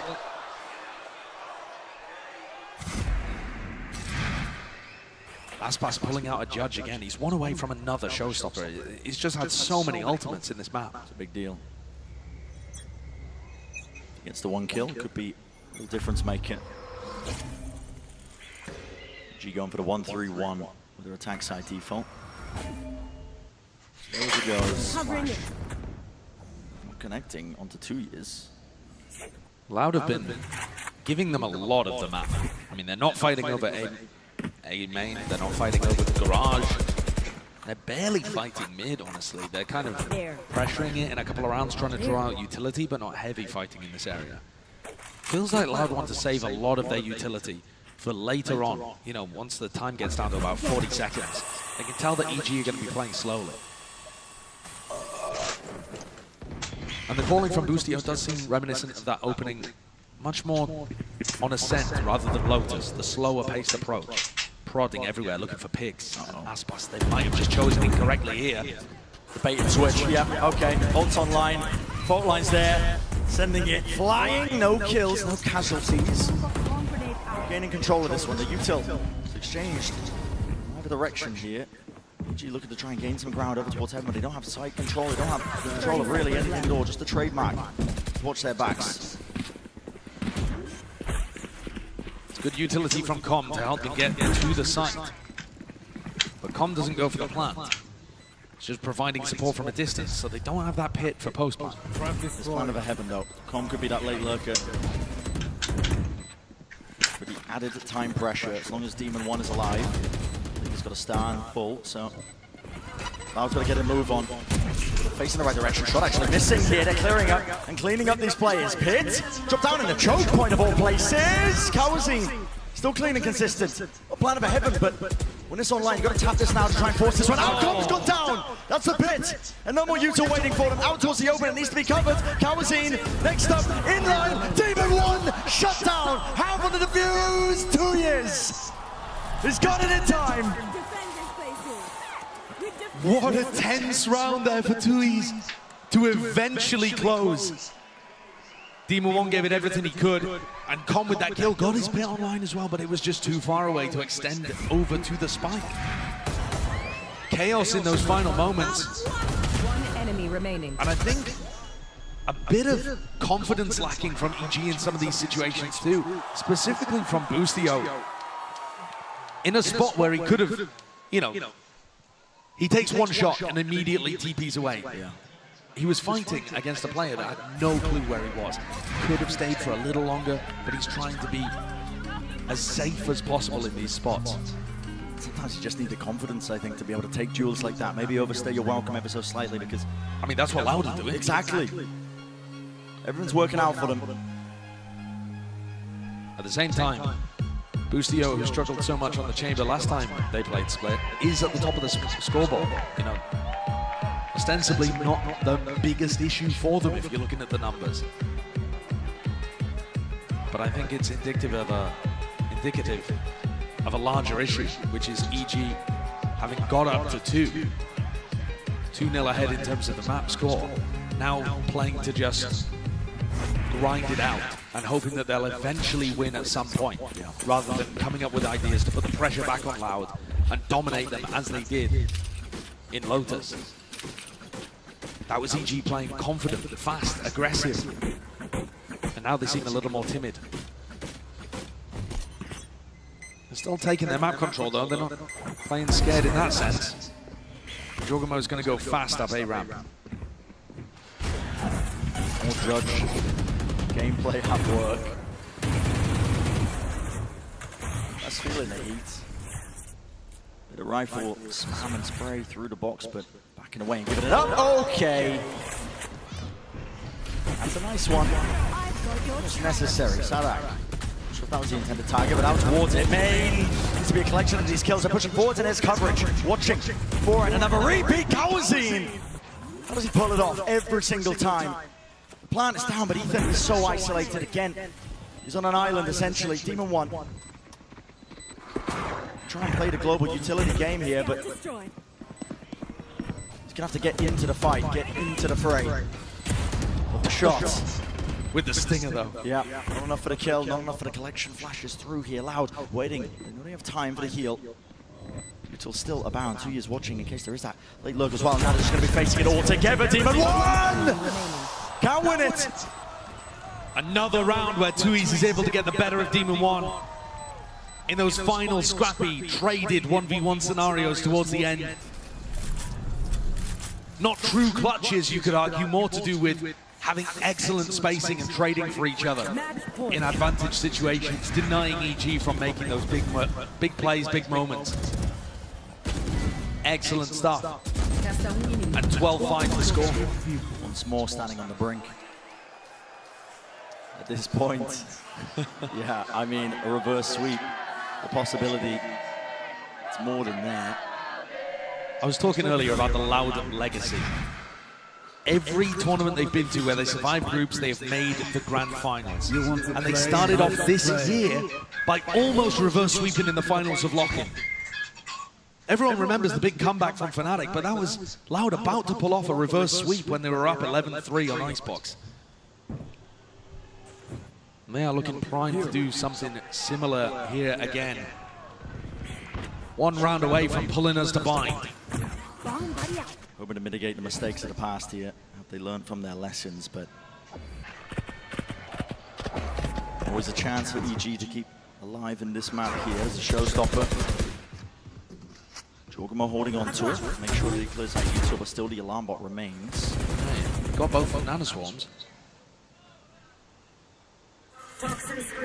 Angle by Boostio is unorthodox. We're hoping for a bit. As is Kawanzin's actually, right? Kawanzin is going for a re-clear. Yeah, re-clearing right behind him. What? They've missed each other, not quite. Oh my. What an incredible read from Kawanzin. That was because the Nano Swarms got broken, but the alarm bot didn't. He knew they were backing off. Gia contacting behind them, though. They're trying to make the most of this. At least this instance now, the Cosmic Divide all the way through. Everything relies on this. Boostio. Quick scope to the chest, 2 years, no longer standing. And where's the committal now? There's only 20 seconds left. The util, it's either going to be pulled out and it needs to be that committal, but they're not finding any picks right now. They're being choked out. They can't clear Kawazin from that position. Time is taken. Less there. Boostio returns a shot, but 10 seconds are left. There needs to be this plant online. Those 2 shots from Boostio in this round have been unbelievable. Just quick scoping people around the map. Desperate to keep EG in it, but flashed up. Locked off in garage, almost did another. Slightly wide here. All his util is pushing him into unfavorable angles again, unfavorable fights again. Gotta hit this one. Sonic does not expect it. Wrap around from Korm, a classic play. Always staying alive in the map. He's always on the flank. Yeah. Korm is always on the flank. What are you expecting at this point? That's a good start. 30 seconds left. Look at these shots though from Boostio. That readjustment is excellent. And then he hits another one. Scanning field. To shut down some pressure that was coming from B Heaven. Loud's economy is knocked. Feels very similar to Pearl again, where Loud, yeah, they only need to grind out a round here or there. And EG are going to make them work for it. But at some point you feel like this attack inside of Evil Geniuses has got to make a mistake. And slip up. That's all it really takes here. Maybe we might have seen it as an attempt to punish the satchel, the stuns. They're all overlapped. Demon 1! Brought down. Massive kill as an attempt by EG now. You can see them taking up all that space out towards Heaven. It's too late, I think, this reaction. Oh, Salak misses the shot, though. Damage done to Boostio. 40 health. Has to return for the heal.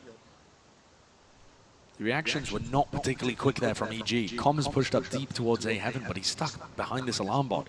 The rest of EG, yeah, they've taken B. Where are they going? Who are they aiming for with the showstopper? Exploding out into the side here, just holding it, making sure that nobody can fly back in.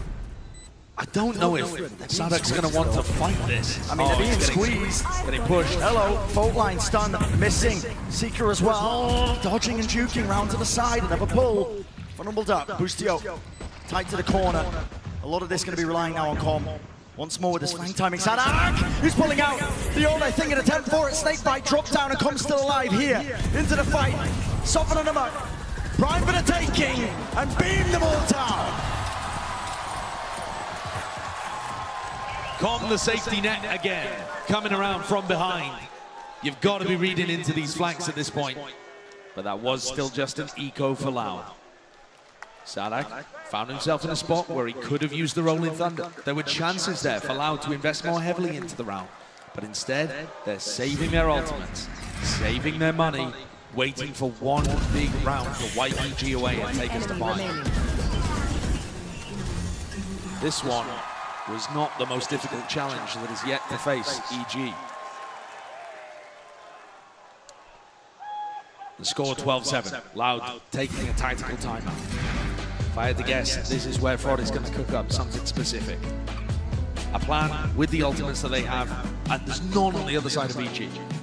Whereas Loud, they've got a Cosmic Divide to play with, Rolling Thunder, Lockdown. They've got big tools to be able to open up one of the sites. They can even save one of these ults potentially for a post-plant fight if they want to. There are many different ways that you can play this. G just take it one round at a time. You are right. I mean, all it takes is one moment. A misstep, misplay. All in investment, though, from Loud. Like you said, Cosmic Divide, Rolling Thunder, Lockdown, any of these ults can be the key. Taking away the map, unlocking it, bringing us to that map 5. EG are going to have to rally. Good show of it so far.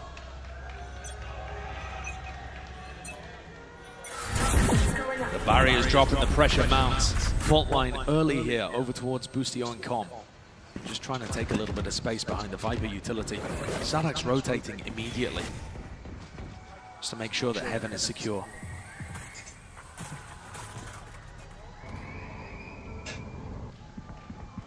Still with a crossfire setup. EG did take that A-ramp control a bit earlier. Les going to be the player to watch. I don't think he's got a reasonable response for this if the alarm does get triggered. Used off of that one, but the alarm bot breaking. Les is alerted. Scary situation to really be in, especially when they've got the confidence to take fights like that. Another flash. Kawazine does not use it to peek. Exits. Pulls the util out.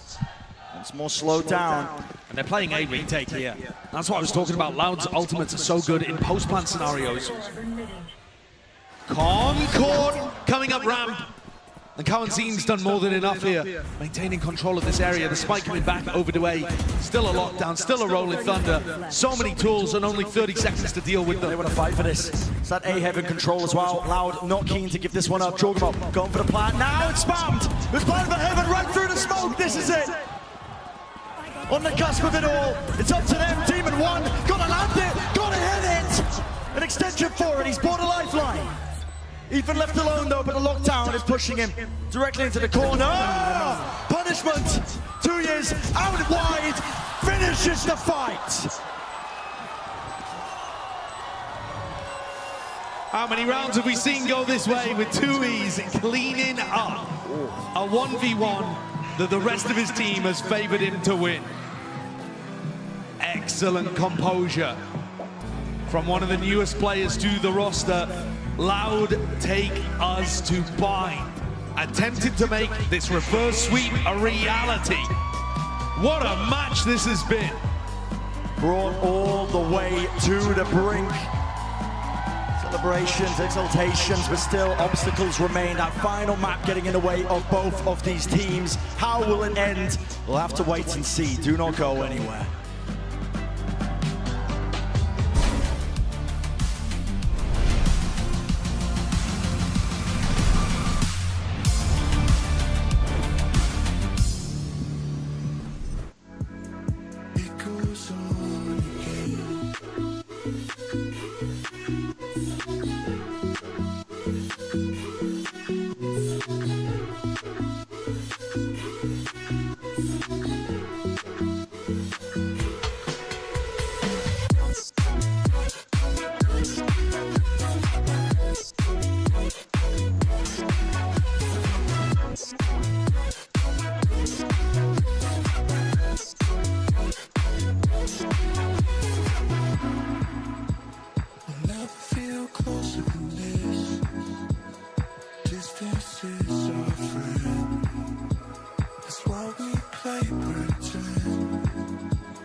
all this betrayed.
Just let me in from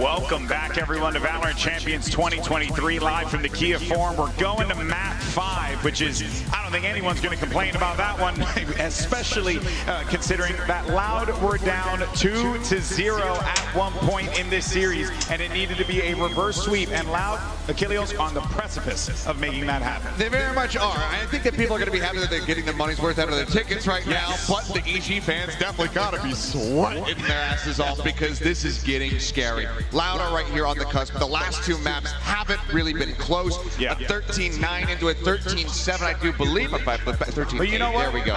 It was even worse than I thought. Why don't we do a temperature check? All right, okay. sure. Hey, Kia Forum, you guys are EG fans. How you guys feeling right now? Oh, okay. That's a good question. But now I'm going to ask you, do you think EG's still going to win? A lot of people believe. Somehow louder. Or do you think Loud are going to close it out?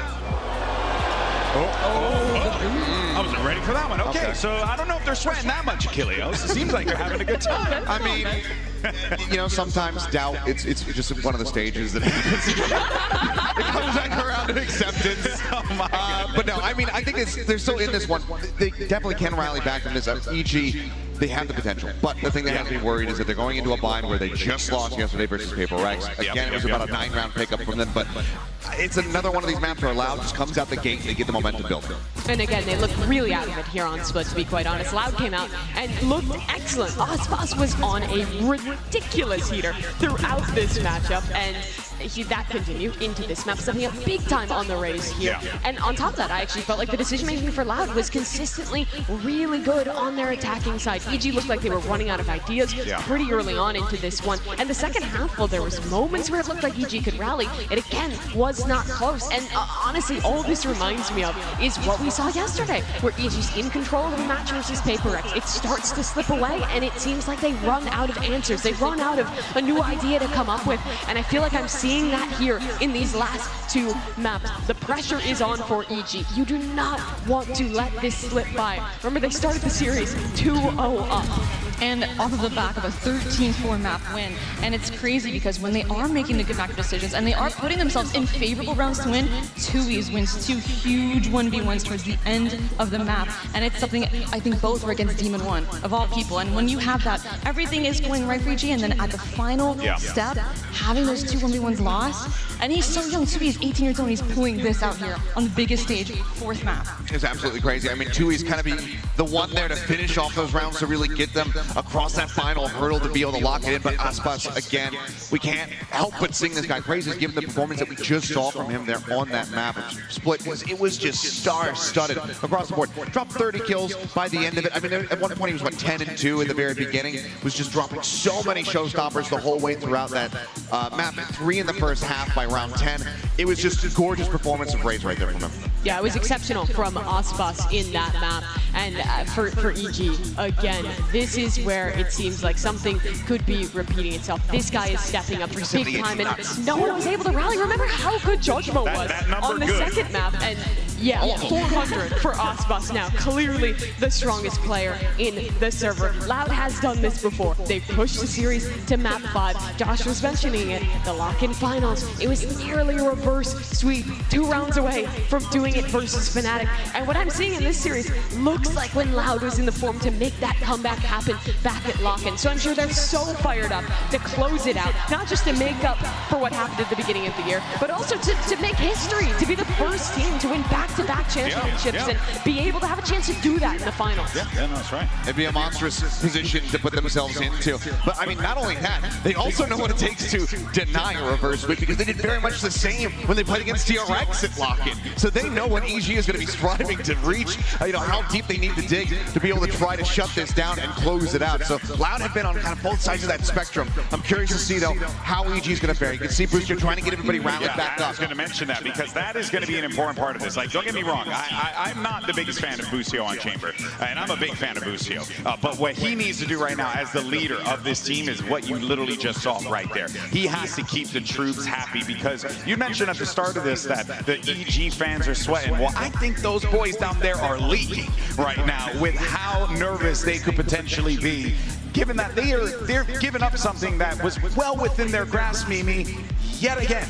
Yeah. Yet again. I mean, the pressure is so heavy on these guys right now. And Mel, I kind of wanted to direct this to you. When a series is slipping away like this, what does it take to get back into it? You were hyping up how excited you were to see EG having fun, being whimsical in those first few maps. It seems like all of that is dissipated here. In moments like this, it really takes a lot of focus towards the good things that they did right. It's really refocusing.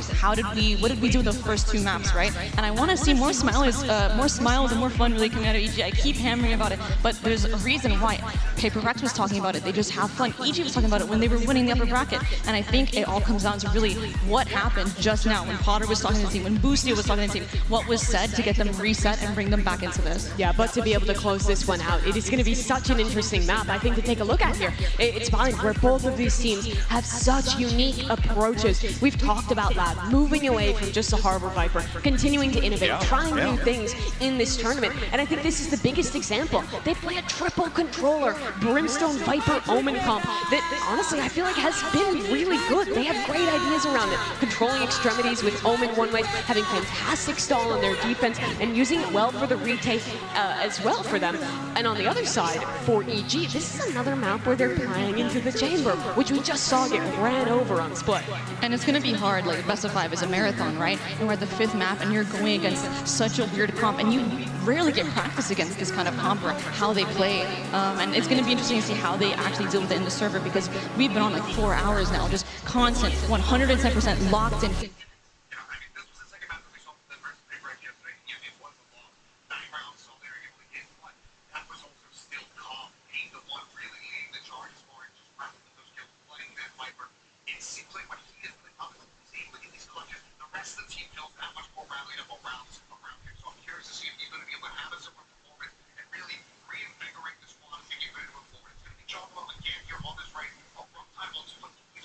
Focused in gameplay. The calling is going to be, it's going to be so interesting to see how they both interact with each other, but really it's going to be a team effort of how they're going to deal with all these gimmicks. Yeah, I mean, this was the second map that we saw from them versus Paper Rex yesterday, and yeah, it was a loss. 9 rounds is all they were able to get, but that was also still calm, being the one really leading the charge as far as just racking up those kills, playing that Viper. It seems like when he is really popping off, when he's able to get these clutches, the rest of the team feels that much more rallied up around him. So I'm curious to see if he's going to be able to have a similar performance and really reinvigorate the squad as they get ready to move forward. It's going to be Giacomo again here on this race. A rough time on split, but we've seen what he can do when we were back on that Lotus. That's the kind of performance I'm looking to see out of him. It's the prime game agents like here, and it's both these teams going back to the compositions we were talking about. Map 5 of a best out of 5, where EG has let this one slip. You saw Boostio out there on the stage, bringing the energy back into this team. Like you mentioned, Mel, it's a weird composition. The pressure is on, and Loud, they have been in this position many times before. They're great in these late stages of tournaments, and they want another shot at a grand final. That's right, the pressure is on EG. You had this 2-0, and now you've let it slip from your grasp, and you have to close it out here and now. Everything is on Loud to be able to end this one and end the miracle season of Evil Geniuses. But this is what the sport is made of. This is what we're all excited for. So Kia Forum, let's make some noise for map 5 as we send it over to Brent and Sideshow for the final call. Thank you very much, Golden Boy. The cider here, map number 5, pushed to the brink. One of these teams will get their chance at history, making a bit of a legacy and a potential run of things at Champs 2023. This entire series has really been defined as well by the attack side beginnings for all of these teams, really. On every single map, it's almost felt lopsided at times. EG playing bind against Paper X were able to pick up the pistol, the follower, and that was all they got on the attack side. That was it. From then on, defensive round after defensive round piled up against him. They couldn't figure out how to break that at all. And this triple Smokes composition is also really good on defense. It's unusual. Oh, okay. I mean, that is just a spam through the brim smoke. Aspas Court pushing up. It's a great beginning. It doesn't force EG into anything. They still want to slow play it. The overall game plan that they had. Leslie's got the most to do. They're also immediately taking out the player that was on fire in split. Waller, less knowing it's compromised. As it starts to go down, it connects there with the nade. Let's drop down. 66 health for the site, going to be gained now. Gavita towards them, get that plant down. TP, and onto the back. Orb in his face, Com doing a good job again of delaying. He's just trying to cause a distraction. I mean, Demon 1 is... He's thinking of going back through the TP, backstabbing the retakers. Door's already closed here, be a brutal time in the take. Jump spot, heads up. And he has taken the TP straight to them. 2 years now. A lot to worry about, a lot to distract him. Sadak though, let's bring him down. 4 versus 4 now. Damage still being done to these Loud players, but they need to get themselves into the site. Ethan, he's still close, hidden, tucked away inside this smoke now. He could be the real backstab element as well. The knife in the back, no! He's brought down to his knees, everybody collected, pushed up, Smokes to work off him. They're just gonna rely on that raw aim, the raw spam! With the shots, landing all the way for Loud, but no time left in the bank. Series of collections, it's EG who are pistol round win. If the energy in this final map mirrors the pistol round in any way, we have an electric finish to this series. So many different things going on there, right from the beginning, the spam through the smoke to be able to pick up Aspas early. Demon 1 thinking of backstabbing through the teleporter. Nice ideas from Loud too on their defense. Every time we see this triple controller, there's an extra element being added. That time paranoia for them to retake back through hookah. There was a chance, but it's EG with the better weaponry. Blinded. And again, a reminder, when they played against Paper X, they won the pistol, they won the follow-up on the attack side, and they didn't get anything after that. So I'm concerned about what EG have going for them if they're not able to get themselves into player advantage situations early. Loud fanning out, making sure that they keep control, the B long. So 2 years earlier, making sure to farm up the orb as well over towards Shara. So real priority for him to get that ult online. Anything that EG see over towards B, they don't like the sign of it, they don't like it. So now starting to make their moves over towards A. Still plenty of danger though. There's a reflank attempt. Less, he strikes. And EG have burnt so much time off the clock without actually having any control. Nade damage. Not enough to really push him out of position here, Jorgamo. Healed back up, everybody grouped up. Yes, 30 seconds remaining, and this is where it does get incredibly dangerous. Les just spots some signs of life again. Flash rotating around, Satchel playing all over the place. Inside the tube, they do clean it up. Should go down. Watching for the B-long swing. TP right behind it. Demon one. Not ready for that one. Oh my. Shots fired. Not a good enough weapon though to get through the box to shoot through. Everybody's low though. They're so weak. They are so weak. Real chance now.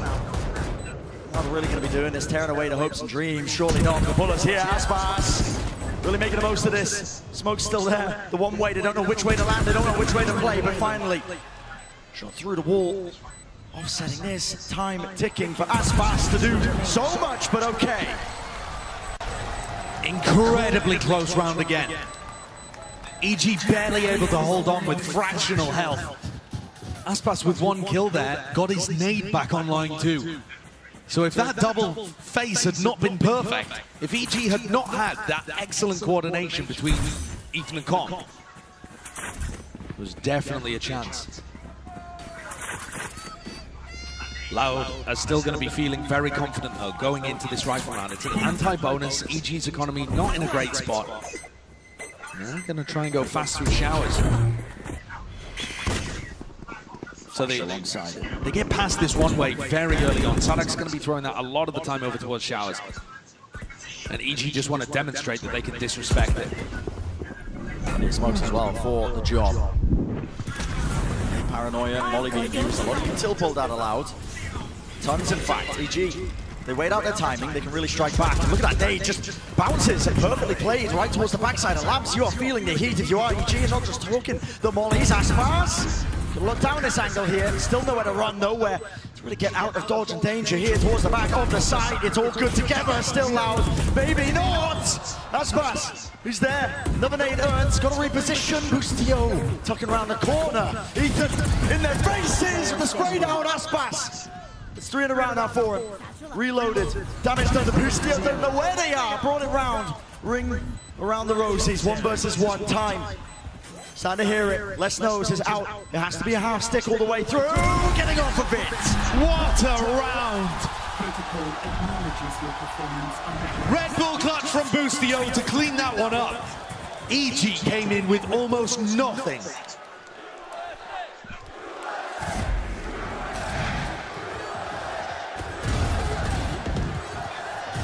Much to the excitement. Almost all of the fans here to cheer for him. Rooting for the team. Yeah, of course, rooting for them. American. I don't think I've ever seen. That's where the chant started. I don't think I've ever seen a round go down that heavily inside Lamps. There were like 6 players brawling in Lamps there on the retake. Very unusual scenes. So this time, one way thrown over towards showers, and Tuiz is going to defend that. A lot of the time, Tuiz is going to burn his molly early in that spot too. So Loud with good information over towards A, deep down short and deep in showers, can stack 3 on B. They run into Aspas. Might be in danger. Again, because of the ultimate's been talking about it. Aspas earning it close to it. Into the corner, he's already let it loose and let it rip! No one able to lay claim to it. Nade rebounding, dodge to the side, Demon 1. Eventually shutting down the monstrous performance that Aspas has been putting up. TPs. Smoke forwards here, Demon 1 tucks himself in. He's able to play this one! With the bucky. No way. It's a 2 versus 2. All of these rounds have ended up being very close, despite the fact it's 3-0 to EG. This is EG, doubled up towards elbow. It's planted for long, it's going to be throwing. Again, an unusual take into this. Do they have a molly lineup for this? Does it rebound enough? It's a flash around the corner. They're expecting it in a completely different place. Thank you for your service. Excellent conversion again from EG. Already performing way better on the attack side. Double the amount of rounds that they were able to get against Paper X. Again, the story of this series, defined by these teams on their attack sides. The pace that they set. corner row for EG. Loud is still going to be able to get a buy. This one was them on a light buy. But EG have got up to the showstopper. Yeah, it was Aspas who just used his, so I'll do up their back. Up against the wall here. During the bonus round, EG went for fast showers control. Now, I think Jorgamo trying to get aggressive quickly at the start of these rounds is a great idea. If that's what Potter's cooked up, she likes to pre-plan the first 3 or 4 rounds, I think she said, of most of the halves. If this is the game plan, double blast packing down short with a showstopper straight into lamps.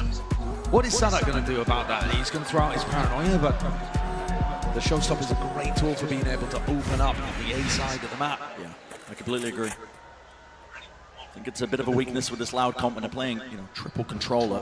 Almost unheard of. EG going to be thinking now. It's more than just belief. 4 rounds in a row. This is an important hurdle to get over this next one with the buy online for Loud. But they've got to be thinking it to themselves, you know. Loud are not just this indomitable force. They've fallen at the final hurdle before. One of the most famous games of VCT history. You want to play? Let's play. The confidence is there from EG. They know that they're capable of it. Tuiz was ready with the molly if there was any kind of fast control towards showers. And they've gone for the full smoke instead of the one-way. Less. There's no way. Barreling down there.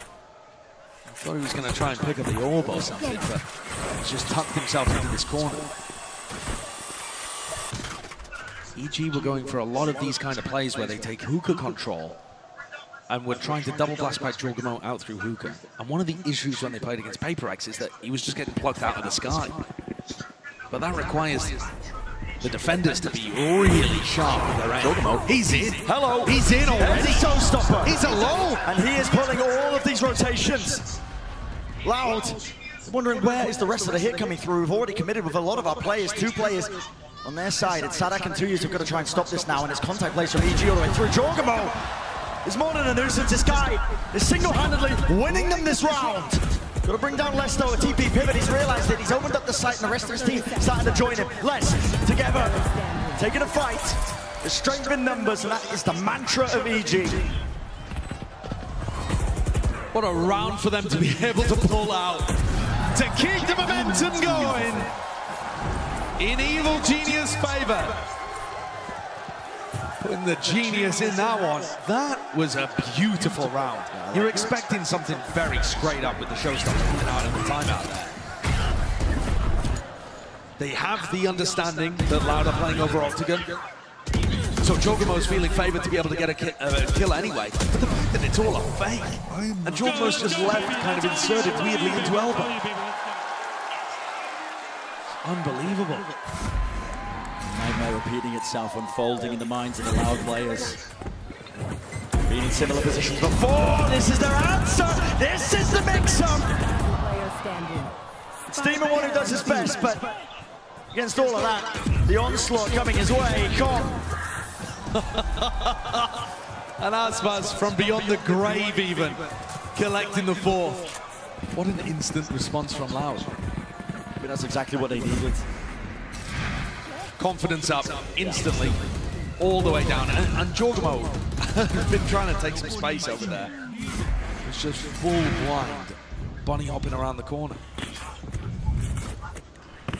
If this is Loud's answer, to try and force the fights in a confident manner and not rely on utility as much, we're in for an exciting map. Turn the tide. One way over towards Showers again. Viper's Pit on the other side of the map. Both extremities being fought for by Loud. But Demon One's got under this. Blinded. Okay, so there is that contest. Blinded. Hello, Flash. Able to strike. There wasn't really anything to keep them trapped into that spot, but it does grant them a bit of space here. You can see Com, he's not messing around. There's Pyro in his face, near-sighted. Will not push him away from this. Snake Bite, Trailblazer. Together, Com, this is ridiculous. Any sort of coverage here, but it hits down, and here's a showstopper. Round to the side, rebounds, that was the target they were looking for. No more pit. To get out of this fight. And it's Pesky. EG not granted a free chance to really get this plan down and online. EG still controlled the teleporter, but should they go back to B, Les is still waiting. Yeah, but it's back towards it. Here's an overlap strike! Jorgamo! No shot, he lands that. The crossfire set up towards the back of the stack means that there is that safety there once more. Loud. They have put a stop to it. 2 left standing for EG. 30 seconds left. Couple plays out of nowhere.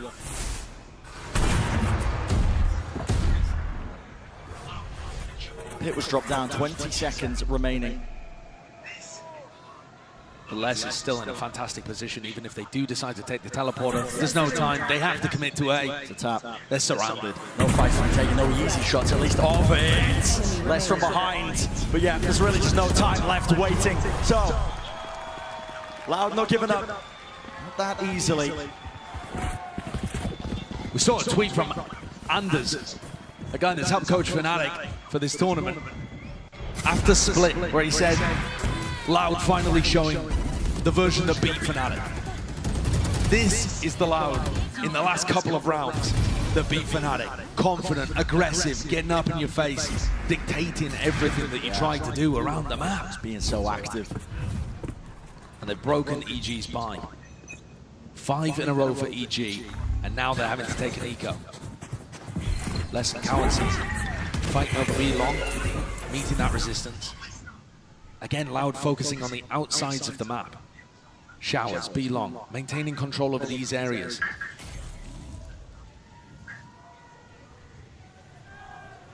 Waiting it out. There. Again, the money too good for EG. Despite the multiple wins in a row, they don't know where these players could be standing. Loud's game plan. Trying to control up Hookah. On towards the Demon 1. It's all about how he takes this fight. That is lovely stuff. Great shots. But the real threat's happening on the other side of the map. And Loud still have 3 players there ready to defend. I just want to send it now. Seekers just going to be utilized. Still maybe in Eldas pass. Do you cancel? With all of the Seekers here, you surely cancel, and they are. They're going over towards A. So Showers control, Ethan. Hey, flashed up, damage, narrowly avoiding it, still close to the corner. Sadak feeling it now. Util in his face, all the way through. It's the right place in the guns, making the most of it through the box. Chances abound, but it's Aspas who just cannot find it. There is barely any health available. Les takes down Ethan with just 1 shot. Jorgamo also weak. No way. Back around, what a reposition! Through the wall, using it against him, and as it drops, Les is none the wiser. What a play! And yes, G might be low. Lots of chances for Kawazim, but at this point, there's just no way. Con with 2 snake bites, I imagine he's got a lineup. The time, all the way here, Jorgamo. Is he going to claim it? But as soon as that kill comes, look at that. Orbs up, Boostio from the side. 6-2. And that's EG on a bit of a wonky buy, still being able to generate value. All the back of Demon 1. Yeah, Demon 1 finding those openings. This play, love to see it. What a great way of bamboozling Les. That's so good.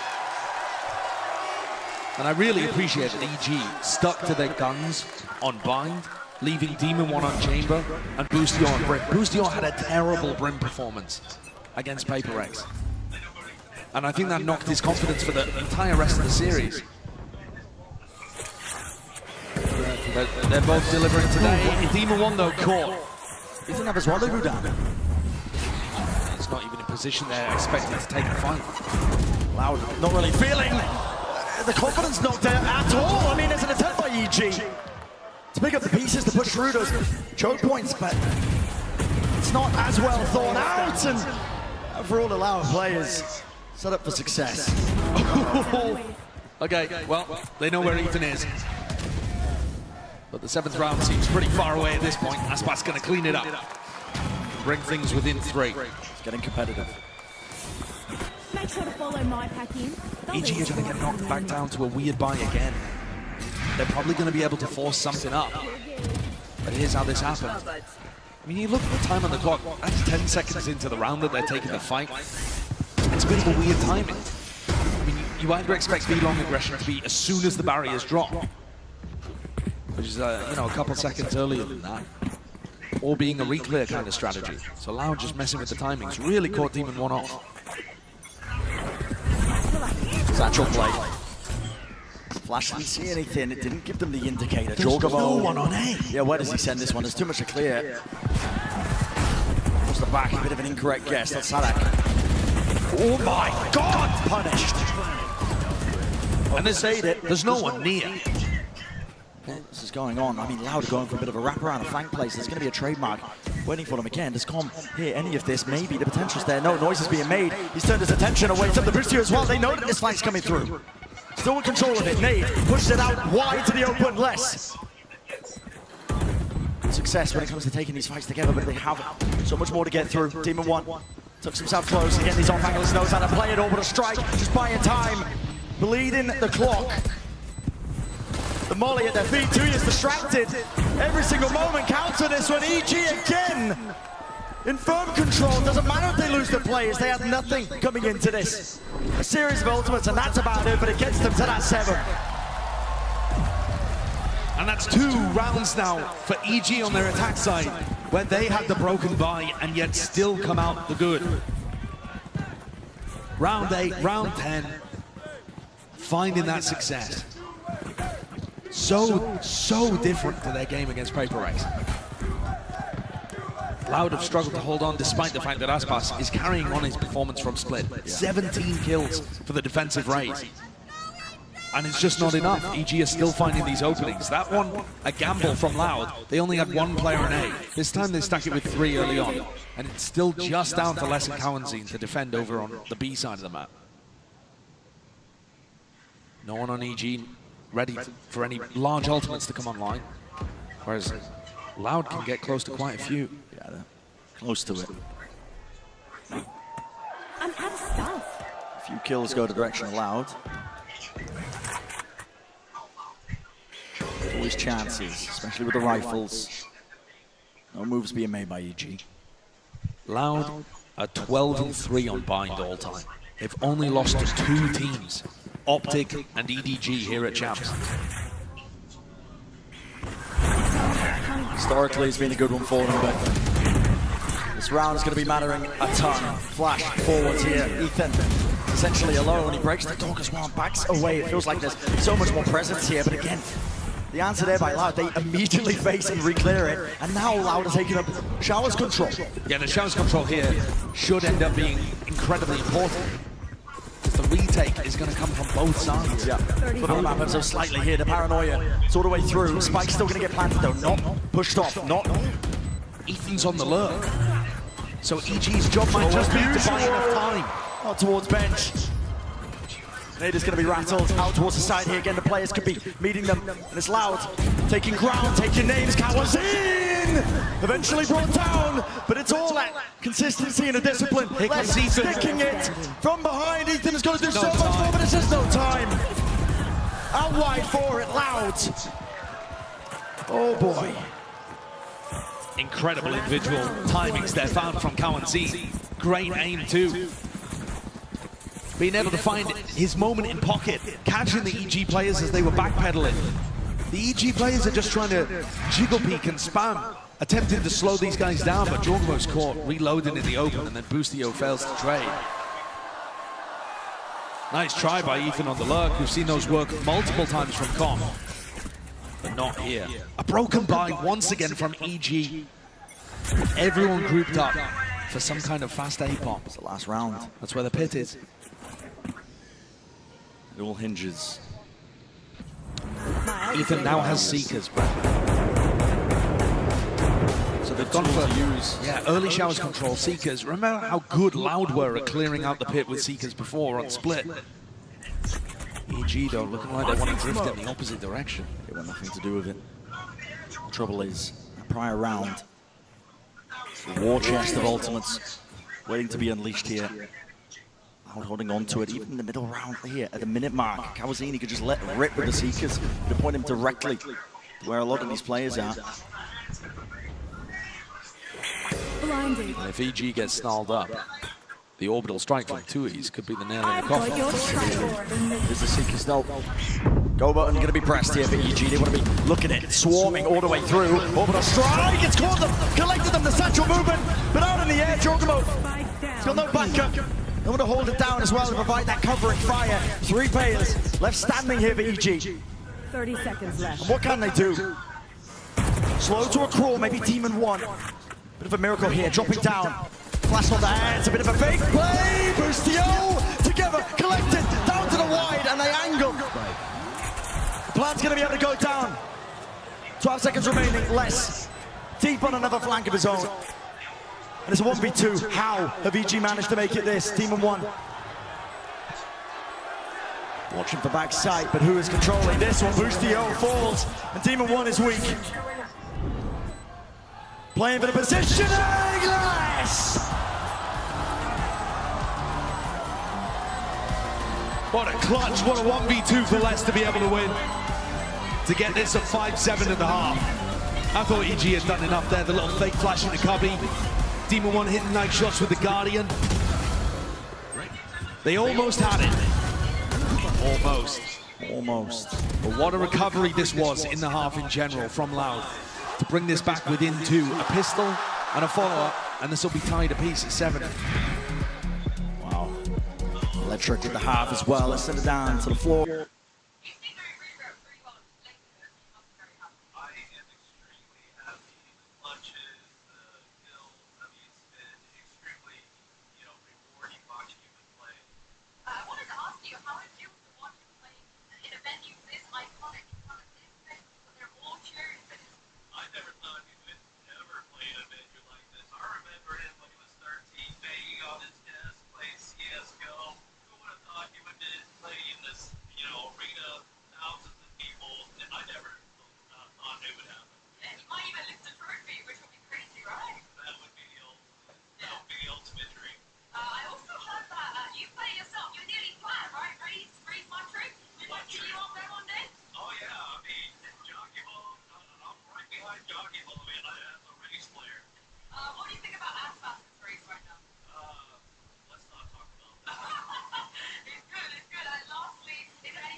Thank you so much for joining me, guys. One more time, give it up and see you.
form, it's very, very difficult to be able to perform in those instances. Both teams certainly did that. But when you highlight some of the players here, you've got to give some love to Demon One. He really has been a key player for this team, not only throughout the season maybe, but in this series as well. He plays a variety of different roles, and he covers the areas that the team just really needs. Yeah, this guy has been excellent. I think when he's playing on the jet, he performs as well. He's proven that he can flex around to these controller roles and step up onto the plate on those agents as well. Even one, remember, was a completely unknown name at the beginning of this year. He didn't even start off playing with EG into this year. Comes in the middle of this season, and I think was really the catalyst for EG to start the turnaround and eventually got them to the playoffs in America, got them to Tokyo, and now got them here to the grand finals of a second global event in a row. And him now carrying that performance for Americas over to the international stage here at Champions is so important for EG to keep this kind of run going. And if they're building even one coming into the roster, just having as much effect as he did right away, was kind of like a beacon, a guiding light for the rest of the players. And then we saw the rise of Kong, the player who was so very much in questions of whether or not he should be on the roster, should they swap back to BCJ. And then there's just meteoric rises across the board for everybody here inside of EG. So I can't give enough credit to just all of the players, but as well as Clark from the very beginning has just been believing how this roster continued to fight with them, continue to push them to become better. And in the end, he was correct. So for down out there. Yeah, no, honestly, I can't say it, but I think it goes without saying. It's like, how are you, like, you start off the season, everyone's just confused about what's happening with this roster. No one knows what to expect. That was the narrative. And now we find ourselves here being Jesus fighting for a world championship. It's nothing I suppose the entertaining time. This is the movie happening in real time. Grow a part of it. I remember this moment from Rocket when EG, when they won one match there, you go up against, I believe it was Team Talent Esports, and they nearly win that match against them. So it's the last second they honestly choked the game, and then they come back into it, and it's just over. They're eliminated. It's a little nation there. In the hotel lobby, I go back and I talk to Connor, and she's just like distraught, like super sad about letting the case to the boys, and they had it in their hands. It was just like, I know we're gonna do better. We're gonna come back to America. I know we're gonna do better. I know what this team can do. And I think everyone doubted them. I think everyone felt that moment where that was just gonna be the EG who choked games, the EG who was like not gonna win a match in Americas. And now they're here in another home grand final. It's just, it's like the craziest rise I've seen out of any team in Valorant history. Yeah, honestly, I'm trying to think the esports history. I don't think I've seen anything like this. I've seen some crazy things. I don't think I've seen that. So for all of you guys watching at home, y'all just experiencing some history right now because this is some dope stuff. Real talk. But that being said, though, let's continue to show you some more dope stuff because this thing's so high grace. Reflex moment of the day. It's this incredible 4K from the man, the myth, the Demon One, who just again, we continue to give him love. We continue to show and praise his name. But Mel, it comes for a good reason because, there are a lot of things that can be said about a player that doesn't show up, in the moments where you need to. But here and now, the moment where you need it, the ace was present, and that is all you can ask for from your star player. And from a star player that we were talking about earlier, that came from essentially nowhere. He knew Demon One before he was picked up to EG. I got playing UT. That's crazy about YouTube. Actually, though, he even thinks, but it's thinking of going back to the trust they all have in each other. And really, as a player, and I mean, for anyone watching, it really feels so inspiring to see that EG, it wasn't some super team with a bunch of money thrown at players, with the best players in the absolute world from the beginning and the end that we all knew were known quantities. They were all unknown quantities. And to see them come together in months and months of preparation and chemistry, it's so inspiring to think that you can just stick together as a team and just drop the egos and talk to each other. And months and months, everyone can be hating on you, but you just shut up and annoy them, put your head down and grind. And here they are in the grand final. It's nothing short of inspiring. It's just beautiful. Money can buy you players, but it cannot buy you synergy. It cannot buy you friendship with your team. And those are the things that you need as a foundation to then be able to build upon. And that's what EG was able to find. So, yeah, they struggle to be separate paper. They struggle.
have those respect words and stuff, right? Yeah.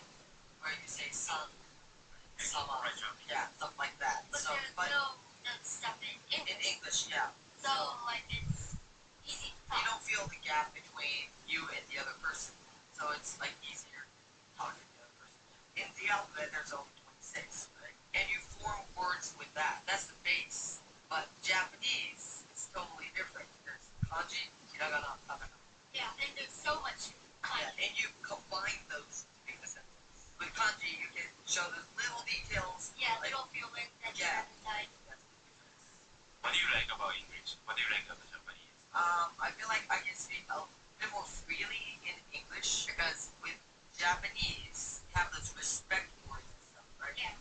Where you say son, sama, yeah, stuff like that. But so, there's no stuff in English, yeah.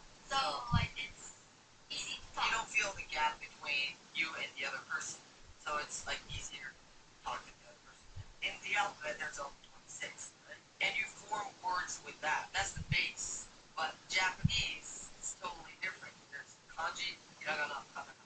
Yeah, and there's so much kanji. Yeah, and you combine those to make a sentence. With kanji, you can show those little details. Yeah, like, little feelings that you have inside. What do you like about English? What do you like about Japanese? Style, fried chicken, on a marinade flour, cornstarch, alright, all, black pepper, Brazilian hot sauce, no mix, alcohol, and chili for the marinade, make sure it's really good, now to fry it. It looks like it's ready, but it's really not, let me show you a little real eggs. Now we fry it once again. That is all tomato crispiness. For the sauce, we start with vinegar and all of the vegetables. Don't forget the chicken. There we go. Brazilian style fried chicken on a marinade flour, cornstarch, alright, all, black pepper, Brazilian hot sauce, no mix, alcohol, and chicken with the marinade. Make sure it's really good.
shot.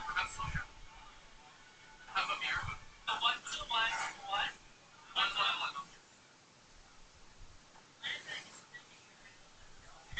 You gotta drink this right away, though, okay? Okay. Watch it again.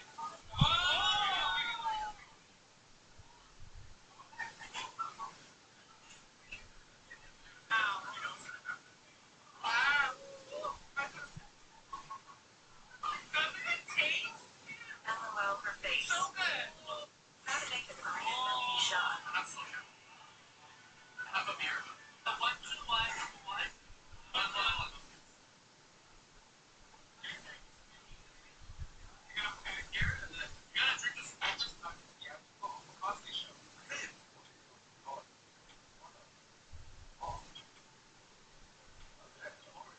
When in Japan, look out for these. I found out my wife got her corporate job or a cashier job because she wanted to have. Hey, Mrs. Wood.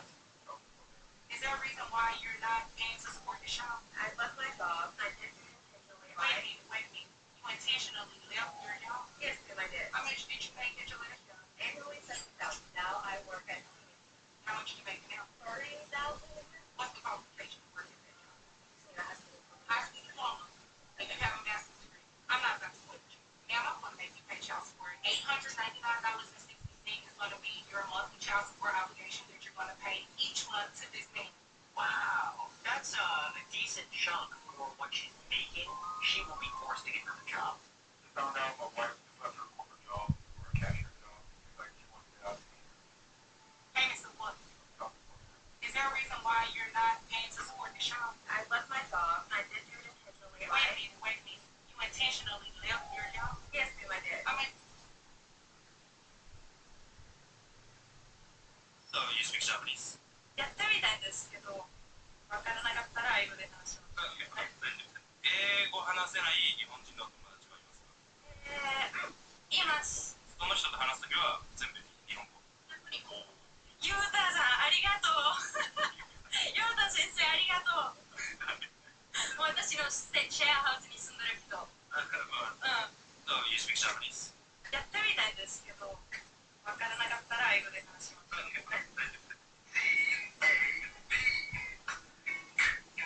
在后面的。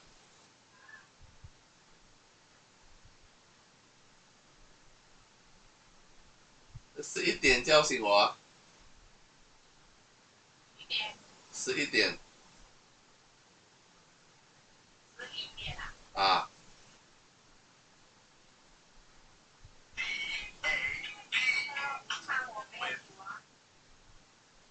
啊？啊。啊？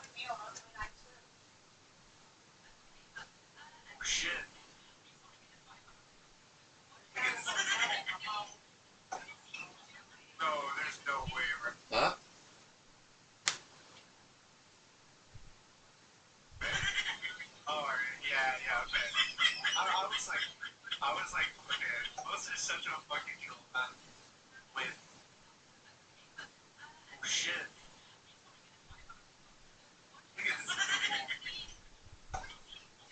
No, there's no way, right? Oh, yeah, okay. I was like, okay, this is such a fucking troll man with shit.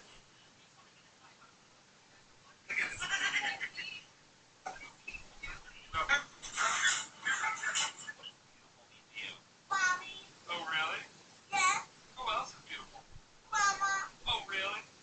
Yeah. Are you beautiful? No, I'm a boy. Boys can be beautiful. Okay. And are you beautiful? Yeah. Who's the most beautiful person you know?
Here we go. Okay, we got carrots, cottage cheese, and mustard. I don't like carrots, so I feel like I've kind of been avoiding it.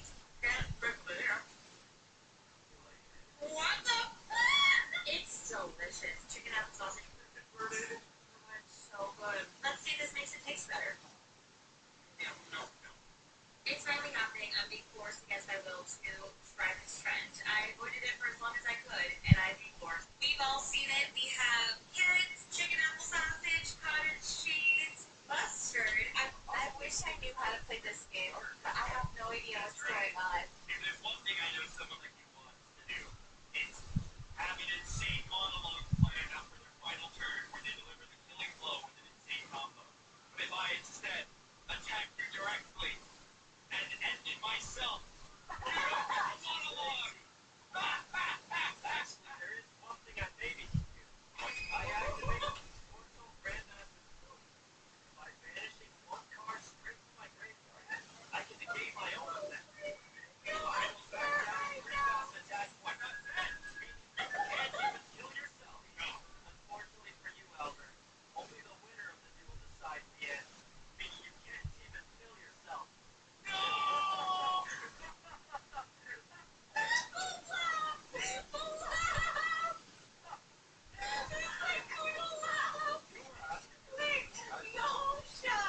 I wish I knew how to play this game, but I have no idea what's going on.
I wish I knew how to play this game, but I have no idea what's going on. If there's one thing I know someone like you wants to do, it's have an insane monologue planned after their final turn where they deliver the killing blow with an insane combo. But if I instead attack you directly and ended myself, monologue. There is one thing I maybe can do. I activate Portal Grandmaster's ability. By banishing one card straight from my graveyard, I can negate my own effect. I will back down and recast attack 1%, meaning you can't even kill yourself. Unfortunately for you, Albert, only the winner of the duel decides the end, meaning you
while trying theory or romance on? Very wrong. 98 frickin' degrees armpits like Niagara Falls. Mommy trying to find her meat, but too damn hot to exercise. She hungry, yeah, and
If your baby is a picky eater, come and try this trick. Place the food in front of them, and as they hesitate, both parents quickly grab the food and eat.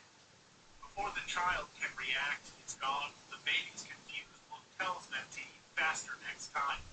Then offer the same food again, and the baby will eat it without hesitation. That's great. If your baby is a picky eater, come and try this trick. Place the food in front of them, and as they hesitate, both parents quickly grab the food and eat. Before the child can react, it's gone. The baby's confused look tells them to eat faster next time.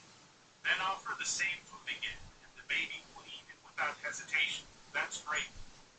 If your baby... what is that? What is that? Oh my god. You rap the whole right? I'm being crazy. So good, right? Oh my gosh.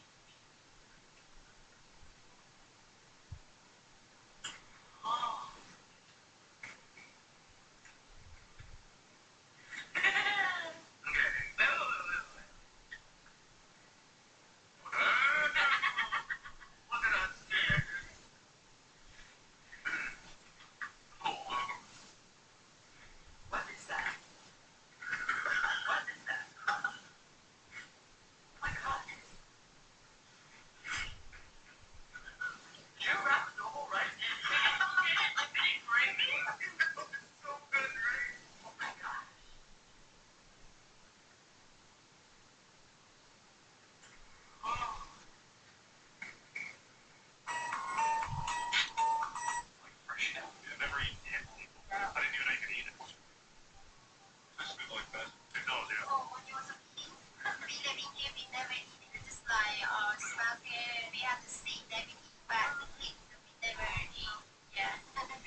Wait,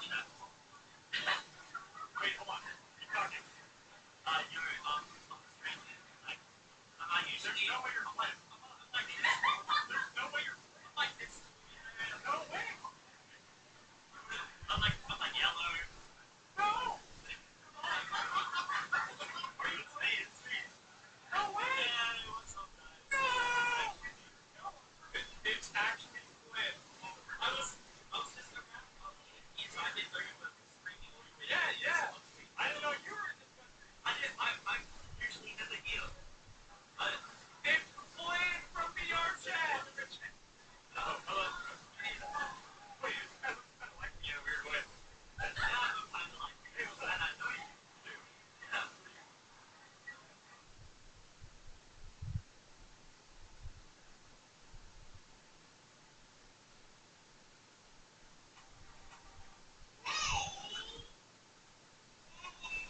Children cannot consent to puberty blockers. Read thoughts. I think they know what they want and like at a young age they feel it. Yeah, what that means for a 10-year-old boy to feel like a girl, for example. That's how he feels. Okay, but what does it mean to feel like a girl? I don't know.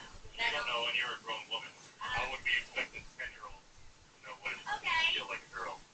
What society says a girl is. We like, the color pink print.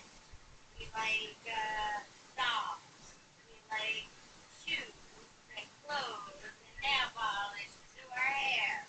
So stereotypes determine whether we are a girl or a boy? Wow, you're really confusing me. I don't know. Children cannot consent to puberty blockers. Read thoughts. I think they know what they want and like at a young age they feel it. Yeah, what does that mean for a 10-year-old boy to feel like a girl, for example? That's how he feels. Okay, but what does it mean to feel like a girl? I don't know. You don't know, and you're a grown woman. How would we expect a 10-year-old to know what it is to feel like a girl? What society says a girl?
nice. They have their nails done. They smell so good. Huh? Real. Yeah. And they always have this perfect look and image on them. When I come here, I started doing makeup because I was inspired by like all the Korean girls. When I look at them, like, wow, they're so skilled. And I started doing makeup too. And that's how I realized that, oh, I'm also consumed by the beauty standards in Korea. Everywhere you go, you'll see Korean women. And for some reason, they always have their hair done nice. Their clothes are always nice. They have their nails done. They smell so good. And they always have this perfect look and image on them. When I come here, I started doing makeup because I was inspired by like all the Korean girls. When I look at them, like, wow, they're so skilled. And I started doing makeup too. And that's how I realized that, oh, I'm also consumed by the beauty standards in Korea.